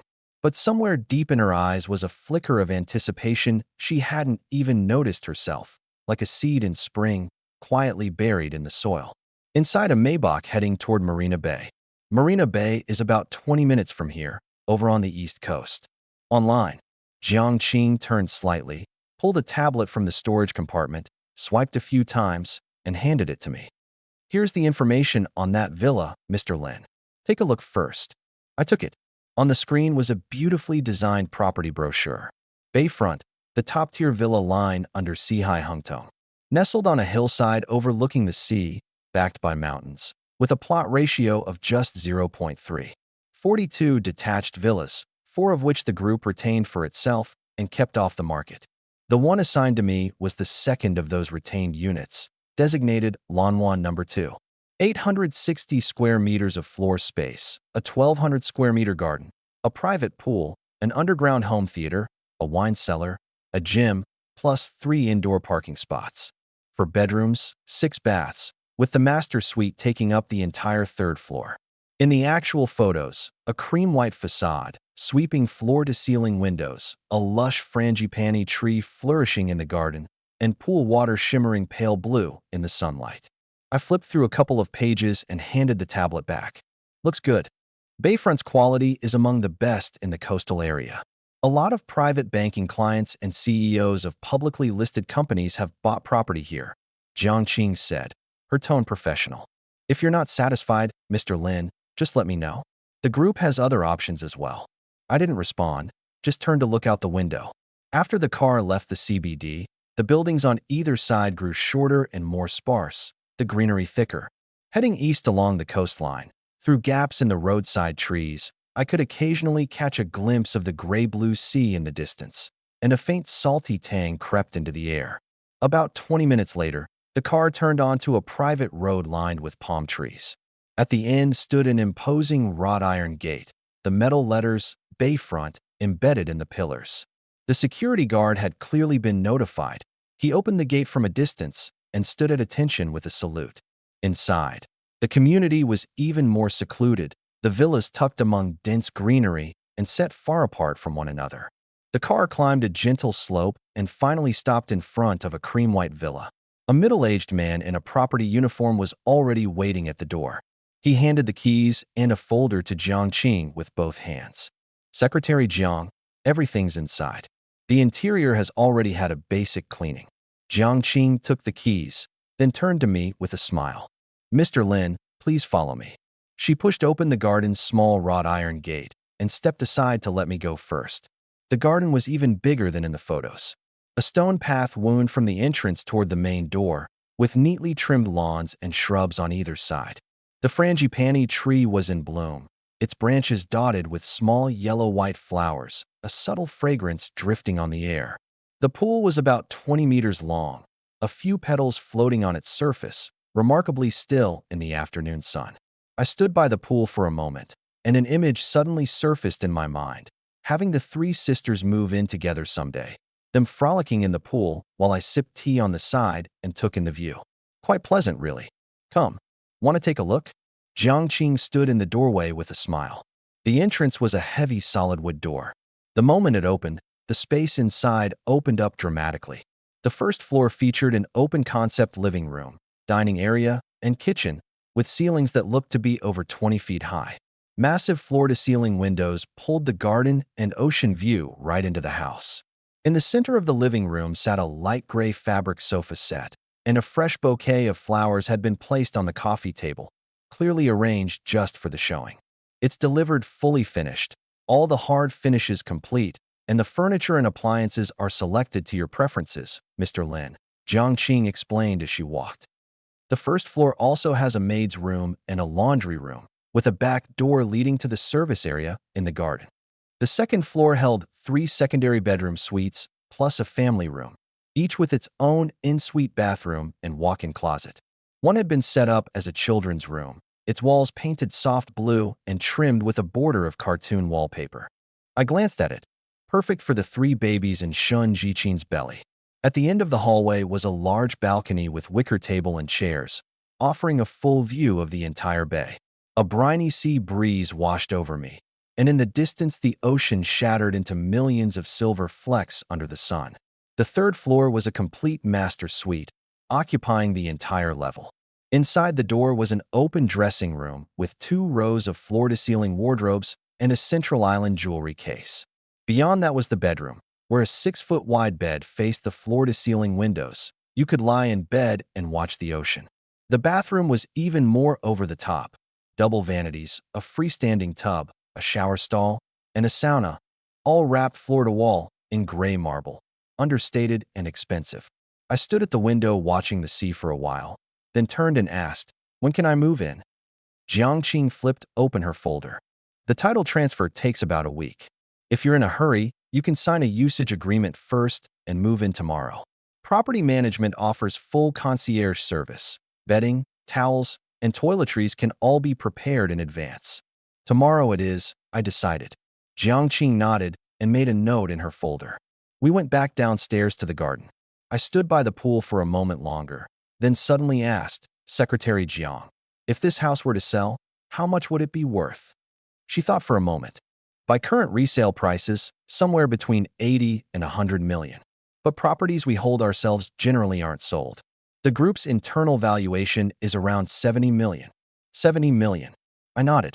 My equity was worth 10 billion, so a 70 million house was really just a drop in the bucket. Still, knowing I was getting it for free felt pretty good. Some things, their real value isn't in the price tag, but in how much effort it took to get them. This 70 million villa hadn't cost me a cent. "Are you satisfied, Mr. Lin?" Jiangqing asked. "Very. I'll take it."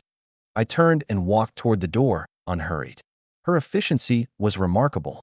By the time I was back in the car, she'd already contacted the property manager, who agreed to deliver the keys at 10 the next morning. Keys, and signed the agreement. The car pulled slowly out of Marina Bay. Through the window, I took one last look at that cream-colored villa. So this was one of my homes now. As a player, I, Lin Mo, would never tie myself down to a single tree. One home simply wasn't enough. Sihai Hui Restaurant, Lu Xian's office. Lu Xian was sipping tea when there was a knock at the door. "Come in." Creak. Wang Yufei walked in.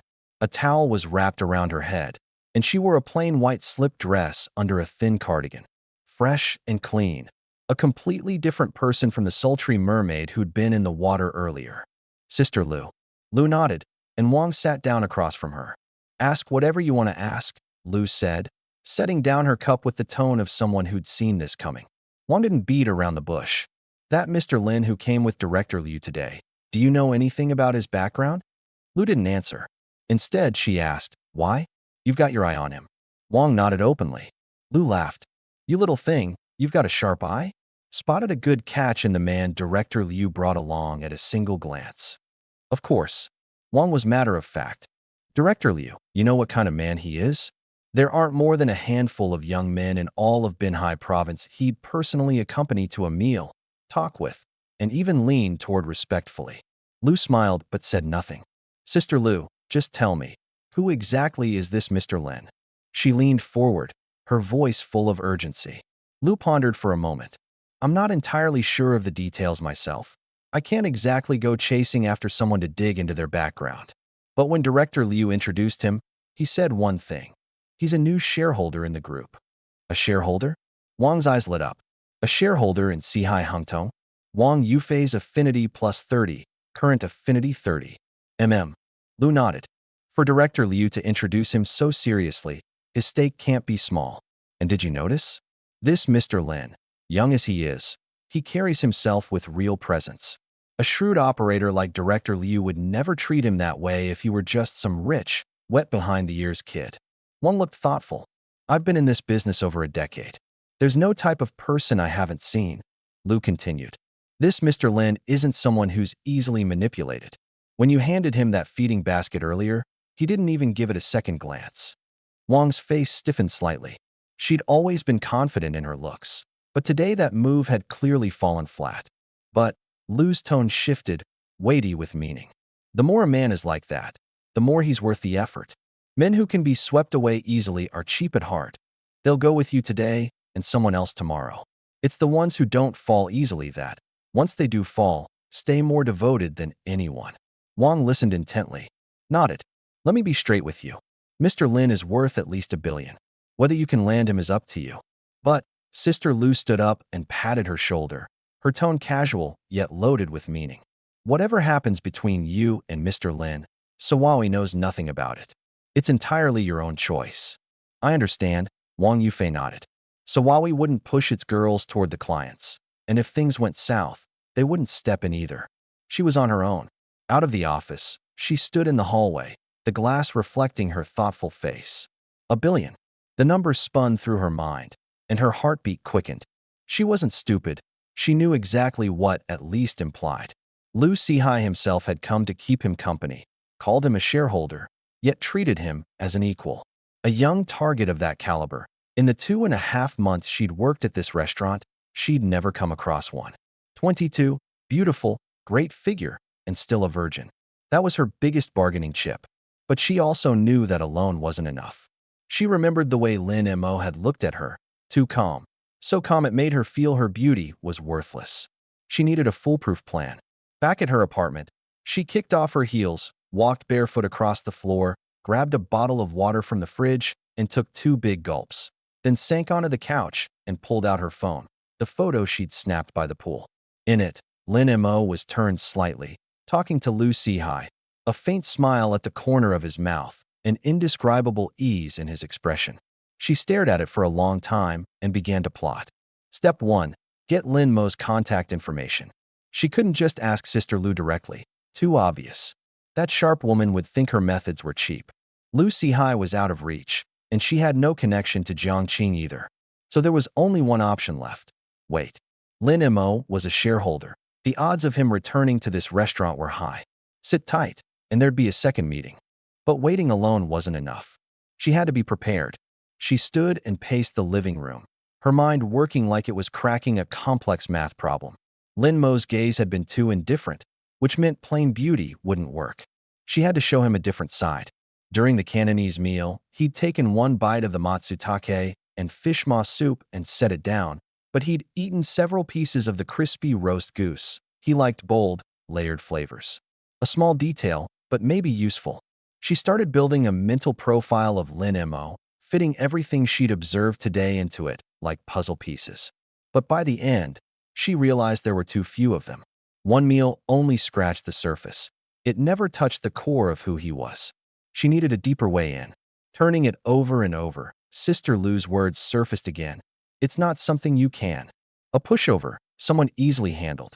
The harder someone was to read, the less conventional methods would work. Wang Yufei took a deep breath and made a decision. Next time they met, she wouldn't play the mermaid. What she wanted Lin Mo to see wasn't a fish swimming around for people's amusement, but a real person, flesh and blood, with a mind of her own. A complete battle plan took shape in her head. First, a new persona. In the pool, she'd stay the beautiful mermaid, same as always. But the moment she got a chance to interact with him, she'd show a completely different side.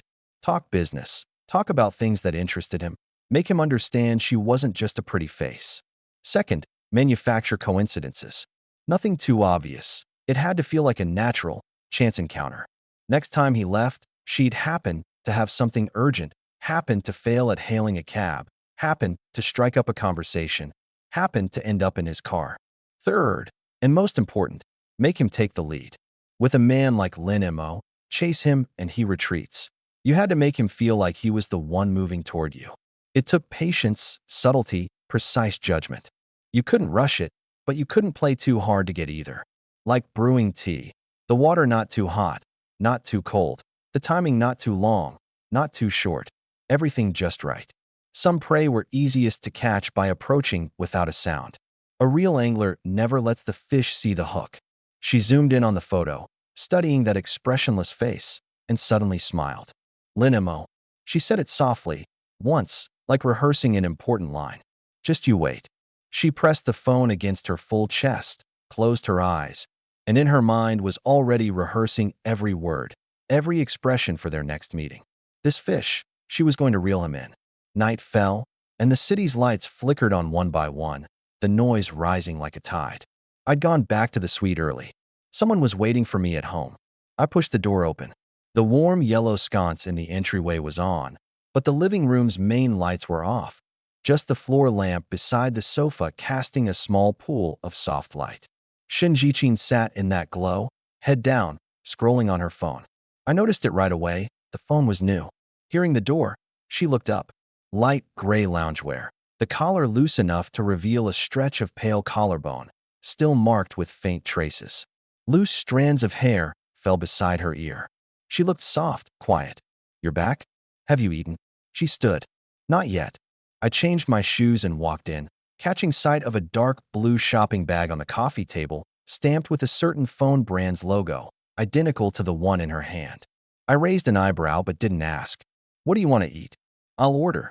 You decide. Okay. She picked up her phone and ordered a few things. Then she paused, holding out the bag to me with both hands. This is a thank you gift from us sisters. A thank you gift? You bought us welcome gifts yesterday, she explained. Jihua and the others went out today and got you a phone. We hope you like it. On top of the bag sat a handwritten card. Thank you for your gift, brother-in-law. We hope you like this one in return. When I didn't say anything, she thought I was hesitating and quickly added, please just take it, or Jihua will be disappointed. The two of them put a lot of thought into it, spent ages reading reviews online, even went and asked the salesperson which color would age well. I smiled. I took the bag, lifted the lid, and there it was, a brand new phone, its dark gray metal body glinting coolly under the warm light. I weighed it in my hand. Just the right heft, smooth to the touch. All three of you chipped in. She nodded. Jichi picked white, Jihua picked pink, and I picked dark gray too. Her voice trailed off on those last words. I held the phone in my palm and turned to look at her. The light caught the side of her face, her lashes casting a small fan of shadow. She was pressing her lips together, watching me nervously, like she was waiting for a verdict. You girls. I sighed, a smile in my voice. Why waste your money on this? My old phone's a little dated, sure, but it still works. Jihua said yours is a model from 2 years ago. For once she came back quickly. Then, realizing it might sound like she was looking down on me, she scrambled to fix it. I didn't mean your phone's bad, just. I felt like. She couldn't get it out, and her cheeks flushed red. Watching her fluster, I suddenly felt the urge to reach out and pinch her cheek. But I just gripped the phone and said sincerely, thank you. I really like it. For simple words, light as they were, landed heavy on her heart. She froze for a moment, then lowered her head, but she couldn't fight down the smile at the corners of her mouth. I'm glad, she said softly. Actually, most of the money didn't come from us. It was the 100,000 you gave Jihua for spending money. She said to just think of it as you buying it for yourself. We only did the legwork. That made me laugh. So you gave me back my own gift and called it yours. It's not like that. She looked up, meeting my eyes earnestly. Jihua said, you're good to us, and we shouldn't take that for granted. Even if we're just, anyway, we have to be worthy of someone's kindness. She'd almost said even if we're just a contractual arrangement, but swallowed the words at the last second. I caught the pause but didn't press her. I just leaned back into the couch, turning the new phone over in my hands, and suddenly said, then help me set it up. Huh. Swap the SIM card, transfer. Data. I handed the phone and box over, completely unapologetic. You guys bought it, so you deal with setting it up. It's called after-sales service. She stared at me, muttering under her breath. It wasn't even me who bought it. But she took it anyway. We sat side by side. She bent over the phone, carefully working out the SIM tray while I watched her. Her fingers were long and slender, nails trimmed round and clean, no polish. Did you get this same color too? I suddenly asked. Her hands paused. She gave a quiet matching couple's color. Her fingertip twitched, and the SIM card nearly hit the floor. Don't say stuff like that. Her voice was muffled, but her ears turned red enough to bleed. I smiled but didn't tease her anymore, just quietly watched her unpack, insert the card, and power it on. The moment the screen lit up, I glanced at the time, 7 o'clock sharp. The doorbell rang. Food delivery. I got up, wheeled the card in, and laid everything out on the coffee table. She was still staring at the loading bar, not even lifting her head. Eat first. Almost done, just a little more. I reached over and pulled the phone right out of her hands. She looked up, a little wounded at being interrupted, but when she saw me holding out the chopsticks, she took them obediently. The few dishes weren't much, all things I'd ordered before when eating with her and her sisters. She hadn't asked me when placing the order, yet she'd gotten every one right. My chopsticks paused for a moment. I said nothing. After dinner, once we'd showered, she and I stepped out onto the balcony. From here you could look out over most of the seaside city's night view. The evening breeze drifted by, carrying a hint of cool. Jichin, do you have any plans for the future? What? She blinked, caught off guard. Are you planning to keep streaming forever? I swirled the wine in my glass. She nodded. I knew that before she met me, her biggest wish had been to earn enough money to pay for her mother's treatment. But that $2 million yesterday had covered her mother's medical bills, paid off most of the debt her father left behind. Only $500,000 remained. With how hard the three sisters worked, they could clear it in 5 or 6 years. They were young. They could afford the time. Since you all want to keep at it, I'm not going to be unreasonable, I said plainly. But I'd like you to change up your style, say, switch to product sales. I had no interest in putting my woman on display for everyone to see. But making them quit streaming altogether wasn't realistic either, so I had to find another way. Actually, we've thought about doing product sales, she explained. But we're small streamers. Our fans wouldn't go for it. Most of her followers came for the command-based live streams. Suddenly switching to sales would be like asking someone with a sweet tooth to go buy something salty. As long as the product is good, big streamer or small, people will still buy, I mused. Fans, you can build those up over time. But finding vendors, picking products, handling after sales, we don't know how to do any of that. I'll translate this Chinese text into natural American English. She paused, then voiced her biggest concern. Product selection is the greatest challenge for any live shopping host. Choose wrong, and even the platform's top streamer can lose everything and go under. She knew the risks. That's why she'd never gone down this path, easy as it was to strike it rich.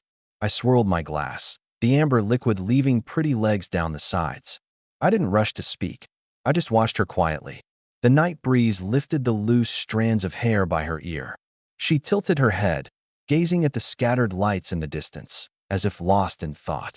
Product selection, supply chain, after-sales service, none of that is a problem. I set my glass on the railing. My voice wasn't loud, but the wind carried it clearly. I have the connections. She turned her head, her expression complicated. She opened her mouth, then swallowed the words back down. Say it if you want to. No need to hold back with me. I just feel like. She chose her words carefully. If you help us this much, what happens later if we can't do without you? The contract was only for a year. Once they got used to my help, where would they go after it ended? Then don't leave, I said casually, though there was a hint of possessive seriousness in it. Her lips parted, but no words came out.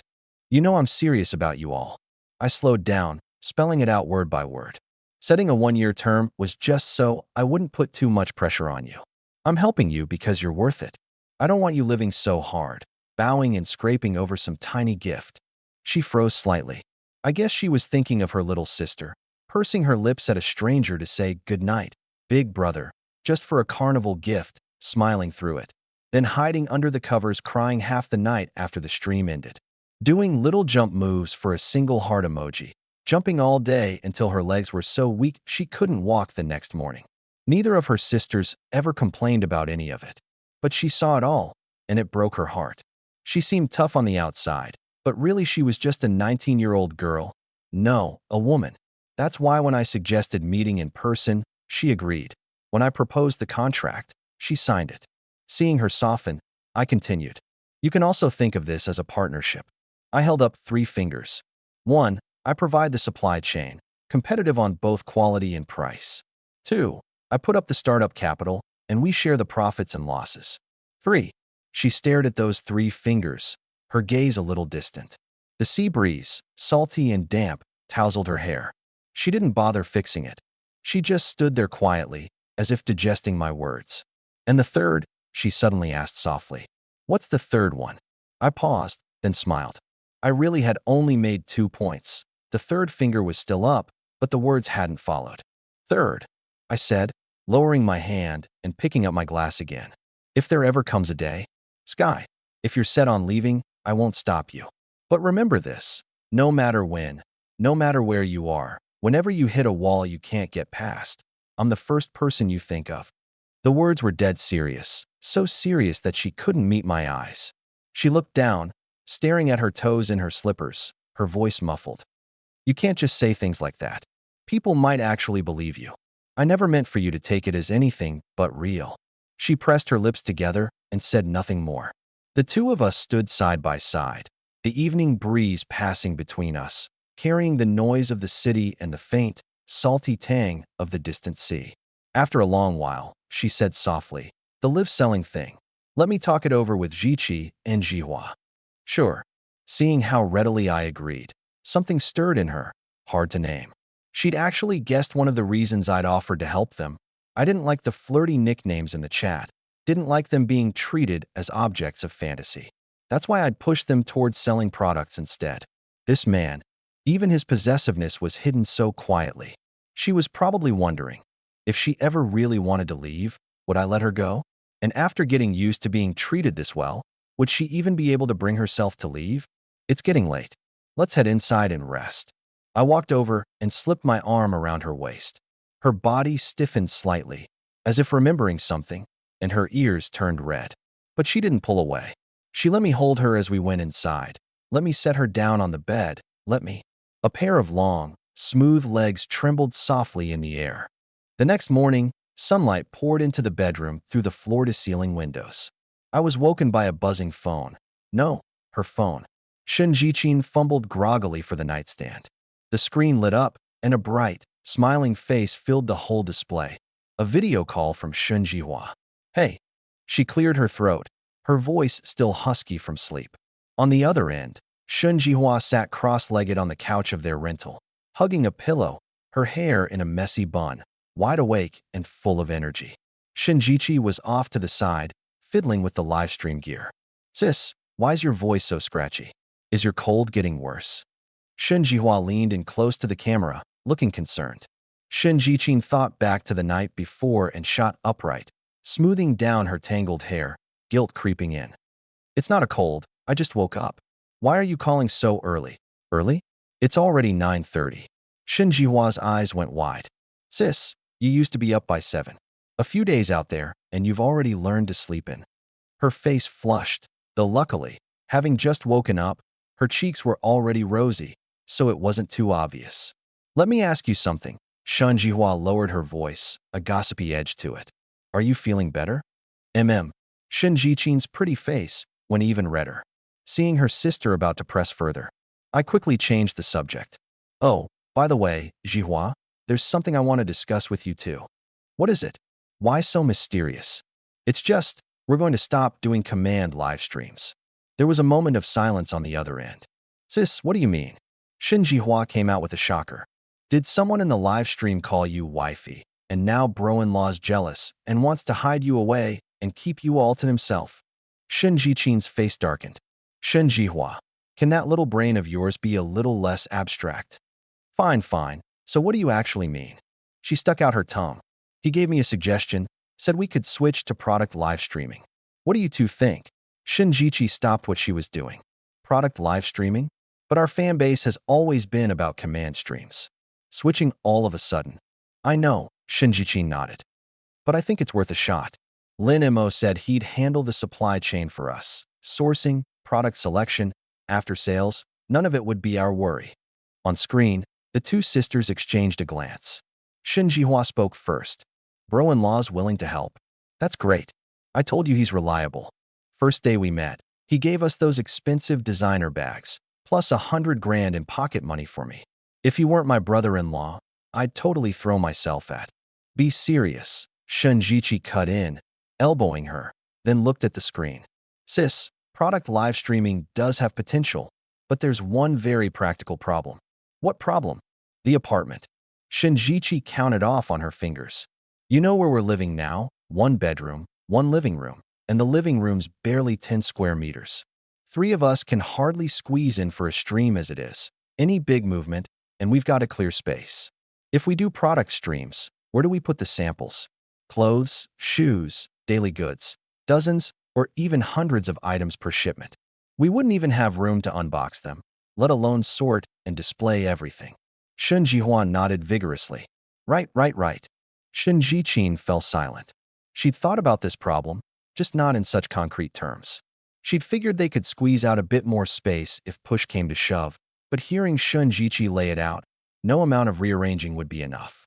Did they need to move somewhere new? Just then, I reached out and took the phone from her hand. I didn't know when I'd woken up. My hair was a little messy, but my expression was as composed as ever. I held the phone up so both our faces appeared in the frame at once.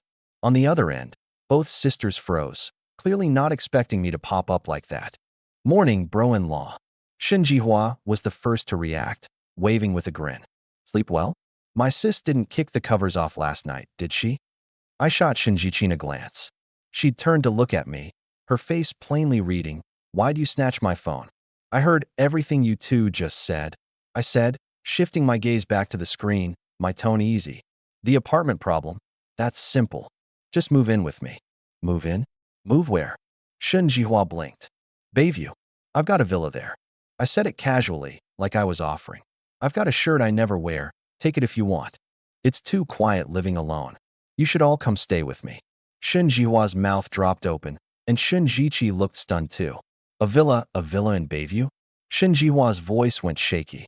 Brother-in-law, you're not talking about Bayview #1, are you? I heard a place over there goes for almost 100 million. Not that much. Just 70 million. My tone was flat, like I was describing something that cost a few bucks. Shin Jihua's jaw nearly hit the floor. Shin Jichi snapped out of it first, nudged his sister, and muttered something under his breath. Only then did she close her mouth, though the shock in her eyes didn't fade one bit. Shin Jichin sat beside them, listening to me say just 70 million, in that tone, and felt a tangle of emotions. She knew I had money, but every time that money took on a concrete number and landed right in front of her, it still didn't feel real. Brother-in-law, Shin Jihua said carefully. When you said we could move in, are you serious? Do I look like I'm joking? She studied my face, then quickly shook her head. No. Then there you go. I handed the phone back to Shin Jichin. You all talk it over. I'm going to freshen up. With that, I turned and walked off, my pace leisurely, as if what I'd just said was nothing more than an offhand remark. But Shin Jichin knew I wasn't just being polite. This man always talked like that. The bigger the deal, the more casual his tone, as if it were all a matter of course. On the other end of the screen, Shin Jihua and Shin Jichi huddled together whispering. Words like villa, live stream, and for real drifted into my ears in fragments. After a moment, Shin Jihua pressed back up to the camera, her shock now turned to excitement, her eyes bright as 2 stars. Sis, That villa brother-in-law mentioned. Is it really, really big? I don't know either. I've never been there, Shin Jichin said thoughtfully. But if it's worth 70 million, it's probably not small. Her contract with me was worth 2 million. 70 million could sign 35 of her. Shin Jihua clapped her hands. Then what are we waiting for? Let's move. Free stay in a huge villa, and brother-in-laws even helping with the supply chain. You couldn't find a deal this good if you searched with a lantern. Shin Jichi tugged at her sleeve, more level-headed. That's their house. What would it even look like, us moving in? And besides, sis and brother-in-law, their relationship. He didn't finish, but his meaning was clear enough. I came out of the bathroom, wiping my hands with a towel. I caught that last part. I walked over to the bed and sat down. Don't worry about all that nonsense. My voice was quiet, but every word came out crystal clear. You're Jichin's sisters, which makes you my sisters too. Little sisters staying at their big brother's place. That's just how it works. Who's got a problem with that? On the screen, Shun Jihuan nodded furiously, practically wanting to give me a thumbs up through the display. Shin Jichi pressed her lips together. But this is too much trouble for you. You've already done so much for us. You've taken this much help already. Why sweat a little more? I cut her off with a smile. Besides, once the live stream sales thing gets going, you'll be working for me, not freeloading. Think of it as an employee perk. Perfectly legit. She opened her mouth but couldn't come up with a comeback. Shin Jihua switched sides completely, shaking her sister's arm. Jichi, stop hesitating. Brother-in-law's already said all this. Turning it down now would just be putting on airs. Haven't you always wanted a big kitchen to practice your baking? Brother-in-law's kitchen has got to be huge. You shut up. Shin Jichi shot her a glare, but her tone had softened. She looked at her sister on the screen, like she was waiting for confirmation. Shin Jichin glanced at me. I lifted my chin slightly. Go ahead. She took a deep breath. Come move in. It'll be perfect for planning the live streams together. The house is big, so it's easier to get things done. Shinjichi was quiet for a few seconds, then finally nodded. Then okay, but we're paying rent. We're not living there for free. I raised an eyebrow but didn't push it. Fine, we'll talk about that later. How many days to pack up? We don't have much. 2 days is plenty. Then in 2 days, I'll drive over to pick you up. The video call ended, and the room went quiet. Shinjichin sat there holding her phone, head down, lost in thought. I sat beside her, saying nothing, just waiting. After a while, she spoke softly. Thank you. For what? For being so good to them. Her voice was faint, like it was holding something back. The place we rent is run down and cramped. Sometimes drunks bang on the door at night, but they never complained once. When you said they could live in the mansion, the look on Jihua's face. I haven't seen her that happy in a long time. I was silent for a moment, then reached out and ruffled her hair. Gently, like petting a quiet cat. We're family. No need to be so formal.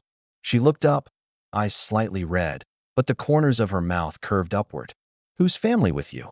She mumbled, her tone soft as melted sugar. I looked at her, all talk and no truth, and let a smile tug at my lips, choosing not to call her out. Evening. Sihai Hungtone Group Tower, first floor lobby. I parked at the entrance, waiting for the two girls to come down. I'll translate this Chinese text into natural American English for you. Lin Xiaoxiao and Su Wan stepped out of the elevator, brand new employee badges hanging from their necks.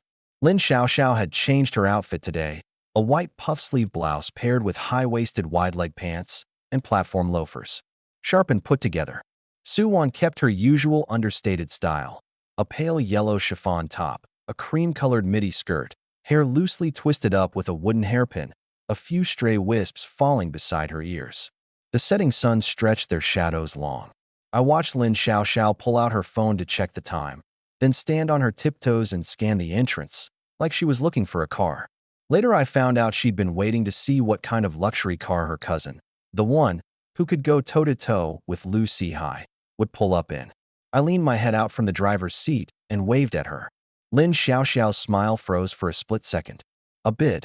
A chin, no less.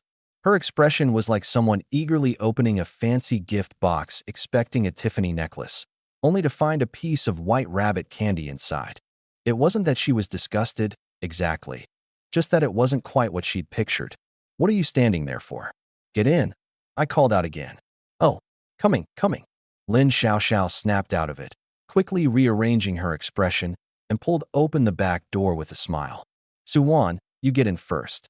Suwan bent slightly and slid into the car, moving so naturally it was like she couldn't care less what car she rode in. Lin Xiaoxiao took the passenger seat, buckled her seatbelt, and craned her neck to look around the interior. Simple, clean, no extra decorations besides an air freshener. I'd bought this car 5 years ago, back when my parents had chipped in to help cover the cost. She'd ridden in it plenty of times before. She knew it inside and out. I could tell she wanted to ask something but was holding back, not daring to say it. She probably found it odd that someone who could deal with Lu Si still drove a car like this. The car pulled onto Binhai Avenue, heading toward the old part of town. The setting sun dyed the sky orange-red, and in the distance a layer of golden light floated across the sea. Lin Xiaoxiao gazed out the window for a while, then suddenly turned her head, her smile much more genuine now. Linimo, thank you so much for yesterday. If you hadn't gotten Secretary Jiang to help, Su Wan and I would still be back in the dorm sending out resumes. I kept one hand on the wheel, eyes on the road. It was nothing, don't mention it. You two are qualified enough. The interviewer was just being rigid. That's different. She shook her head. Without you, all the qualifications in the world wouldn't matter. You didn't see it. The way that middle-aged woman in glasses looked at our resumes, like she was looking at trash.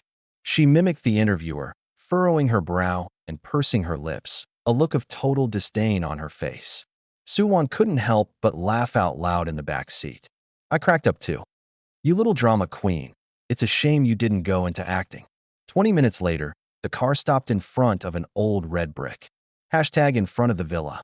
3 stories tall, its red bricks worn and weathered by the years, which, if anything, only gave it a sense of gravitas.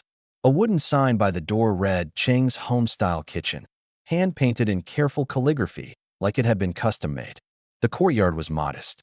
Bamboo lined both sides of a bluestone path, and in one corner a stone basin held a few koi, lotus leaves drifting across the water. The faint scent of osmanthus hung in the air. So, nice place, right? Lin Xiaoxiao led us through the courtyard, a note of pride in her voice. Our club came here for dinner last time. Everyone loved it, so I made a note. I nodded. Not bad at all. A waitress in a plain qipao came to greet us, confirmed the reservation, and showed us to a private room on the 2nd floor. A round rosewood table, for traditional armchairs, an ink-wash landscape on the wall, and a potted asparagus fern on the windowsill.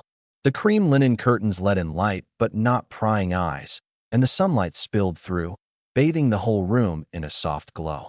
Lin Xiaoxiao flipped through the menu, her brow furrowing slightly. Prices had gone up since last time, now over 150 a head. But she quickly pushed the feeling aside and handed me the menu with a smile.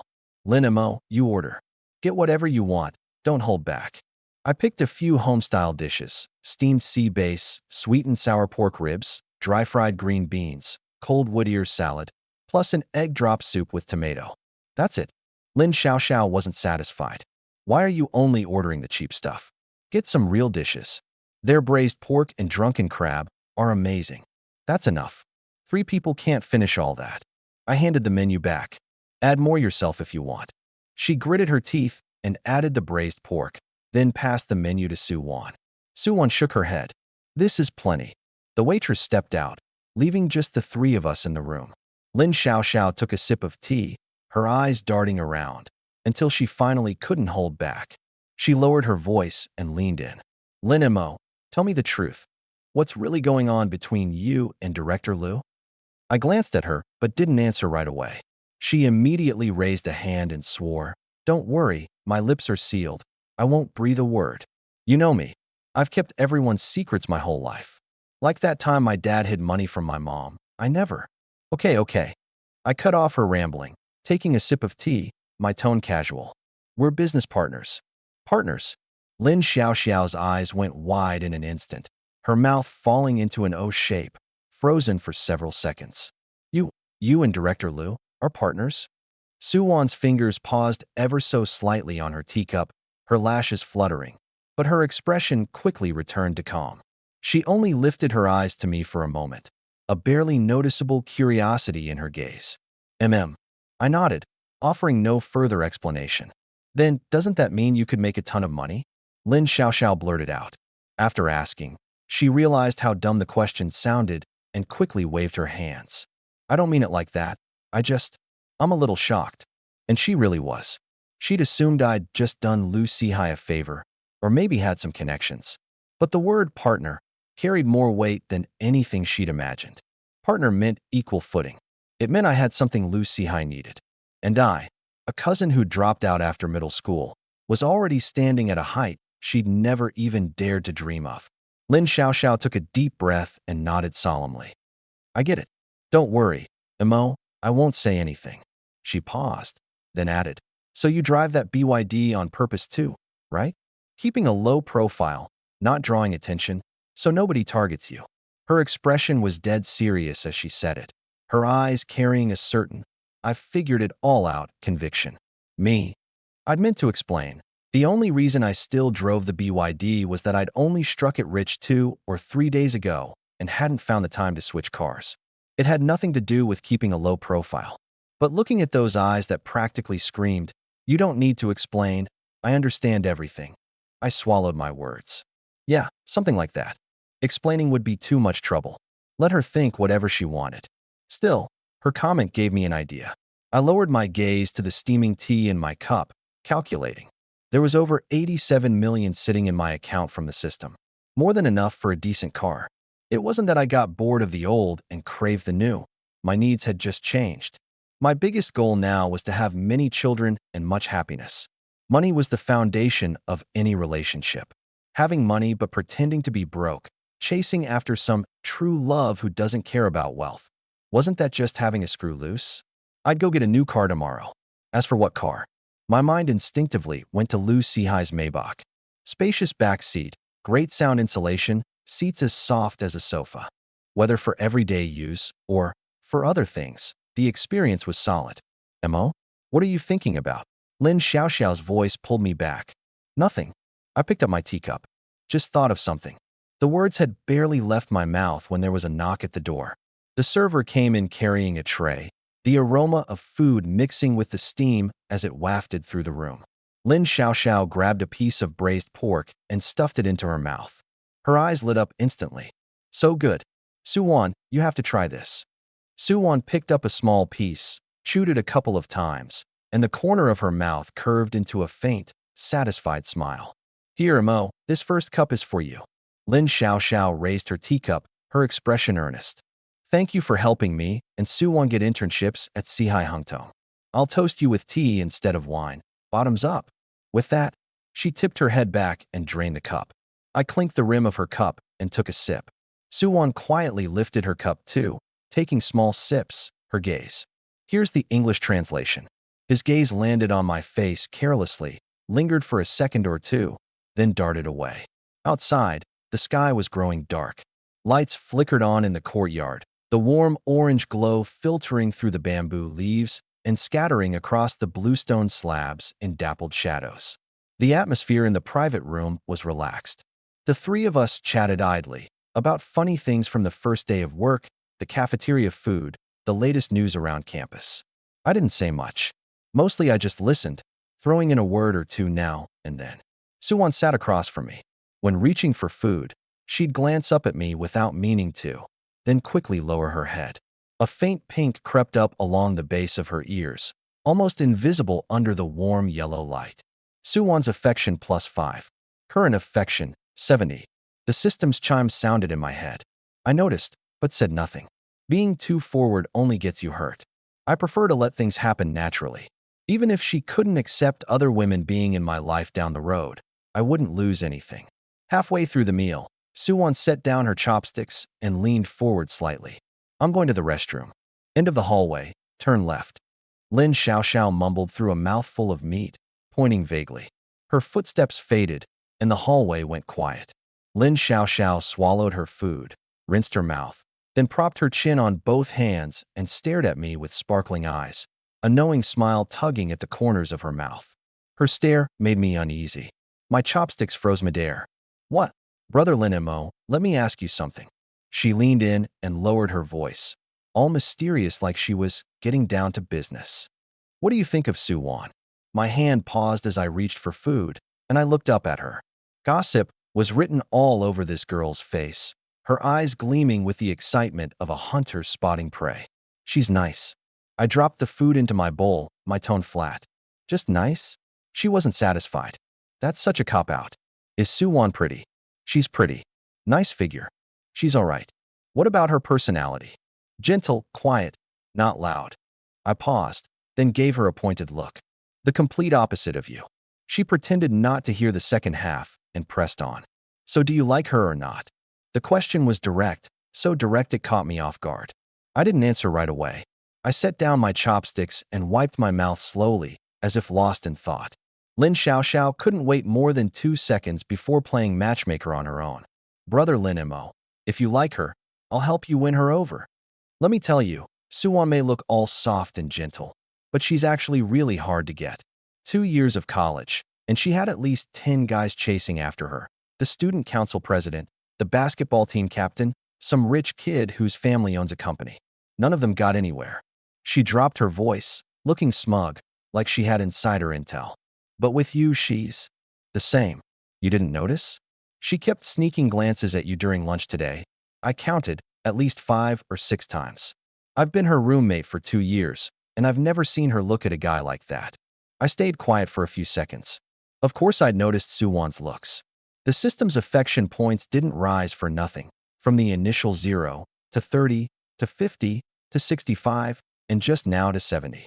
Every increase came with a clear notification. It was impossible not to notice. Seeing I wasn't responding, Lin Xiaoxiao thought I was hesitating and fanned the flames a little more. Plus, Suwon's never dated anyone. You'd be her first love. Where else are you going to find a girl this pure and untouched these days? How do you know she's never dated? I asked. Lin Xiaoxiao rolled her eyes. I've lived with her for 2 years. You think I wouldn't know whether she's dated or not? Freshman year, there was this senior who chased her for an entire semester. Waited outside our dorm every single day. Flowers, bubble tea, scarves, head over heels for her. Guess what Suwon did? What? She didn't even add him on WeChat. There was a note of vicarious pride in Lin Xiaoxiao's voice. She said she wasn't into him and didn't want to string him along. So she just didn't add him at all. Didn't want to give him any false hope. Tell me, isn't a girl like that rare? I nodded. She really was rare. In an age when everyone plays games and keeps things ambiguous, a girl who could be that clean-cut was actually precious. So do you like her or not? Lin Xiaoxiao yanked the conversation back, more direct this time. If you like her, I'll set you two up. If you don't, forget I said anything. I put down my napkin and looked up at her. Xiaoxiao, I'll be honest with you. I paused. Suwon's great. Her looks, her personality, her vibe, all of it. And yeah, I do like her quite a bit. Lin Xiaoxiao's eyes lit up. Her mouth opened, ready to say, "That's perfect, I'll go right now." But I shifted, my tone as flat as if I were commenting on the weather. I have a girlfriend. Her smile froze on her face. And, I added, not just one. The room went dead silent for a full 5 seconds. Lin Xiaoxiao sat there with her mouth open, eyes wide as saucers, like she'd been struck by lightning. Her expression slid from shock to confusion, from confusion to disbelief, and finally landed on, wanting to cuss me out. What did you say? Her voice wavered. I have a girlfriend, I repeated. More than one. She took a deep breath. Then another. Then another. Lin Mo. She lowered her voice, practically forcing the words through her teeth. Are you messing with me? No. Then you're just bragging. She was adamant. You dropped out of middle school, you've been driving for a rideshare company for 5 years, and you go home alone every single year. And you're telling me you've got more than one girlfriend? Who do you think you're kidding?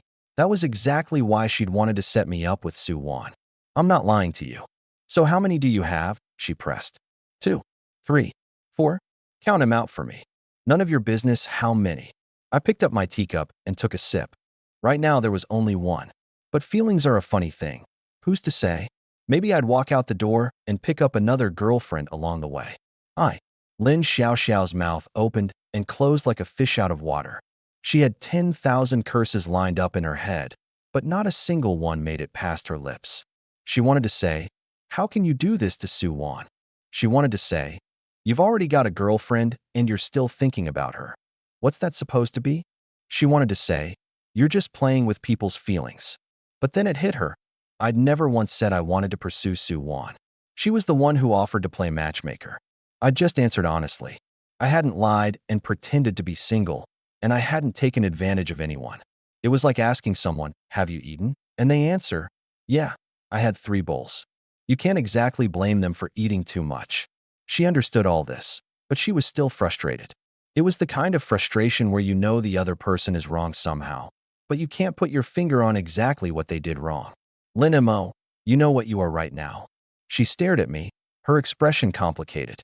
"You're like a total player." I didn't deny it, and I didn't confirm it. I just took another sip of tea. "So how many girlfriends do you actually have?" "That's not important." "Then what is?" "What's important is that you just asked me whether I wanted to pursue Sue Won." I set down my cup and looked at her seriously.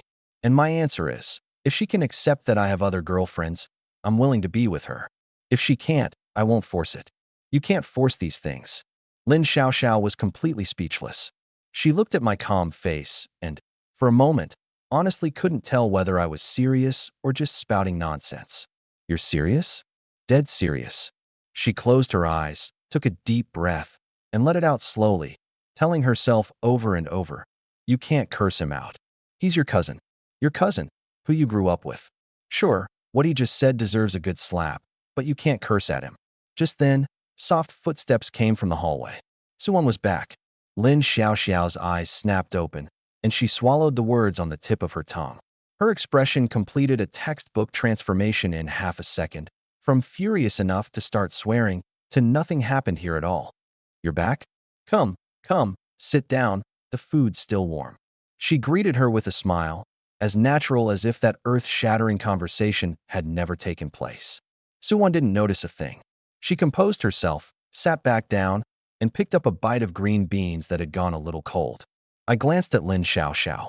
She shot me a look right back, one loaded with anger, helplessness, and disappointment. Once she'd calmed down, she'd probably figured out why I had so many girlfriends. After all, I was the guy who could do business with Lu Sihai. And who was Lu Sihai? Chairman of $100 billion conglomerate.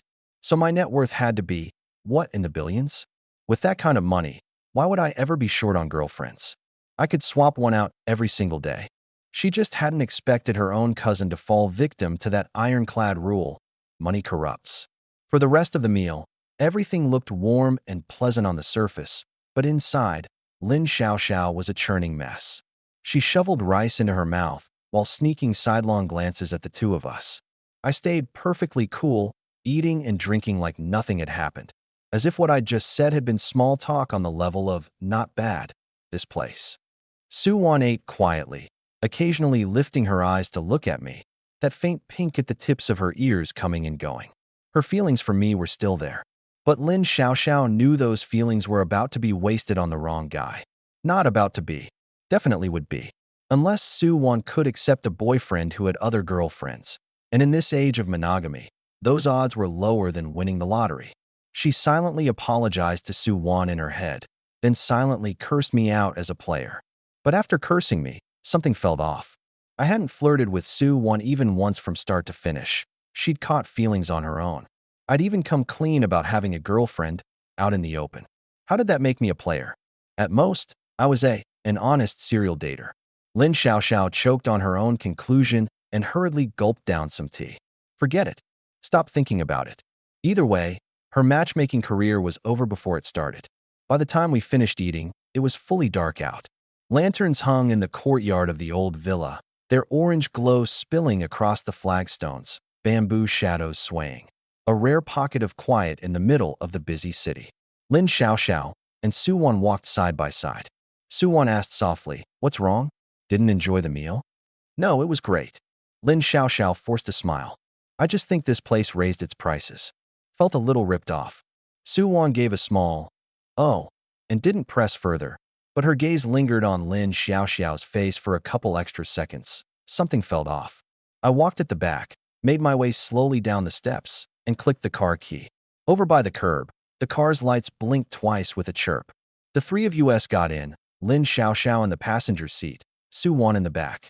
The car pulled away from the old town and headed home along the Riverside Boulevard. Outside the windows, The night scenery shimmered with color, the river reflecting the lights on both banks. Now and then a sightseeing boat drifted past, trailing a long ripple in its wake. It was quiet in the car, just the whoosh of the AC and the low hum of the tires. Lin Xiaoxiao sat with her hands folded in her lap, staring straight ahead. Her lips were pressed tight, like she was holding something back. Suwan leaned against the seat, tilting her head to look out the window. Her long hair stirred gently by the wind. I held the wheel with one hand, glancing sideways at my cousin, who clearly had something on her mind. I said nothing. The car soon pulled up to the entrance of Binhai University. Lin-mo, thanks for the ride. Suwan opened the door to get out. Before I could say anything, Lin Xiaoxiao cut in first. Suwan, wait for me by the gate. I need a word with Lin-mo. Oh, okay. Suwan didn't get it, but she climbed out anyway.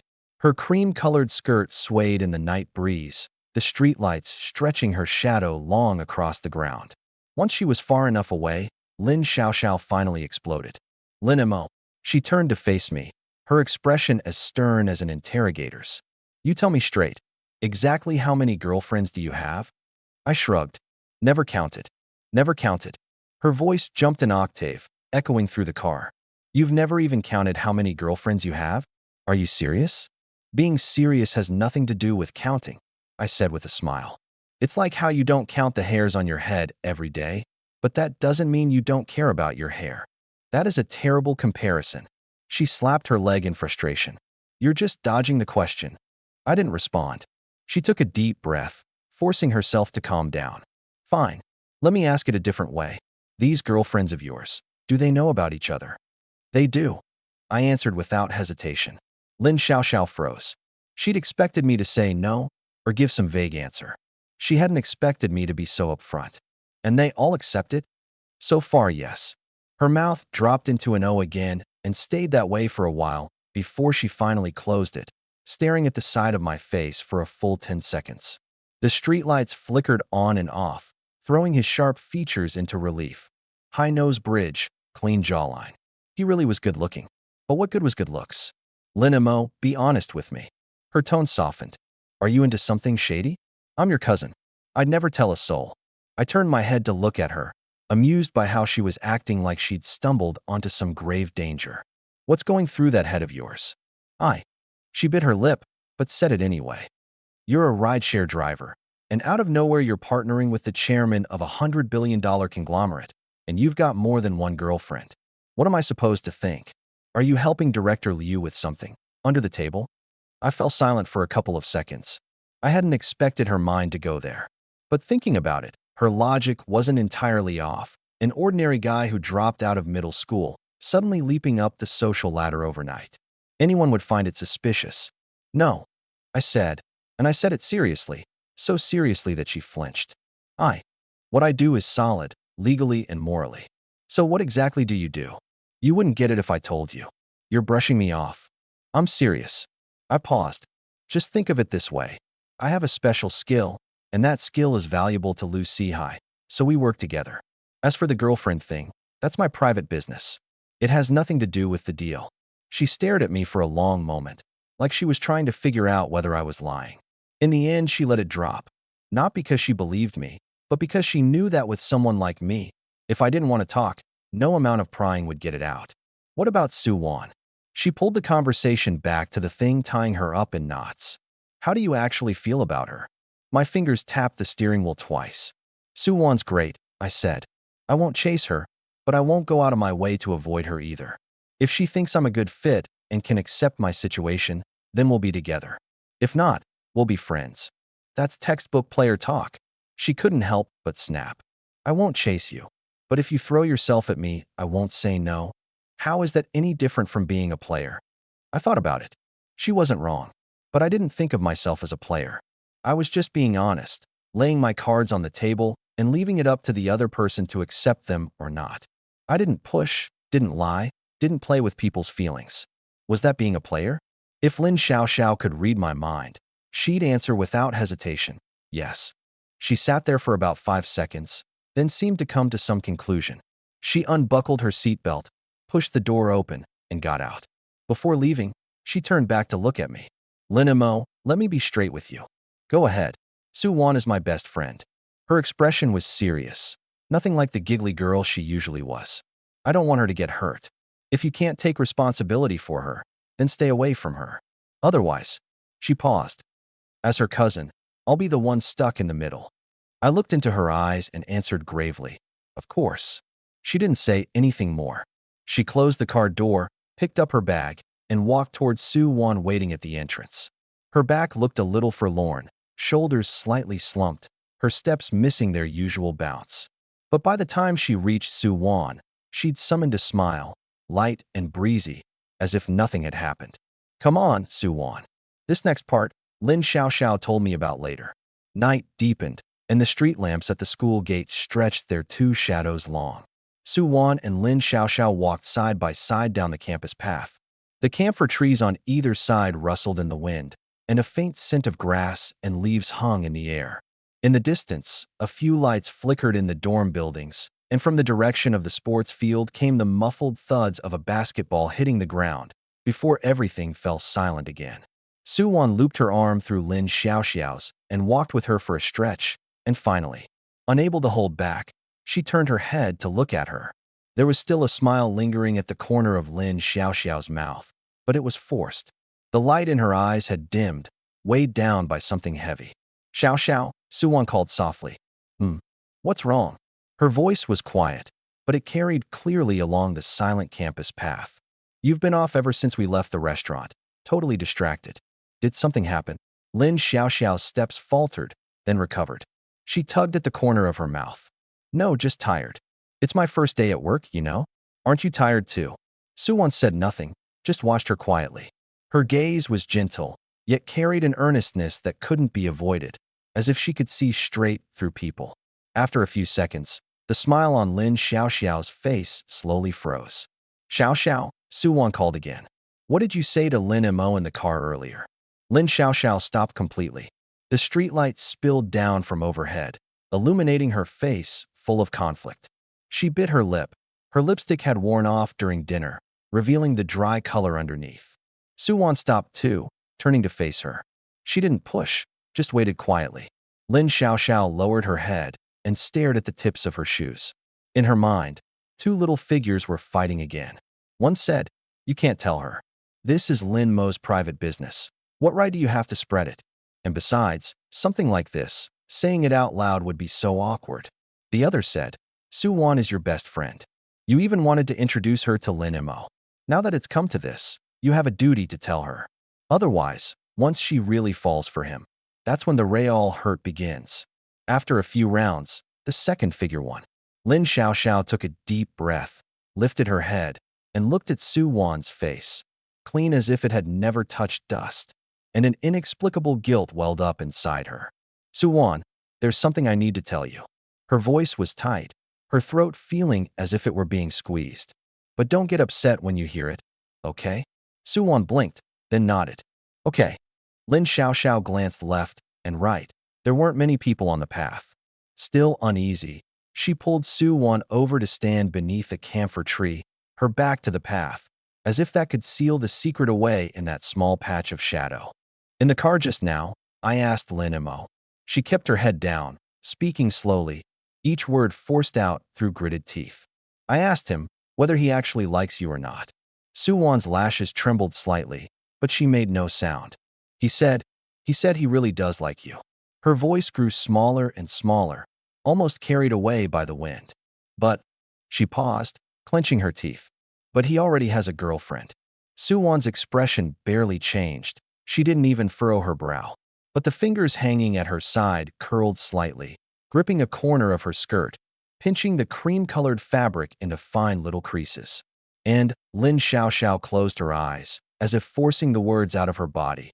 "It's more than one." After saying it, she seemed completely drained, her shoulders slumping. She couldn't bring herself to look at Su-won's face, instead staring fixedly at her own shadow on the ground, as if that blurry patch of darkness could give her some sense of security. Silence. It stretched on like a century. Somewhere in the distance, someone laughed, the sound scattered by the wind, too faint to make out. The camphor tree overhead rustled, and a withered leaf spiraled down, brushing past Su-won's shoulder before settling silently onto the ground. Xiao Xiao. Su-won finally spoke, still in that mild tone, betraying no emotion. It's nothing, really. That's Lin Mo's private business. Lin Xiaoxiao's head shot up, her eyes already rimmed with red.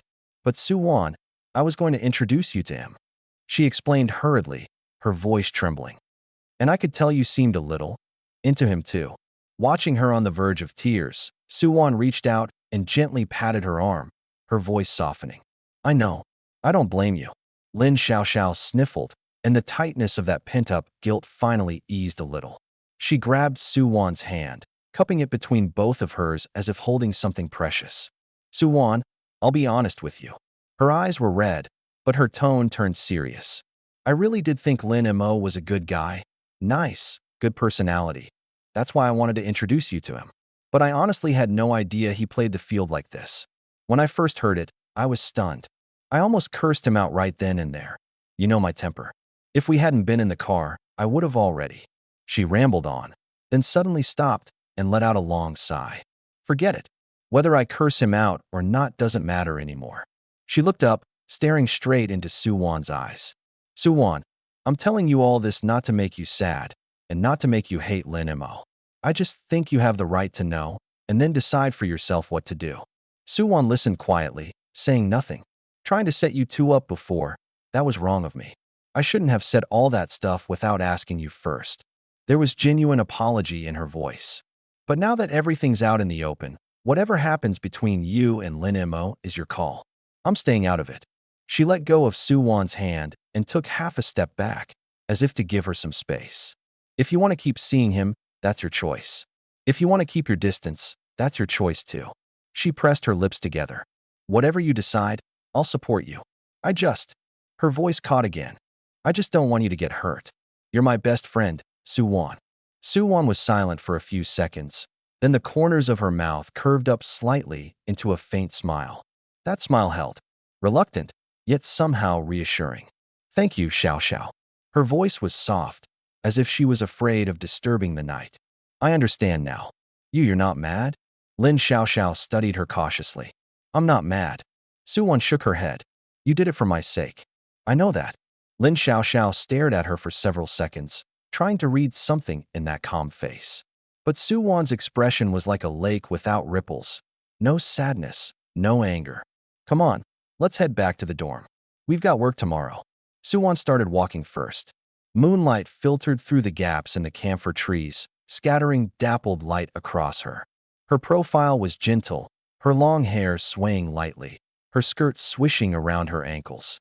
She was so quiet she seemed like part of the night itself. But Lin Xiaoxiao knew her heart was nowhere near as calm as it looked. After 2 years of living together, Lin Xiaoxiao knew her. The sadder she was, the calmer she appeared.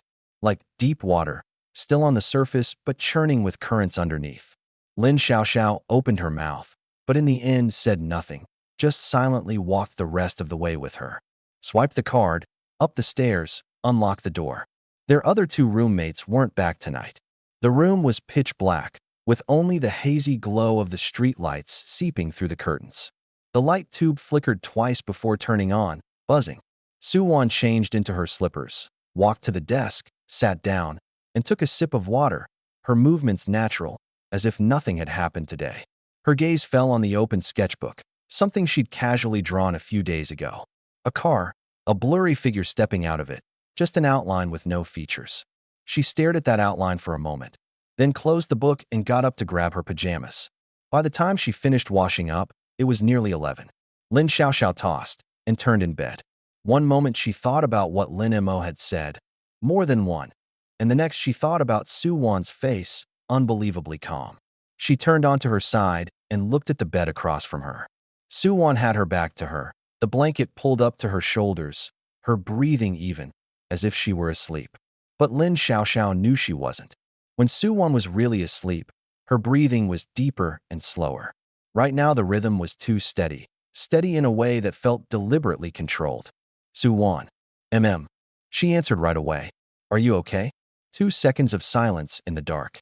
I'm fine. Her voice was muffled, still steady. Go to sleep. We have to get up early.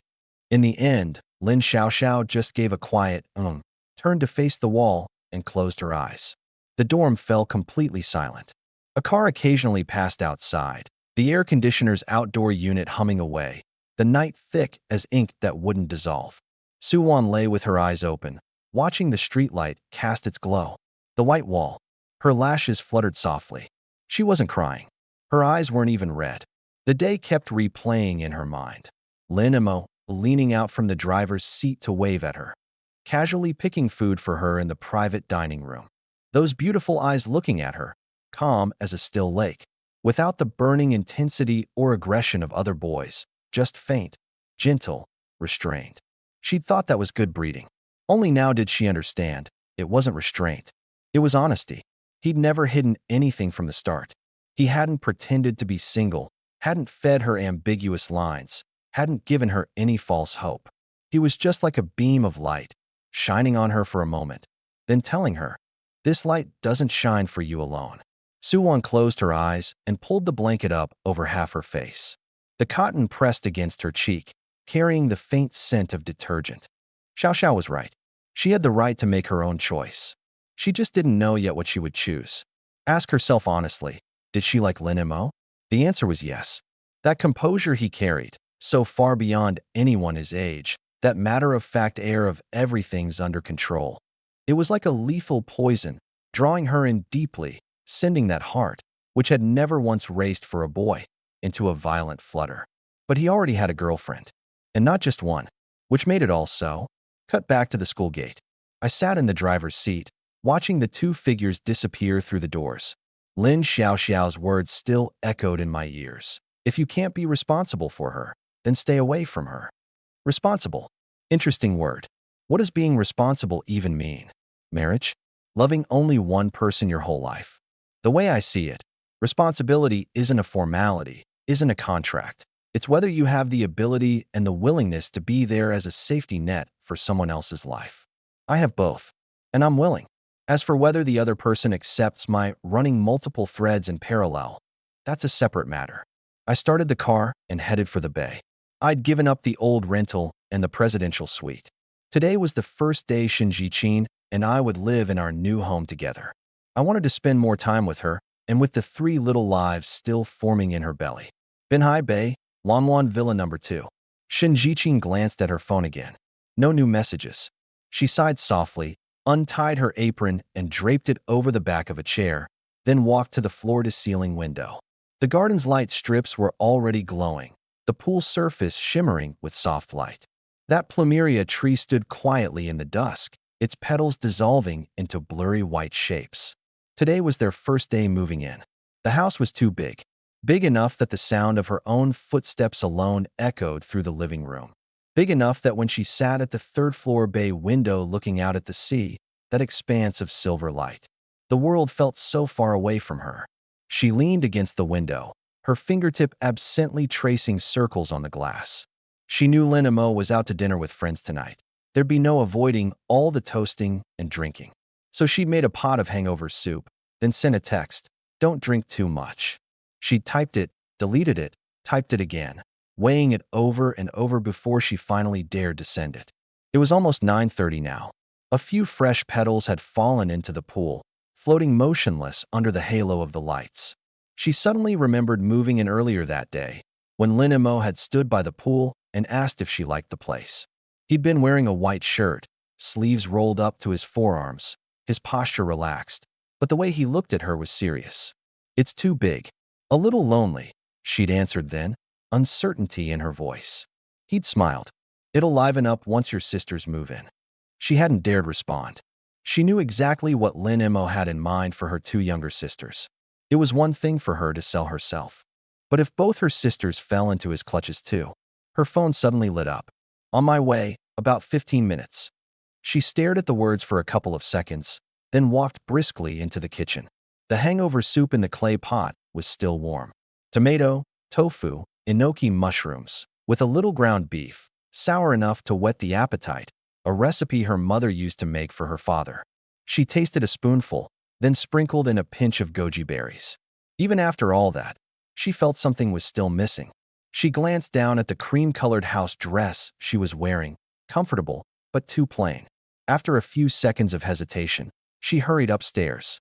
She flicked on the light in the master bedroom's walk-in closet, dug out a pale pink silk nightgown and changed into it, dabbed on some lip balm, and let her long black hair fall loose, draping softly over her shoulders.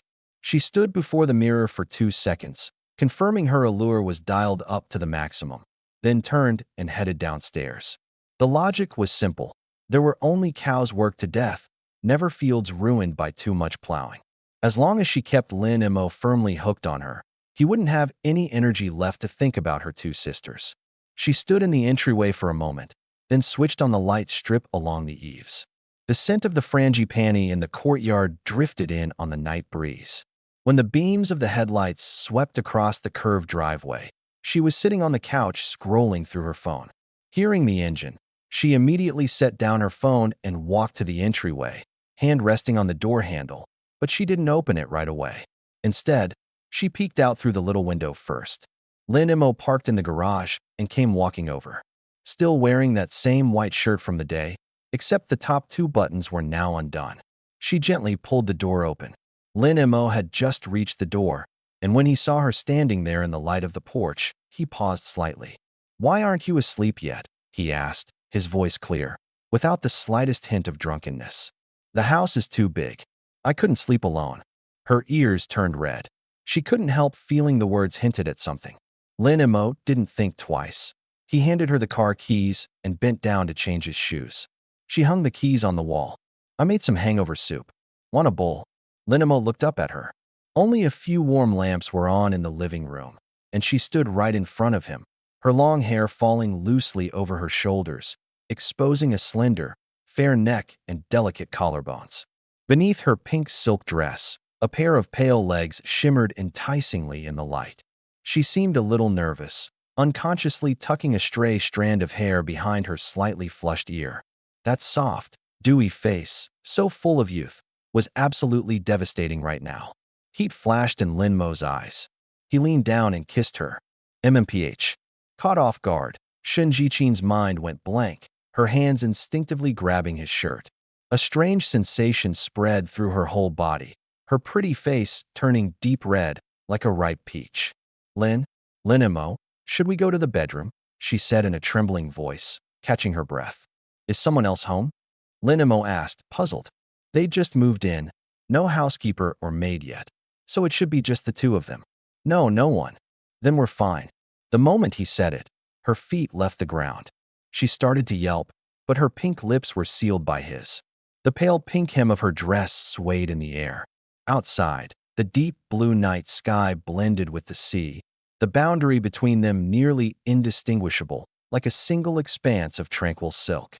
The frangipani tree swayed gently in the night breeze, dropping another blossom that drifted silently onto the water. The downstairs lights were still on, illuminating the fresh flowers on the coffee table, the light gray sofa, and 2 pairs of slippers scattered on the floor. In this ridiculously large house, the sound of 2 bodies entwined mingled and resonated with the distant waves. The next morning, before the sunlight even reached the room, I jolted awake.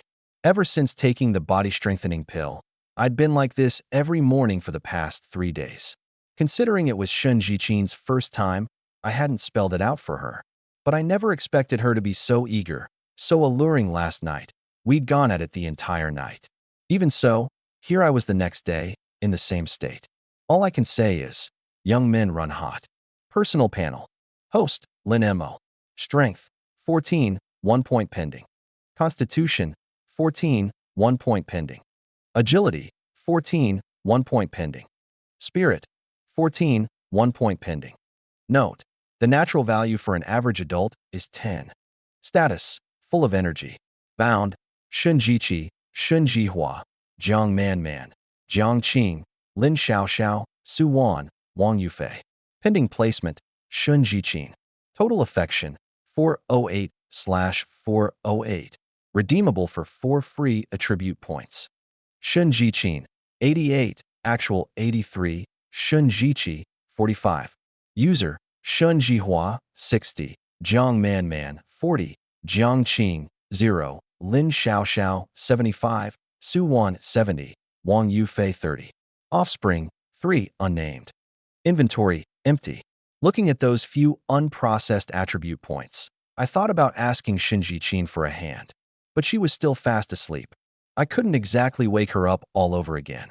I climbed out of bed carefully, walked into the bathroom, and turned on the cold water. The stream slammed down on my head, running down my hair, cheeks, and neck. The chill seeped into my skin, tamping down that blazing fire inside me a few degrees. Huh. I let out a long breath. The mirror was fogged over, reflecting a blurry outline. Even blurred, I could tell this body was different from a few days ago. Broader shoulders, a narrower waist, the lines of my pecs, and abs more coordinated, faintly visible beneath the skin. Not the exaggerated bulk you see at the gym, but something restrained and lean, a hidden edge, like carefully carved jade. I turned the water back to a normal temperature and scrubbed down. When I got to my forearm, the outline of the veins was more pronounced than before, the blue vessels winding beneath the skin like a dormant dragon. I made a fist, and the veins bulged slightly, radiating strength. No man would turn down a stronger body. I was more than satisfied with the current changes, and I was looking forward to seeing what I'd look like tomorrow, once the body-strengthening pill was fully processed. I glanced again at that line. 4 free attribute points available for exchange. After thinking it over, I decided not to spend them yet. I'd wait until it was fully processed, get a clear look at how my body changed, then decide where to put them. After all, I didn't want to become an animal that thought with the lower half of its body just because I had too much energy and nowhere to burn it off. I dried off and stepped out. Shinji Qin still hadn't woken up. I sat down on the couch beside the bed. I was going to buy a new car today, so I needed to do some homework first. After half an hour of browsing, she still showed no sign of waking, so I gave up. I'd wanted to bring her along to pick out the car. I went downstairs, cleaned up the traces left in the entryway, on the couch, and in the kitchen from last night, and made 2 breakfasts, one for myself, one to leave for her. I left a sticky note on the nightstand. Breakfast is downstairs, don't forget to eat. Then I got in the car and left. The Binhai Mercedes-Maybach dealership. If you're buying a luxury car, Linghua is the place to go. Back when I was driving for a ride-hailing service, I'd heard plenty about this dealership. The moment I pushed the door open, I caught a glimpse of a few people in the corner of the showroom holding up their phones, filming something. I didn't think much of it, until a familiar voice rang out. Mr. Lin. Jiang Man stepped out from the corner. Today she wasn't in a professional skirt suit, but a white square-neck knit top paired with black high-waisted wide-leg pants. A bit more of that lazy, feminine charm than when she'd been at Zegna. I was a little unexpected. After I had her deliver the clothes and shoes to the hotel last time, we hadn't been in touch since. She clearly hadn't expected to run into me here either, and the delight in her eyes was impossible to hide. "It really is you," she said, hurrying over. "Here to check out cars by yourself?" "Yeah. Thinking about getting something to get around in," I said breezily, like I was talking about grabbing a bottle of water. The corner of her eye twitched. "Shopping for a runabout at Maybach?" "Maybach, as a daily driver?" Jiang Man's favorability +10, current favorability 50. She quickly recovered, her smile growing even brighter. "Mr. Lin, my cousin is here shooting some short videos, so I came to help out. The sales manager here, Wang Chong, is one of my clients. We know each other pretty well. How about I introduce you? At the very least, I can get you an insider discount." "Sure, I'd appreciate that." "No trouble at all," she said, waving her hand quickly before turning to call toward the back of the showroom. "Manhwa, take a break from filming and come say hi to a VIP guest. Target matching criteria detected. System automatically binding for you. 1 target bound this time. 5 million binding funds have been deposited to your bank card. Please confirm receipt." The system chime had barely faded when the crisp click of high heels approached. I followed the sound. A young woman came walking briskly over. A cream-colored knit cardigan hugged her full curves and slender waist, its V-neck revealing just a sliver of fair skin below her collarbone. A black pencil skirt ended 3 inches above the knee, and with every step, the fabric tightened and loosened against her hips, hinting at the contours of her legs. Black stockings sheathed her long, straight legs, giving off a faint sheen under the lights. She wore red-soled black stilettos with a good 4-inch heel, yet she walked with perfect steadiness, as if strolling on flat ground. Behind rimless glasses, her eyes were small but strikingly alluring. The outer corners tilted up, the irises so dark they seemed to hold a pool of ink that would never dissolve. Her nose was high and refined, her thin lips full, painted with a mauve lip gloss that made them look as dewy as freshly picked cherries. Her whole face was delicate and soft, an unwitting seductiveness hidden within its innocence. Her waist-length hair was half tied back, swaying gently with each step. Name: Jiang Manhua. Age: 22. Appearance: 96. Figure: 94D. Favorability: 0. Relationship experience: 0. Interests: luxury cars, yachts, art exhibitions, diving. Health: healthy. 0 relationship experience? I hadn't expected Jiang Man, who'd been in 2 relationships herself, to have a cousin with 0 dating experience. But one glance at Jiang Manhua's list of interests told me exactly what she was after. Jiang Man took her cousin's hand. Mr. Lin, this is my cousin Jiang Manhua, a short video blogger with millions of followers online. Manhua, this is Mr. Lin, a VIP client at Hermenegildo Zegna. Really great guy. Nice to meet you, Mr. Lin. Jiang Manhua looked up and sized me up, a flash of admiration darting through her eyes. Jiang Manhua's favorability plus 20, current favorability 20. Manhua, why don't you show Mr. Lin around? I'll go get Chong. Sure. Jiang Man stepped aside to make a call. Are you here to buy a car, Mr. Lin? Jiang Manhua's voice was sweet and clear, like a stream trickling over pebbles. I gave a faint nod. She didn't seem to mind my coolness, her lips curving into a polished smile. What kind of model are you looking for? I know a bit. I can walk you through some options. I scanned the showroom, my gaze settling on an obsidian black Maybach. That one. She followed my line of sight, her eyes lighting up. That's the brand new Maybach S680, top trim, 6.0 TV12, 612 horsepower, Burmester sound system, reclining executive seats in the back with massage function. MSRP is over 3.3 million. At the mention of the price, she snuck a glance at me. Not a flicker of change on my face. I opened the door and slid inside. The leather seats were supple and smooth, the wood trim as warm and rich as jade, the whole cabin filled with understated luxury. By the time I got out, Jiang Man was already standing outside with a man in his early 30s. Mr. Lin, this is our manager, Wang Chong. She stepped aside. Chong, Mr. Lin is a very important client of mine. He needs your best price. Wang Chong had been in sales for years.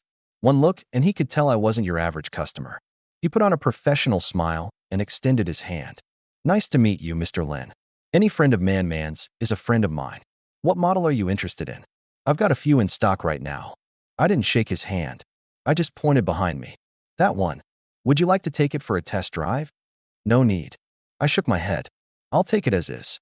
Wang Chong froze. Huh. I want this S680. My tone was as flat as if I were buying a bottle of water at a convenience store. Paying in full. Can the paperwork be done today? In all his years selling cars, he'd met plenty of decisive buyers, but never one this decisive. He was skipping the test drive entirely. Yes, absolutely. Full payment goes through fast. We can have it ready this afternoon. He nodded eagerly. Shall we go sign the contract first? Sure. Jiang Man's favorability plus 5. Current favorability, 55. Jiang Manhua was equally struck by how efficient I was, the curiosity in her beautiful eyes growing even stronger. Jiang Manhua's favorability plus 10. Current favorability, 30. The office was small but impressively furnished. Leather sofa, solid wood coffee table, a giant Maybach logo on the wall. Wang Chong brewed a pot of tea, and as he did, the salesman went on. The top spec S680 has an MSRP of 3.327 million. Add in the purchase tax, insurance, and registration, and you're looking at about 3.83 million out the door. Since you're a friend of Man's, I'll knock off the change for you. Let's call it 3.8 million even. How's that sound? Works for me. I didn't haggle. Every dollar on me was earned by trading away my energy. And even so, dropping 3.8 million in one shot made Jiang Man's eyes light up. Jiang Man's favorability plus 5. Current favorability, 60. Jiang Manuel's lashes fluttered, and she instinctively bit her lower lip. Jiang Manuel's favorability +5. Current favorability 35. Once the contract was signed, I swiped my card without hesitation. The instant the POS machine spat out the receipt, both women's eyes shone even brighter. They'd assumed I'd route it through a company or run it through a corporate account to dodge the tax. But I didn't. I bought the Maybach outright in my own name. What did that tell them? That I couldn't care less about the tax, or that my net worth already dwarfed the price of this car. Jiang Manman's favorability +5. Current favorability 65. Jiang Manuel's favorability +5. Current favorability 40. I could tell Jiang Manuel was sizing me up in her head. Rich, and the kind of rich that doesn't think twice about money. Mid-20s, sharp features, tall, well-built, with an impressive presence and none of that greasy new money vibe. She'd added me to a list. It wasn't a long list. Everyone on it was a candidate she'd handpicked. But the previous names had all fallen short in one way or another. Too old, unfortunate looks, already married, or questionable finances. Me? I cleared the bar on every single count. She straightened her posture and tucked a loose strand of hair behind her ear. The gesture looked casual, but she'd practiced it in the mirror hundreds of times. It made her neckline look more elegant, while casually flashing the Tiffany bracelet on her wrist. Any other man would have been itching to make a move by now. But while a flicker of admiration crossed my eyes, it vanished in an instant. She blinked, caught off guard, and then a faint hunger to conquer stirred deep in her gaze. Only a man like me was worthy of her, worthy of all the effort she'd put in. "Sis, what's the deal with this Mr. Lin?" she murmured into Jiang Manman's ear, keeping her voice barely audible. "No idea. Just know he's got serious spending power," Jiang Manman whispered back. "Last time he came into my store, he dropped over 80 grand on clothes without batting an eye." "Over 80 grand," Jiang Manuel repeated, her eyes lighting up again. "And he's always got these triplet sisters with him. Gorgeous, killer figures too." Jiang Manman frowned. "But the way he treats them, I can't quite pin it down. Like girlfriends, but also like assistants. A quality guy like him, it's only natural he'd have high-caliber women around him." Jiang Manuel's lips curved slightly. Jiang Manman paused, then spoke with heartfelt earnestness. "I don't think I've got a shot with him. I added him on WeChat, but he never replies unless it's about work. You're different, though. You're prettier than me, better figure, and most important, you're untouched. That's all capital. If you like him, you've got to lock him down." Jiang Manuel nodded thoughtfully, but said nothing. "Mr. Lin, the paperwork's not ready yet, and it's almost noon. There's a restaurant nearby with pretty good food. Want to grab a bite together?" Wang Chong glanced at the time, his eyes flicking between me and the two women. Sure, I had no objection to eating with Jiang Man, my little tool. I wasn't about to turn down more affinity points. Jiang Manuel wasn't bad either. If she could develop into a contract girlfriend, all the better. The two women had even fewer objections. They were dying to feel me out. The group cut through the showroom toward the parking lot. Sunlight slanted through the floor-to-ceiling windows, hitting the gleaming display cars and reflecting off in dazzling flashes. Jiang Man shielded her eyes and leaned close to her cousin, lowering her voice. "Manuel, what kind of car do you think Mr. Lin drives?" Jiang Manuel studied my back, white shirt, shoulders squared, an easy, relaxed stride. "A guy like him? Ferrari, a G-Wagon. Nothing would surprise me." She thought for a moment. "Or maybe a Panamera, something in that range." That's what I figured too.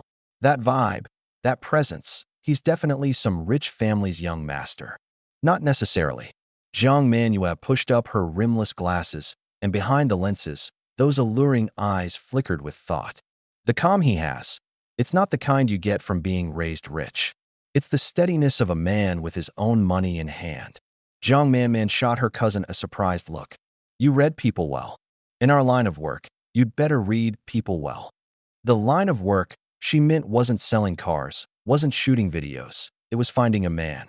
Finding the kind of man who could catapult her from ordinary to elite in one leap. In this line of work, an eye for people mattered more than anything. Misjudge someone, and you'd either waste your time or lose your body and your leverage both. The two followed us out of the showroom and turned into the open-air parking lot. Wang Chang's car was easy to spot, a champagne-colored BMW 5 Series, parked in the most conspicuous spot. He pressed the key fob. The lights blinked, and he smiled at me. "Mr. Lin, where's your car? I'll follow behind you." "No need." I waved him off and headed toward the far end of the lot. The two women's eyes trailed after me, full of anticipation. I stopped in front of a car. A BYD Cheen.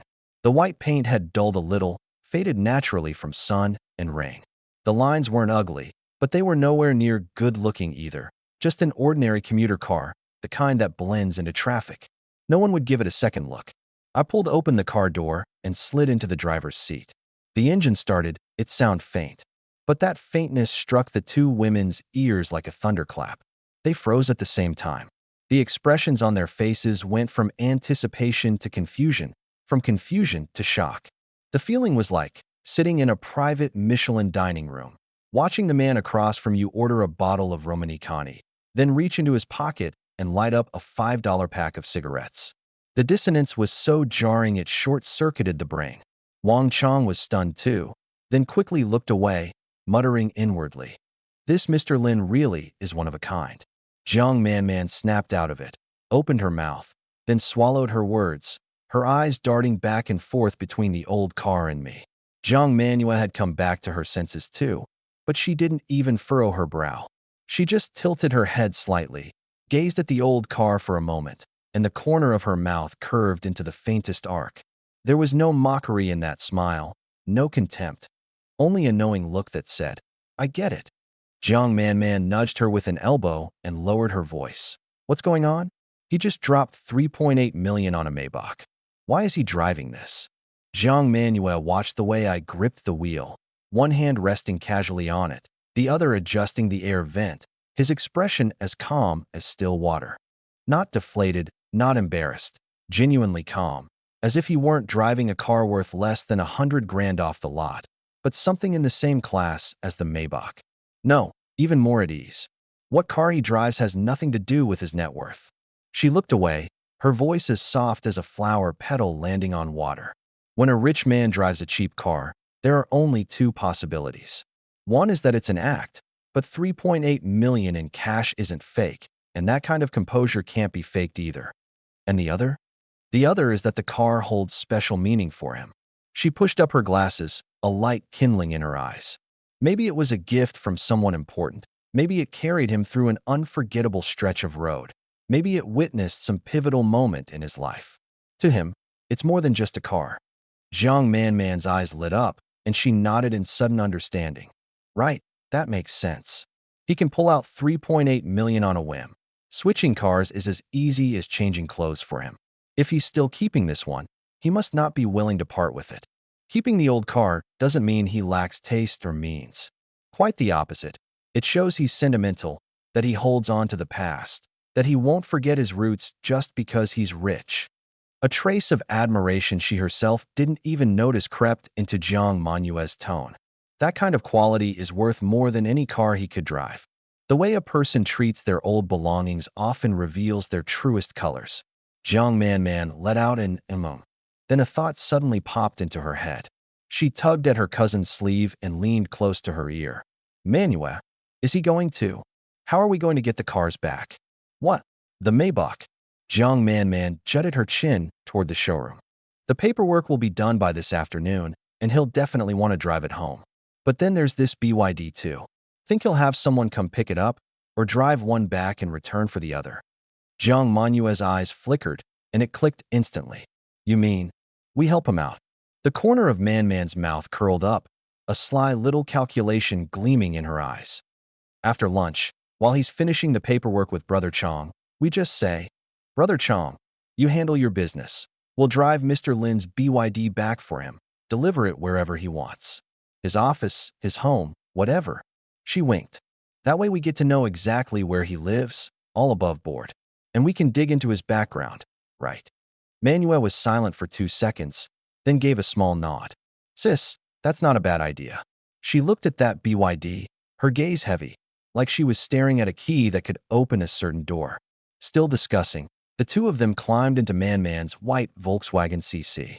An ordinary brand, but the coupe's styling and frameless doors made it stand out even in traffic. In Benhai, for a 24-year-old countergirl to afford a CC on her own was already impressive, even if she was making a hefty payment on it every month. Wang Chong led the way in his BMW, and I followed at an unhurried pace. About 10 minutes later, we turned onto a narrow street and stopped outside a place called Xuanwei Homestyle Kitchen. The storefront was small, the decor nothing fancy, but the front was packed with parked cars. "Mr. Lin," Wang Chong called out, "this place doesn't look like much, but the food's the real deal. I always bring my clients here." I glanced around and nodded. Inside, Wang Chong was clearly a regular. The owner greeted him the moment she saw him. "Manager Wang, I've got your private room saved. Entertaining a VIP today. Bring out your best dishes, use the finest ingredients." Wang Chong stepped aside to let me pass. "After you, Mr. Lin." The private room was small, a round table just big enough for four. Wang Chong tactfully took the seat by the door, leaving the one by the window for me. Jiang Manman hesitated a moment, then sat down to my right. Jiang Manhua glanced at her cousin's spot and, quite naturally, settled in on my left. The seating arrangement was no coincidence. On this one thing, the two of them were of remarkably like mind. Neither wanted to be the one furthest from me. Wang Chong saw it all, and something pricked lightly at his chest. It didn't hurt, but it stung. He liked the Jiang cousins, this pair of flowers, had liked them from the very first meeting. It's just that women like these two had never, from the start, been looking at a man like him. At the table, I saw right through Wang Chong. When he poured my tea, his smile was flawless, seamless, but the fingers holding the cup were too. His grip tightened, knuckles turning white. I'd seen that kind of smile too many times, the forced dignity you put on after swallowing something down. His eyes kept lingering on Jiang Man for half a second before darting away. I picked up my tea and lightly tapped his cup. "Manager Wang, you're too kind. Come, Mr. Lin, let me toast you with tea instead of wine." He raised his cup and drained it in one go. "From now on, whatever you need, maintenance, repairs, just say the word, and I'll handle it personally." The dishes came out one after another. Steamed leopard coral grouper, garlic lobster, matsutake chicken stew, sea cucumber with scallions, premium ingredients, prepared simply, all about bringing out the natural flavors. I picked up a bite of fish, tender, fresh, delicious. I nodded. Jiang Man lit up immediately. "If you like it, Mr. Lin, eat more. This grouper is limited every day." Manager Wang pulling strings to get it. That's some serious clout. "Not at all. It's Mr. Lin who's got the luck. First visit and he's already getting the best." Wang Chong smoothed things over. The two sisters' warmth had doubled from what it was back at the shop. Jiang Man kept putting food on my plate, her movements so natural it was like she'd done it 1,000 times. "This sea cucumber is stewed until it's soft and tender. Try it. This piece of lobster is so delicate. Have a bite."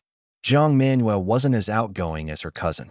She ate slowly, occasionally glancing up at me, a faint, barely there smile hidden in her eyes, as if to say, "This dish is good, isn't it?" That kind of push-and-pull draw was more seductive than blatant fawning. I saw it all clearly. These two women, one knocking with warmth, one setting a trap with silence. And Wang Chong was shrinking himself, inch by inch.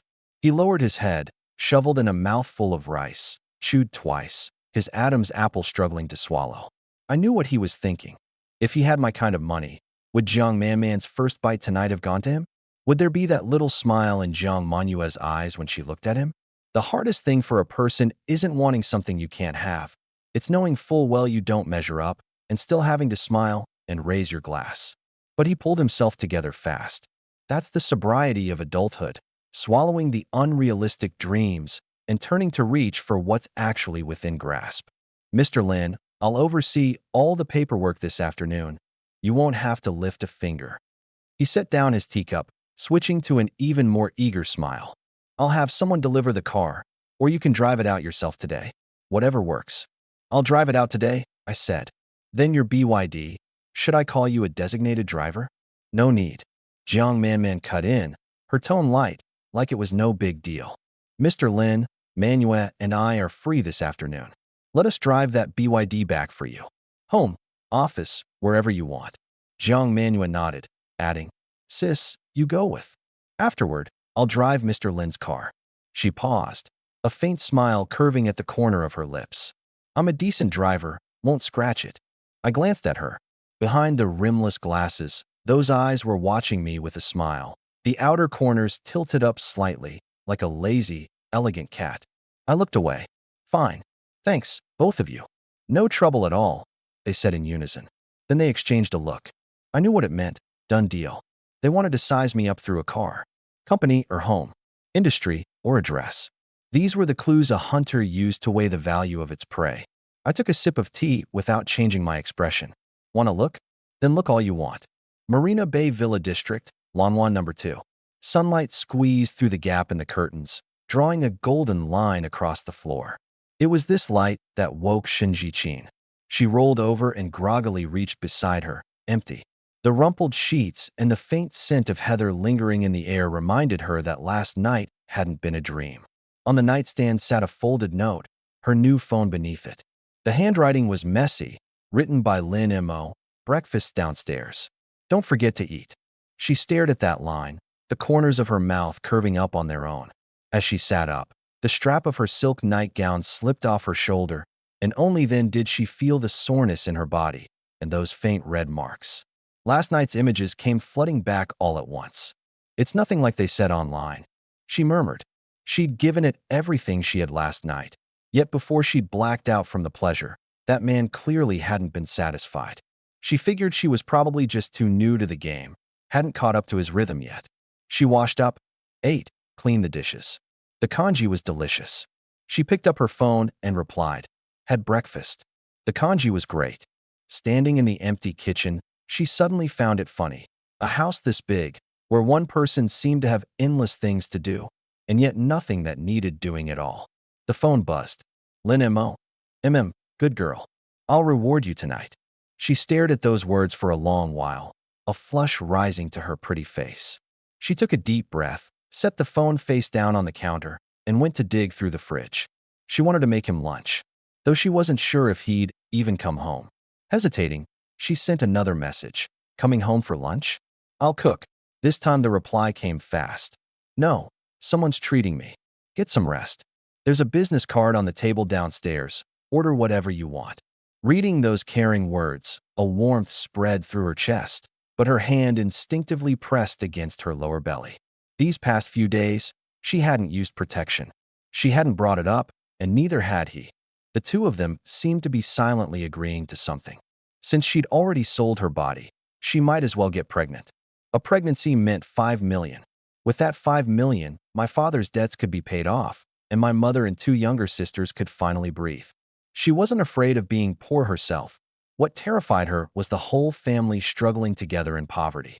That helplessness in the face of money, she never wanted to taste it again. She opened her chat with Shinji and pulled up the photo from the hospital room. Her mother wore the blue and white striped patient gown, the cuffs loosely rolled up to reveal a thin, bony wrist, leaning against the headboard, her hair carefully combed. She was smiling, but the smile looked weighed down by something, the exhaustion in her eyes impossible to hide. Shinji had an arm around their mother's shoulder, bending slightly. Shunjihua was practically pressed against her, throwing up a peace sign.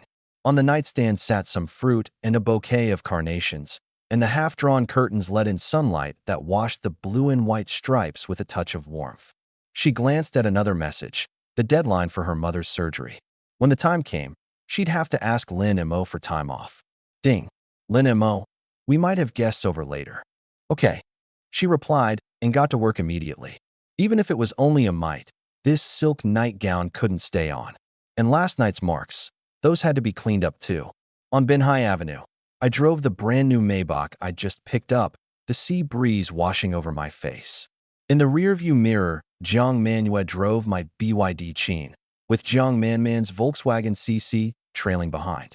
The two cars traveled separately, but they kept a voice call going the whole way. The wind was too loud for me to make out the words, but I could guess what they were talking about.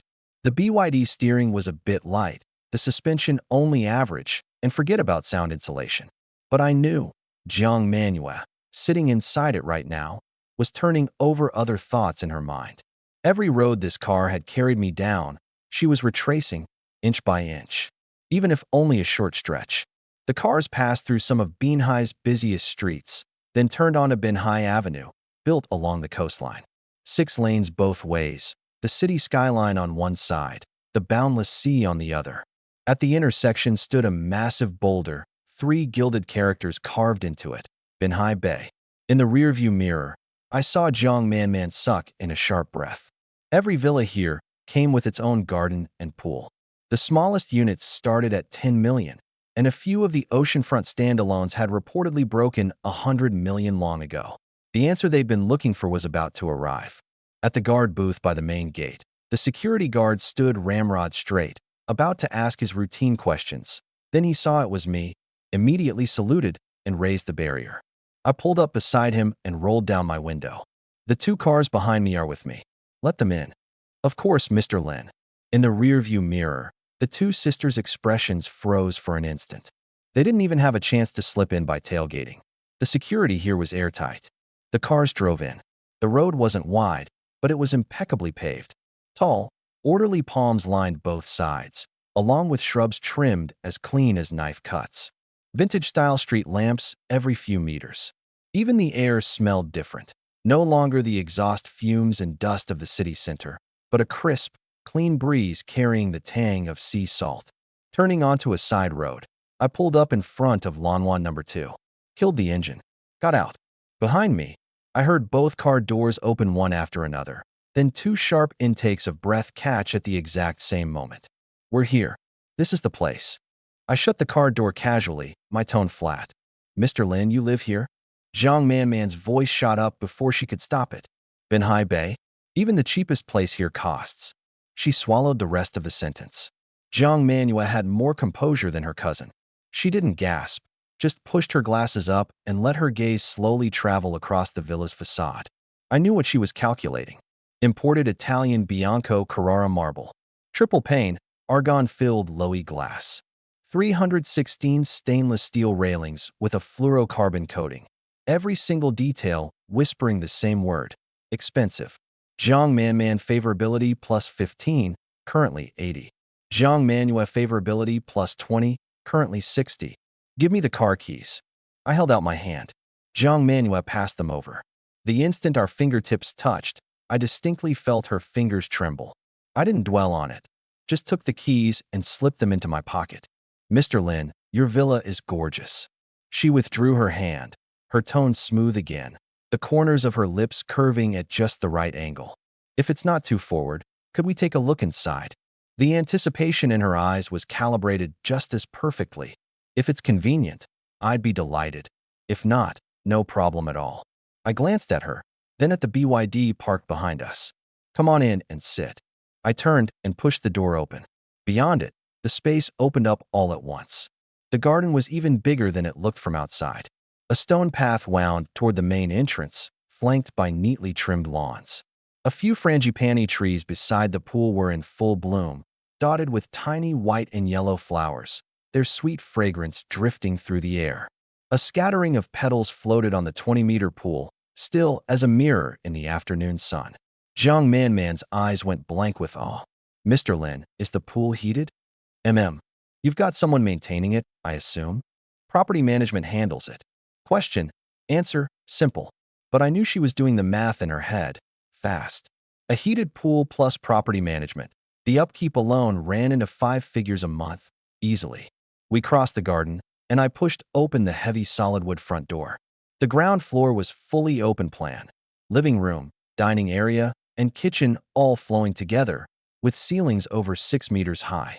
Enormous floor-to-ceiling windows pulled in both the garden and the ocean view. This is just too much. Jiang Man tilted her head back to stare at the ceiling, her voice full of shock. Jiang Manhua didn't gawk around. Her gaze stayed steady, but everywhere it landed, I'd mentally tag a price on it. Italian sofa, over 100 grand. Black walnut coffee table, 30 or 40,000. Even that unremarkable vase was some famous Japanese porcelain, a few thousand a pop. Mr. Lin, would you mind if we went upstairs to take a look? She shifted to a lighter tone. I glanced at her. What she wanted to see was never the house. It was my worth. Sure. The second floor had 3 guest suites and a family room, each with its own bathroom and walk-in closet.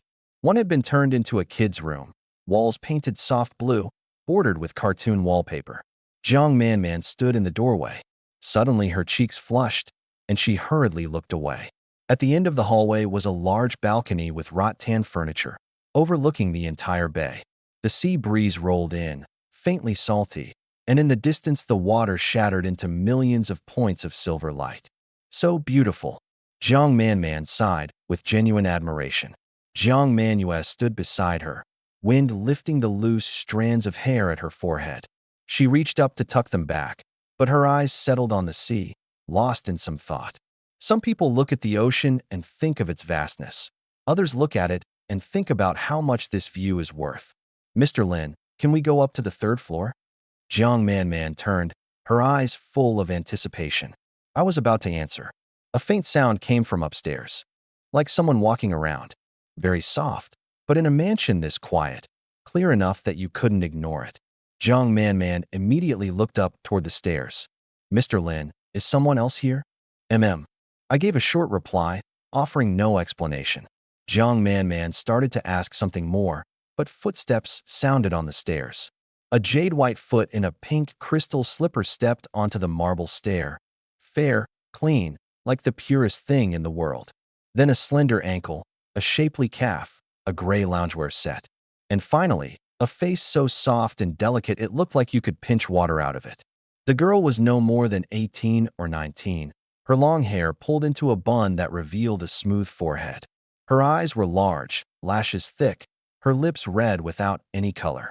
There was an innocence to her, yet also a hint of newly bloomed allure. I could tell Jiang Manman recognized her. They'd met before at Zegna, back when she'd assumed Shinjichin was a bird I kept in a gilded cage. Shinjichin saw the people downstairs, and her steps paused. Her gaze swept over me, then landed on the Jiang sisters, carrying a faint scrutiny, neither hostile nor welcoming. You're back. Her voice was soft, a little shy. Per our agreement, in front of my friends, she was supposed to address me more affectionately. I nodded and gestured toward the 2 sisters. Jichin, this is Jiang Manman. We met at Zegna. And this is Jiang Manhua, Miss Jiang's cousin, who helped me bring the car over. #translation. Come back. I paused, then said each word deliberately. This is Shun Jichin, my girlfriend, and the lady of this house. The moment I finished, the air in the living room froze, like someone had hit pause. Jiang Manman's smile stiffened on her face. Her mouth opened and closed, like a fish flopping on dry land. She looked at me, then at Shun Jichin, and the last flicker of hope in her eyes was ground to dust. Girlfriend, lady of the house. I hadn't said friend. I hadn't said house guest. Any adult knew exactly what those 2 words meant. A kept woman? No, this was clearly the wife in all but name. Jiang Manhua had far better control over her expression. She didn't glare, and the faint curve at the corner of her mouth didn't even disappear. It just froze for less than half a second before returning to normal. She pushed up her glasses, and behind the lenses, something sank fast in her eyes. Not disappointment, not jealousy, a recalculation so cool it bordered on cold. A perfectly measured blush rose on Shun Jichin's face as she came down the stairs and naturally took my arm. Miss Jiang, we meet again, she said, turning to Jiang Manman. Thank you for bringing Mo's clothes back last time. Oh, don't mention it. It was nothing, Jiang Manman said, struggling to keep her voice even. Shun Jichin nodded to Jiang Manhua as well, dimples showing. Nice to meet you, Miss Jiang. Thank you for helping bring Mo's car over. Jiang Manhua looked at that young face, and something inside her tipped like a scale. She understood better than anyone what age meant for a woman. She smiled back. Nice to meet you too, Miss Shun. It was no trouble at all. Just call me Jichin. Shun Jichin's eyes crinkled as she looked up at me. Have our guests had the tour? Should I brew a pot of tea? They've seen it, I said. Then I'll go make some tea. Please, have a seat. She turned and headed toward the open kitchen downstairs, the hems of her loungewear swaying gently around her ankles, radiating an ease that fit this villa perfectly. Not a guest, not a passerby, the lady of the house. Jiang Manman's gaze followed that retreating figure until it vanished around the corner. She took a deep breath, turned back to me, and forced a smile. Mr. Lin, the moment I first saw Miss Shun, I thought the two of you were perfectly matched. Thank you. Jiang Manhua skipped the pleasantries. She stared at the corner for 2 seconds, then pulled her eyes away. Mr. Lin, now that the car's been delivered, we won't intrude any longer. We've got the drive back ahead of us, so we'll pass on the tea. Please thank Xichin for us. With that, she tugged at Jiang Manman's sleeve. Right, right? We won't intrude, Jiang Manman said, snapping to attention. All right, thanks for the trouble today. Drive safe, I said, making no effort to keep them. As we passed the kitchen, Shun Jichin was holding a teapot, a slightly disappointed look on her face.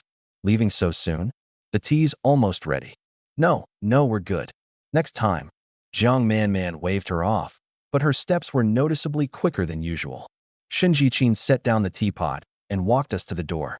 Sunlight fell on her jet-black bun, casting it in a bright golden glow. She waved, her smile as pure as a girl who knew nothing of the world's cruelty. Yet the way she'd called him Mo had come so naturally it made your chest tighten. I saw it clearly. When Jiang Manman opened the car door and got in, her hands were trembling. Not from the cold, from bitterness. The car pulled out through the gates of Marina Bay and turned onto Coastal Avenue. The ocean view outside was as beautiful as an oil painting, but neither of them was in the mood to look. 3 minutes of silence passed before Jiang Manman finally broke. Manhua. Her voice was a little hoarse. Do you think she's really his girlfriend? Jiang Manhua didn't answer right away. She tapped her fingers on the steering wheel twice. You'd seen her before at Zegna? I did, with her 2 younger sisters. Triplets, identical. Jiang Manman recalled. She was picking out clothes for Mr. Lin then, while the 2 sisters just sat on the couch watching. I actually thought she was some kind of kept woman. So you're saying all 3 sisters are Mr. Lin's girlfriends? That I don't know. Back then the 2 sisters didn't even offer an opinion, more like spectators. Whether it was then or now doesn't matter. Jiang Manhua delivered her verdict. You know as well as I do, there's no man alive who doesn't have a wandering eye. Faced with identical triplets, you think Mr. Lin wouldn't be tempted? It's only a matter of time. Jiang Manman nodded. If she had that kind of money and power and premium triplets like those were in front of her, she wouldn't let it slide either. So do we still have a shot? Her tone carried anxiety. She'd already given up on having him all to herself. She just wanted a taste of the leftovers. Of course. A faint curve touched the corner of Jiang Manhua's mouth. If he only has one girlfriend, it means he's sentimental. Jichin's so young and naive. She's no match for us. 2 against 1, the advantage is ours. If he has 3 girlfriends, it means he's a womanizer. However fun those triplets are, we sisters are no worse. 2 against 3, the advantage is still ours. What she didn't say out loud was this. Lin Mo had barely responded to any of Jiang Manman's messages. Most likely he'd looked into her background, or simply wasn't interested. But for now she still needed Man to pull her weight, so she let the word us slide. Manhua's right. When sisters unite, we can cut through steel. Jiang Man thought for a moment, wanting to prove her own worth. I've got a client who works in property management at Marina Bay. Let me ask around. Maybe he knows the inside story on Mr. Lin. #translation. Good. Jiang Manhua nodded. When it came to followers, she was a short video influencer with nearly 1 million fans. But when it came to connections, she couldn't match Jiang Man, a counter salesgirl. Man quickly dialed a number and put it on speaker. Hello, is this Chin? It's Man. The voice came through immediately, so excited it cracked. Man, what made you think to call me today? Nothing much. I helped a client today, a guy named Jia. He said he lives at number 2 Lanwan in Binhai Bay and wants to marry me. Chun, you work over there, so I wanted to ask, is the owner of number 2 Lanwan named Jia? Jiang Man didn't so much as blink. Man, don't let yourself get scammed. The owner of number 2 Lanwan is named Lin, not Jia. Chin's tone took on a hint of showing off. I heard the guy's even a shareholder in Sihai Hungtone Group. A shareholder in Sihai Hungtone Group. Those words slammed straight into the ears of the Jiang sisters. Something exploded in their minds, like something shattering and then violently reassembling into something even bigger. Sihai Hungtone, a conglomerate worth hundreds of billions.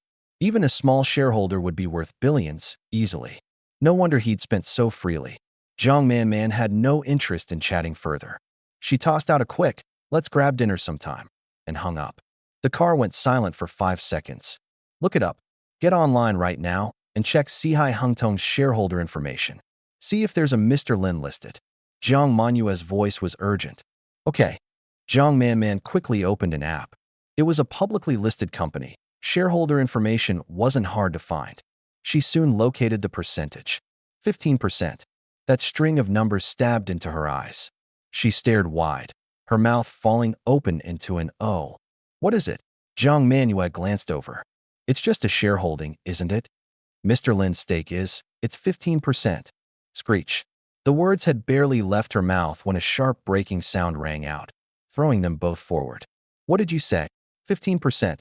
Jiang Manua's voice shot up an octave. She snatched the phone away. Only after seeing that glaring 15% on the screen did she fully believe it. Given Sihai Hungtong's scale, that stake was worth over 15 billion, and it was held entirely by Lin Mo himself, not inherited from his family. In other words, as long as he didn't do anything reckless, that money could keep him living in luxury for the rest of his life. And just a fraction of it slipping through his fingers would be enough to lift them into a whole new class. Get him. She, Jiang Manua, absolutely had to get him. Steal, deceive, seize. By any means necessary, she would have him. Jiang Man wasn't calm either. She'd assumed Lin Mo was worth just over $1 billion, never dreaming it was 15 billion. But it made sense. Otherwise, how could he have afforded number 2 Lan Wan? This kind of top-tier villa? Just that character, too, alone speaks volumes about its worth. Faced with a fortune like this, even if you couldn't be the wife, being the woman by his side would still be worth it. In this moment, the sister's obsession with Lin Mo reached an all-time high. Jiang Man's affection plus 10, current affection 90. Jiang Manua's affection plus 10, current affection 70. I never imagined Mr. Lin was this incredibly powerful. "Manua, what do we do next?" Jiang Man asked, her voice trembling. "We make the first move," Jiang Manua said, her beautiful eyes flashing with cunning.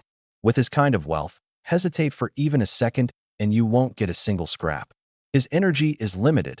If we don't act, a whole crowd of women will swarm him. How do we make a move? Ask him out. Using what excuse? I left my bag at his place." Jiang Manua smiled mysteriously. "Is that excuse good enough?" "Huh? No wonder I didn't see your bag. You planned ahead." Jiang Man was stunned. This cousin of hers had started scheming before they'd even confirmed his identity. Bringing her along really was the right call. Meanwhile, I watched that white Volkswagen CC disappear at the end of the road, then turned and headed back inside. Shin Jichin shut the door, and the expression on her face instantly vanished without a trace. "They gone?" I asked casually, sitting down on the couch. "Yeah." She walked over and sat down. "My performance just now was pretty good, right?" "Not bad." I reached out and pulled her into my arms, narrowing my eyes. "As a reward, I'll give you your evening bonus early." "Huh? Right now?" Her delicate body stiffened, and she glanced at the sun still hanging in the sky outside. "Isn't it a little early? Let's wait until tonight." I froze for a second, then caught on. "I meant your allowance," I explained with a laugh. "You'll be living here from now on. It's inconvenient not to have any money on you." "Oh." Her pretty face flushed red. That bashful look had a charm all its own. I leaned down and kissed her, then carried her up to the 3rd floor. After our lovemaking, she fell into a deep sleep. I was just about to comment on how inexperienced she was when my phone buzzed. "Jiang Man. Mr. Lin, are you home? I think Manua left her bag at your place. Could I trouble you to look for it?" I hadn't planned on replying, but she'd just earned me so much affection, and I genuinely did have some interest in Jiang Manua. The reason I hadn't made a move earlier was simply that I didn't want to come across as cheap. Things that come knocking on your door are never treasured. I replied, "I'll take a look." Jiang Man. "Thank you so much. We searched for ages and couldn't find it." I smiled. Did they really lose it? Or was it left behind on purpose? I knew the answer, but there was no need to call it out. A moment later, I found a black Chanel bag in the 2nd-floor guest bedroom. He replied, "Found it. You coming to get it?" "Jiang Man, my car broke down. Could I trouble you to bring it over?" "It's not far. I'm here at Galaxy International. If you're busy, don't worry about it." At that very moment, The two sisters stared intently at the screen. According to their analysis, if he agreed, they'd invite him to dinner at a restaurant in Galaxy International. If he refused, it meant he had zero interest and they'd need a new strategy. Lin and Mo, I'm free right now. I'll bring it over. When they saw the reply, they nearly jumped up. He said yes. The rest is up to you now, Manhwa. Jiang Man patted her shoulder. Relax, sis. As long as he's got feelings for me, he won't slip out of my hands, Jiang Manhwa said, brimming with confidence. Jiang Man admired her cousin more and more. From deliberately leaving the bag behind, to choosing Galaxy International, a place with both a restaurant and a hotel, giving them room to advance or retreat. Every move was calculated with precision. No matter what attitude Lin and Mo took, they had a response ready. Some hunters have the entire game mapped out from the moment they place their first piece. But they'd forgotten one thing. The most dangerous prey is often the one who walks willingly into the trap. If he really shows up, what do we do? Jiang Man asked. Jiang Manhua's eyes flickered. She lowered her voice and laid out a plan. When Jiang Man heard it, her cheeks flushed slightly, but she didn't object. She just gave a small nod. 15 minutes later, my Maybach rolled into the underground parking area of Galaxy International. The moment I stepped out, I saw the Jiang sisters coming toward me. They were still dressed the same, except Jiang Manhwa had touched up her makeup, more refined than during the day and even more alluring. Mr. Lin, thank you so much. She spoke first, her tone full of apology. It's all my fault for being so careless. I've caused you such a big hassle. I handed over the black Chanel bag with a faint smile. It was nothing. That won't do. She took the bag, her fingertips brushing casually across the back of my hand. We were just saying we absolutely have to thank you properly. There's a Cantonese place nearby, tucked inside an office building. The head chef trained at Lei Garden. The food's the real deal. Would you do us the honor, Mr. Lin? She tilted her head up slightly, her captivating eyes fixed directly on me, a perfectly measured hint of anticipation in her gaze. I checked the time. 6:30, right at dinner time. And I had nothing else planned. Besides, I glanced above their heads. Jiang Manhwa, Affinity 70. Jiang Man, 90. I knew exactly what these two were scheming. I'd been spending so much time with Shun Jichin these past few days. A change of pace wouldn't hurt. Sure, I nodded. It'd be rude to refuse. Jiang Manhua's eyes lit up. I felt a flicker of pleasure, but kept my expression neutral. Jiang Man immediately jumped in. Right this way, Mr. Lin. I'll show you. The elevator was quiet. The two sisters flanked me, one on each side, subtly boxing me in.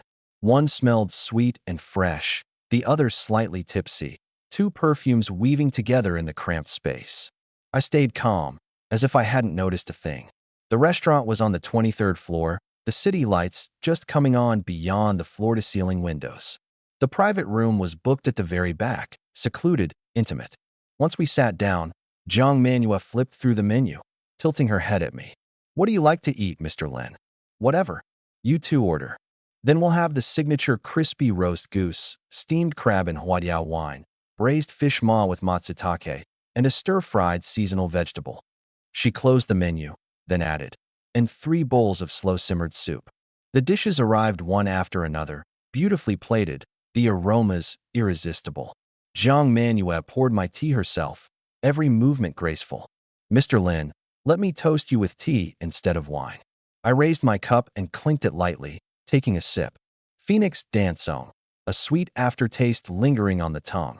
Are you usually busy with work, Mr. Lin? She set her cup down, making conversation. It's manageable. I picked up a piece of roast goose and ate slowly. So what do you like to do in your free time? Work out, golf, collecting. I looked up at her. Is this an interrogation? The words were blunt, but I said them with a smile. Her heart skipped, but she recovered quickly, dipping her head slightly to reveal a slender, fair neck, her voice softening.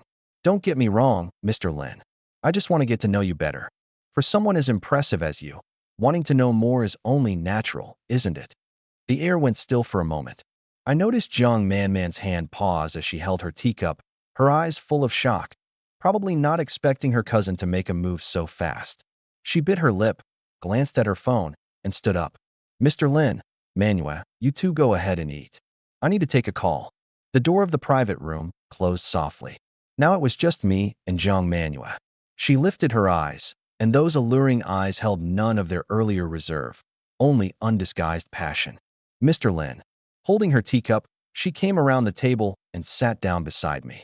The distance closed all at once, close enough that I could smell that faint, tipsy fragrance on her. I'm not one to beat around the bush. She turned toward me, one hand pressed against the table at my side, nearly encircling me in her embrace. So there are some things I'd rather just say outright. I set down my chopsticks and leaned back in my chair, watching her leisurely. Go on. She took a deep breath, but her voice was remarkably steady, every word crystal clear. Linimo, I like you. I've liked you since the first time we met. It's not. It's not because you're rich or because of how big your house is. It's just because of who you are. She leaned forward, her lips nearly brushing against my ear. Her warm breath drifted across my skin, carrying the faint sweetness of the Huadiao wine. I want to be your woman, no matter how many others you have, even if I'm just one of them. Her voice dropped low, like a sigh forced from deep in her throat. She didn't pull back. She held that impossibly intimate distance, waiting for my answer. The room was so quiet you could hear the wind outside the window. I said nothing. I didn't push her away. I just turned my head, meeting those eyes so close to mine. There was a nervous tremor in them, a burning hunger, and a trace of reckless resolve. That confession of yours. The corner of my mouth slowly curled up, my voice low. Pretty direct. Her heart clenched hard. I didn't respond. Didn't refuse, didn't accept. She was gambling on what I'd say next. Before she could speak, I said slowly, I won't play games with you either. What you want, I'll give you. But I have only one condition. Obedience. Can you do that? Her heartbeat nearly skipped. Obedience. She repeated the word, a curve slowly spreading across her lips. It wasn't a demure smile, but rather the ease of someone who'd finally figured things out, even carrying a hint of devil-may-care allure. When you say obedience. She tilted her head slightly, her lips almost touching my earlobe, her voice barely a whisper. In what sense exactly? I didn't dodge. Instead, I turned my head a little. In what sense do you think? Her mind was finally at ease. I understand, she said, pulling back a bit, looking at me with those alluring eyes, her tone earnest. Don't worry, Mr. Lin. I don't have many talents, but I know how to read the room, how to make myself useful, and how to keep my place. As she spoke, she picked up my chopsticks, took a piece of the Huadiao steamed crab, and brought it to my lips. I opened my mouth, enjoying her attentions. I had to admit, Jiang Manhua had first-rate looks and a first-rate figure, and even her way of tending to someone was perfectly measured. Every few bites, she'd feed me a spoonful of soup or a sip of wine, balancing the rich and the light just right. The angle was excellent, and the cleavage at her chest fell fully into my view, held back not at all. You eat something too, I said, with a hint of implication, or you won't have the strength later. She understood perfectly, yet showed not the slightest reluctance. She'd waited 22 years. Wasn't this exactly the day she'd been waiting for? Knock, knock, knock. The door was gently rapped. Jiang Manman pushed it open and stepped in, a perfectly calibrated apology on her face. Sorry, that call ran a little long. Her eyes swept across. I sat at the head of the table, casually eating. Jiang Manhua sat beside me, so close we were almost touching. Both our expressions were perfectly natural. Still, she caught the trace of poorly hidden delight at the corner of her cousin's brow in a single glance. It worked? Her heart skipped, though her face gave nothing away as she walked back and sat down. Mr. Lin, is the food to your liking? It's good, I nodded. You should eat too. When we'd nearly finished, her phone buzzed. She read it, then stood. I'm so sorry, Mr. Lin. Something's come up and I have to go. Would you mind seeing my cousin home afterward? Sure. She turned to leave, and as she passed Jiang Manhua, she shot her a subtle look. Jiang Manhua gave a slight nod. It's getting late. Let's head out, I said. Okay, Mr. Lin. Still Mr. Lin? Then. Mo, let's go. She slipped her arm through mine, and we walked out of the private room like a couple deep in love. I said nothing, letting her hold on as we walked side by side toward the front desk. The hallway lights were dim, warm yellow wall sconces stretching our shadows long. The front desk sat on the right side of the lobby, a long, semicircular counter. Just as we reached it, a man and woman stepped up beside us. The guy was tall and lanky, wearing a navy casual blazer, head down as he dug through his wallet, muttering, "I've got it. I've got it. No way I'm letting you pay." The girl next to him nudged his arm, cooing, "Fine, then next time's on me." The cashier looked up with a professional smile. "Hello, which room were you in?" 8807. Jiang Manhua said, not loud, but clear and pleasant. The guy turned toward the sound, his eyes landing on her face, and the whole man froze like someone had hit pause. 3 seconds? 5. The girl beside him tugged at his sleeve. "What are you staring at?" He snapped back, his throat bobbing as he hurriedly looked down at the menu, but his gaze kept drifting our way. I saw it all clearly. Couldn't be bothered to care. It was the same old story running through his head. One look at my Zegna suit, then at Jiang Manhua's arm looped through mine. This late, after drinks, all cozy and affectionate. He'd probably already written the whole script in his mind. Rich guy keeping a pretty girl, whining and dining, chauffeured everywhere. At that thought, a flicker of cynical superiority even surfaced on his face. Love built on money. How much of it could be real? Interesting. Sir? Sir? The cashier's voice pulled him back to reality. Oh, how much? He fumbled out his credit card, cheeks a little flushed. Your table comes to 860 yuan total. His hand paused mid-reach, his eyes drifting over again. The cashier was just now ringing up the number of tables. Your total comes to $3,240. 3 grand. I caught a flicker of understanding in the guy's eyes, like he was waiting for me to pull out a black card and put on a show, throwing money around. Then his eyes bugged out like saucers. Jiang Manhua slid a bank card out of her Chanel bag and handed it over without missing a beat, smooth as silk, not even glancing my way.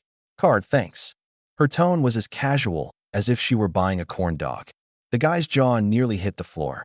He stared blankly as the cashier ran the card, printed the receipt, and handed it back.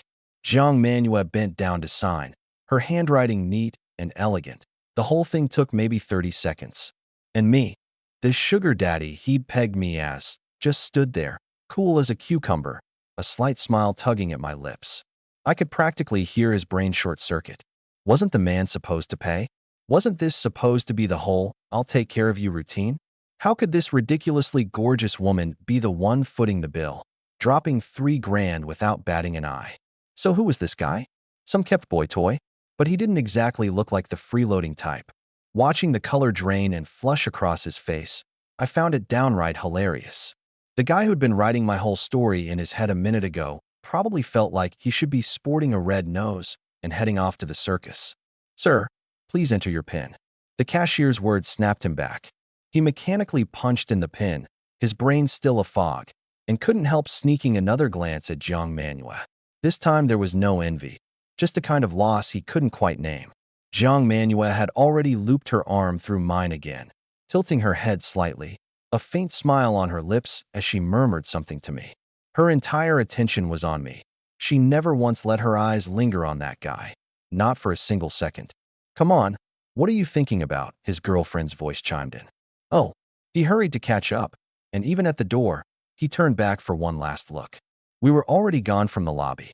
In that moment, maybe he suddenly got it. Some things in this world really aren't about money. I couldn't have cared less that I'd been too lazy to pay and someone had spun such an elaborate story about me because of it. Right now, I was standing at a hotel front desk with Jiang Manhua. I pulled out my wallet, set a black card on the marble countertop, and asked her offhandedly, "Did you bring your ID?" She paused, blinked, then fished her ID out of her bag and handed it over. The young clerk took it with a professional smile, though her eyes clearly betrayed her contempt. Another one of these guys, a big man, 6 feet tall, and he needs the woman to show her ID to book a room? Afraid of leaving a record his wife might dig up? Or was he too cheap even for that? Not even a shred of ownership? She muttered to herself, casually pulling up the room listings, her tone cooling a few degrees. "What type of room would you like?" "Standard king, deluxe king, presidential suite." I cut her off. Her fingers froze above the keyboard for a split second. Slowly, she lifted her head and looked me over again. Only now did she notice the Zegna I was wearing, and the Maybach key I'd tossed carelessly onto the counter. Her attitude did a complete 180. the fake smile melting into something genuinely deferential. Of course, sir. The presidential suite is currently available. 28,888 yuan per night. Breakfast for two included, plus executive lounge access. I slid the black card forward. Run it. 1 week. Her hand trembled as she took it, that flicker of contempt in her eyes vanishing into thin air, replaced by a fresh string of speculation. No wonder he wanted her ID. A rich kid at this level, bringing along a girl this gorgeous. He's not worried about leaving a record. He's worried about getting set up. That kind of scam's everywhere these days. One seduces you, the other kicks down the door, then they bleed you dry. He must have been burned before. That's why he shoved all the risk onto the girl. I watched that smug little flash of understanding in her eyes and didn't bother correcting her. Some misunderstandings just aren't worth clearing up. The truth was usually the simplest one. I just didn't feel like paying. The receptionist's gaze kept circling back to Jiang Manhua, envy practically dripping from her eyes. I knew that look. Tall, loaded, and walking in with a bombshell like this to book the presidential suite. In her mind, Jiang Manhua had hit the jackpot. She handed back the room key, ID, and black card all together, her smile professional and radiant.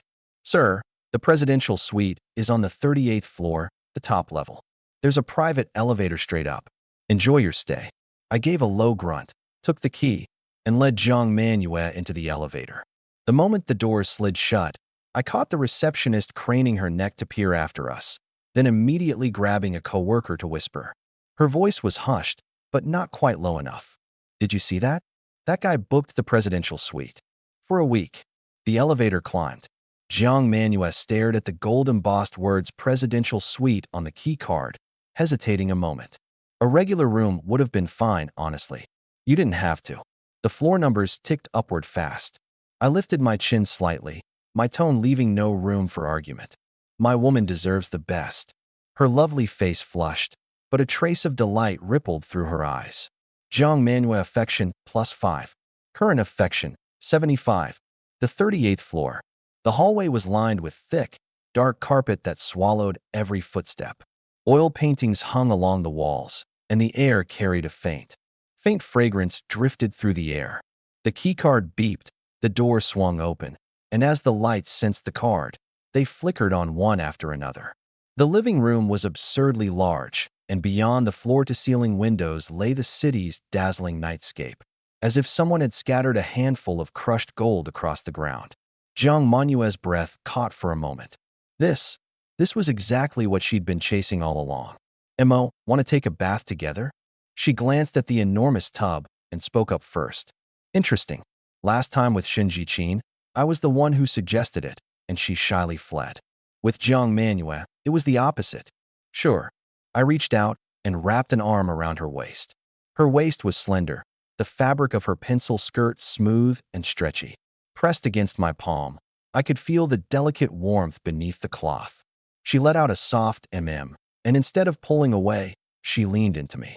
The bathroom was even bigger than I'd imagined. The so-called tub was a round jacuzzi set into a marble countertop, facing an entire wall of floor-to-ceiling glass. The city's countless lights spread out beneath our feet, flickering and glimmering, like standing in the middle of a galaxy. Bath salts, essential oils, and towels folded into flowers were arranged along the edge of the tub. A cart held an ice bucket, champagne, and a dish of bright red strawberries. Jiang Manhua stepped back and crouched by the tub to test the water. As she bent down, the hem of her top rode up slightly, revealing a sliver of her lower back, so pale it seemed to glow. The temperature's just right. She glanced back at me. Want me to undress you? No rush. You first. Okay. She took off her rimless glasses, folded them, and set them on the shelf. Without the lenses to hide behind, those slightly upturned eyes looked even more alluring, the corners curving like a crescent moon. She smiled at me, hooked her fingertips into the hem of her top, and slowly lifted it. The sound of fabric brushing against skin was amplified in the silence. When it reached her chest, she suddenly paused. It stuck. Come help me. Stuck or not. I couldn't be bothered to figure it out. I stepped forward and gave it a tug, and the top fell into my hands. Her cascading hair spilled down, releasing waves of subtle fragrance. Under the light, Her skin was almost translucent. My gaze traced from the line of her shoulder all the way to the dimple of her waist. She felt that burning stare, and a faint flush rose to her cheeks. Yet she didn't flinch or shy away. Instead, she swept her long hair behind her ear, drawing a gorgeous curve between her arm and her side. The zipper of the pencil skirt was on the side of her waist. She pinched it, drew it slowly down, and the skirt slid over her hips.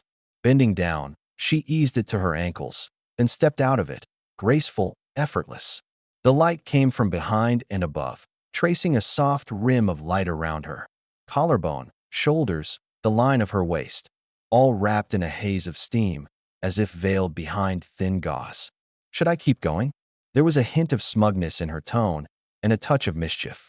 She liked the look in my eyes right now, not like earlier in the day, when we hadn't yet made things official between us, when I looked at her. Naturally, like looking at a stranger. But now our relationship was settled. I'm no saint. There were certain reactions that were bound to happen. Let me take yours off, I said. If I let her keep undressing me like this, it was going to lead to trouble. Okay. Her hand reached for my collar, her movements not quite practiced, a little clumsy, even. It made for a subtle contrast to the boldness she'd shown earlier when she'd casually suggested we shower together. After she undid the last button, she didn't rush to pull the shirt away. Instead, she pressed her cool palm against my chest, her fingertips sliding slowly over my collarbone, my pecs, finally coming to rest in the grooves of my abs. She looked up at me, and there was no flirtation in her gaze, more like she was studying a piece of art she found pleasing. "Mo, you've got such a great body." Then she lowered her lashes, which trembled faintly, and her hand sped up, stripping off the rest of my clothes. The tub had filled. Steam blurred the night view beyond the window. She opened the champagne, poured 2 glasses, and set them along with some strawberries at the edge of the tub. I got in first. She followed, walking to the opposite side and slowly lowering herself down until the water reached just above her waist. The soaked black lace turned a deeper shade, clinging to her skin. She tilted her head back against the rim of the tub, her long hair fanning out across the surface like a spread of black silk. Water droplets rolled down the line of her neck and disappeared into the hollow of her collarbone. The hot water wrapped around me, my pores opening up, the day's ache slowly melting away in the warmth. She took a sip of champagne, watching me through the mist. I had my eyes closed, resting, as if that scorching look from before had never happened. Falling asleep already? There was a pouting, coquettish edge to her voice. Under the water, her toes crept over and brushed against my calf. I opened my eyes and caught her ankle, the pad of my thumb tracing up along the bone. Her stocking, soaked through, clung even tighter now, the warmth of her skin coming through the fabric. She didn't pull back. If anything, she raised her leg higher, letting the water droplets slide down her calf. "Like what you see?" I nodded. "I don't believe you. You're not even reacting." Her tone was 3 parts sulky, 7 parts playful. I tightened my grip and pulled her toward me. The water sloshed violently, a champagne glass tipping over, the amber liquid spilling into the bath. Neither of us cared. The distance between us vanished completely. She braced her hands on the edge of the tub and leaned forward, her wet hair sticking to her shoulders and back, a few strands hanging down over her chest. A droplet dripped from her chin and landed on my chest. Without her glasses, the emotion in her eyes was completely unguarded. Not shy, not nervous, but something close to open admiration and anticipation. "Mo," she called my name, her voice softened by the steam. Her fingertips traced slowly along my jaw, from my chin to behind my ear, then down to my collarbone, moving as if she wanted to memorize every inch. Right now Her voice. The sound was so soft it was almost drowned out by the running water. "This feels so nice." Not aroused, not excited, just nice. The words slipped from her lips with an unexpected innocence. I cupped the back of her neck and pulled her toward me. Her lashes fluttered, then closed.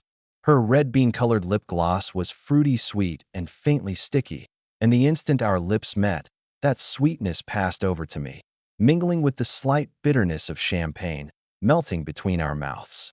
Strangely, once she was actually pressed against me, she turned clumsy, her pressure uneven, her breathing off rhythm, as if struggling to adjust to another person's breath. My palm rested against her waist, and through the soaked lace I could feel the supple muscle beneath her waistline. From her narrow waist the curve flared suddenly at her hips, full and fluid.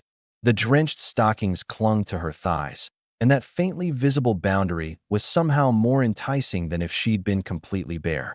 The water was still running. The warm current from the jets struck the small of her back like countless gentle hands. The water lapped against the tub walls with a soft, steady murmur. Breathless from the kiss, she turned her head and leaned it on my shoulder, her chest rising and falling, her warm breath spilling against the side of my neck. At some point her arms had wrapped around my waist, her fingertips curling slightly. Wait! Her voice was muffled, husky with the aftermath of her breathlessness. I stopped. She lifted her head, cheeks flushed, the lip gloss smudged from the kiss, which only made her mouth look more luscious, like crushed cherries.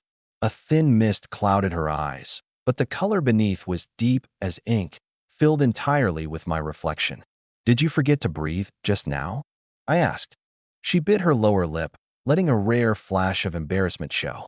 Instead of answering, she buried her face in the crook of my neck, her voice almost too faint to hear. "Stop asking. Jiang Manua's affinity +5. Current affinity 80. A change has been detected in the host's relationship with bound target Jiang Manhua. Settlement funds unlocked. One target unlocked this time. 50 million in settlement funds has been deposited to your bank card. Please confirm receipt." On the massive bed of the presidential suite, Jiang Manhua nestled in my arms, the flush still lingering on her face. Only now had she truly tasted the pleasure Shinji Qin had known. She'd assumed I just had a good build. She hadn't expected me to be this good in bed. "M.O." She paused. "Should I bring my cousin along next time?" "Her? Never mind." I shook my head, stroking her smooth shoulder. "If you have any friends or girlfriends who've never been in a relationship, though, feel free to introduce them." Her expression stalled for a moment. So it was because Jiang Man had been in relationships before. As for how I knew about Jiang Man's romantic history, at my level, how hard is it to look into someone? She didn't find it strange at all. Still, it was just as well. At least she'd figured out one thing. This man had picky tastes, and he wasn't. She'll eat anything. Got it. I'll keep that in mind. She agreed obediently. Since she'd chosen to be with me, I wasn't going to be stingy. "What's your account number? Let me send you some spending money." "Oh, sure, mine is." I entered the number and made the transfer. 200,000 yen deposited to account ending in 0119. Balance: 202,075 yen and 42 sun. Seeing the confirmation text, Jiang Manua's pupils contracted. "This much? All for me. 200 grand in just over an hour. Way easier than grinding through live streams and shooting ads. No wonder so many girls were willing to throw away their principles. What did you expect? You're my woman. If I don't take care of you, would I let someone else do it?" My tone was playful but laced with an unquestionable dominance. 100,000 of that is your base allowance. The other 100,000 is a bonus for you.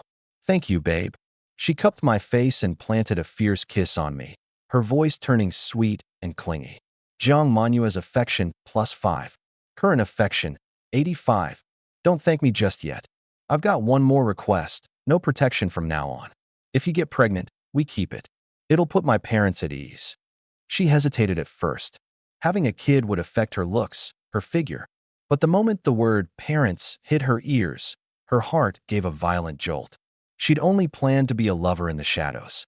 But if she could meet my parents, and with a child raising her status, being an official girlfriend, or even a wife, wasn't out of the question.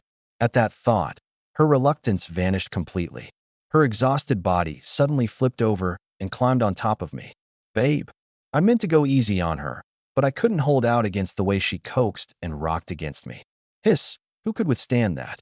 Jiang Manhua has successfully conceived. Childcare fund unlocked. Congratulations, host. You have received 100% ownership of Anna Hospital. Equity documents have been stored in the system space. Please check that. Anna Hospital? It started as a workers' sanatorium for a large state-owned enterprise. After restructuring, it was taken over by private capital, renovated several times, and became a high-end private hospital integrating medical care, teaching, and research. It was said to be worth over 3 billion.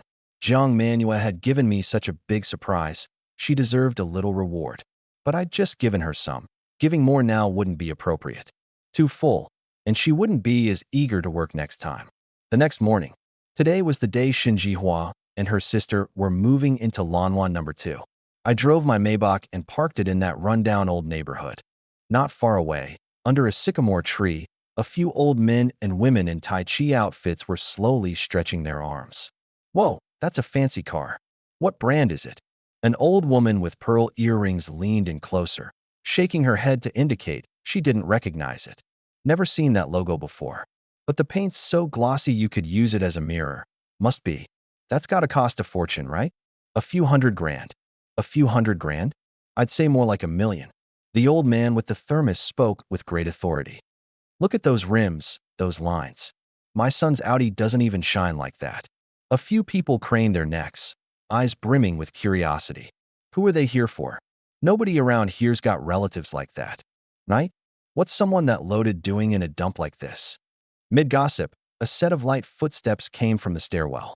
Xin Jihua and Xin Jiqi each came down dragging a small suitcase. The younger sister wore a white dress, her ponytail tied up high, faint dimples on her cheeks, her eyes sparkling like a bird just let out of its cage. The older sister kept it simple, jeans and a white tee, a box of baking molds cradled in her arms. Brother-in-law, Xin Jihua called out from a distance, her voice crisp as a string of silver bells. The old folks all turned in unison, eyes nearly popping out of their heads. Isn't that the 2 Xin girls from the 9th floor? Whoa, they know the guy who drives this car.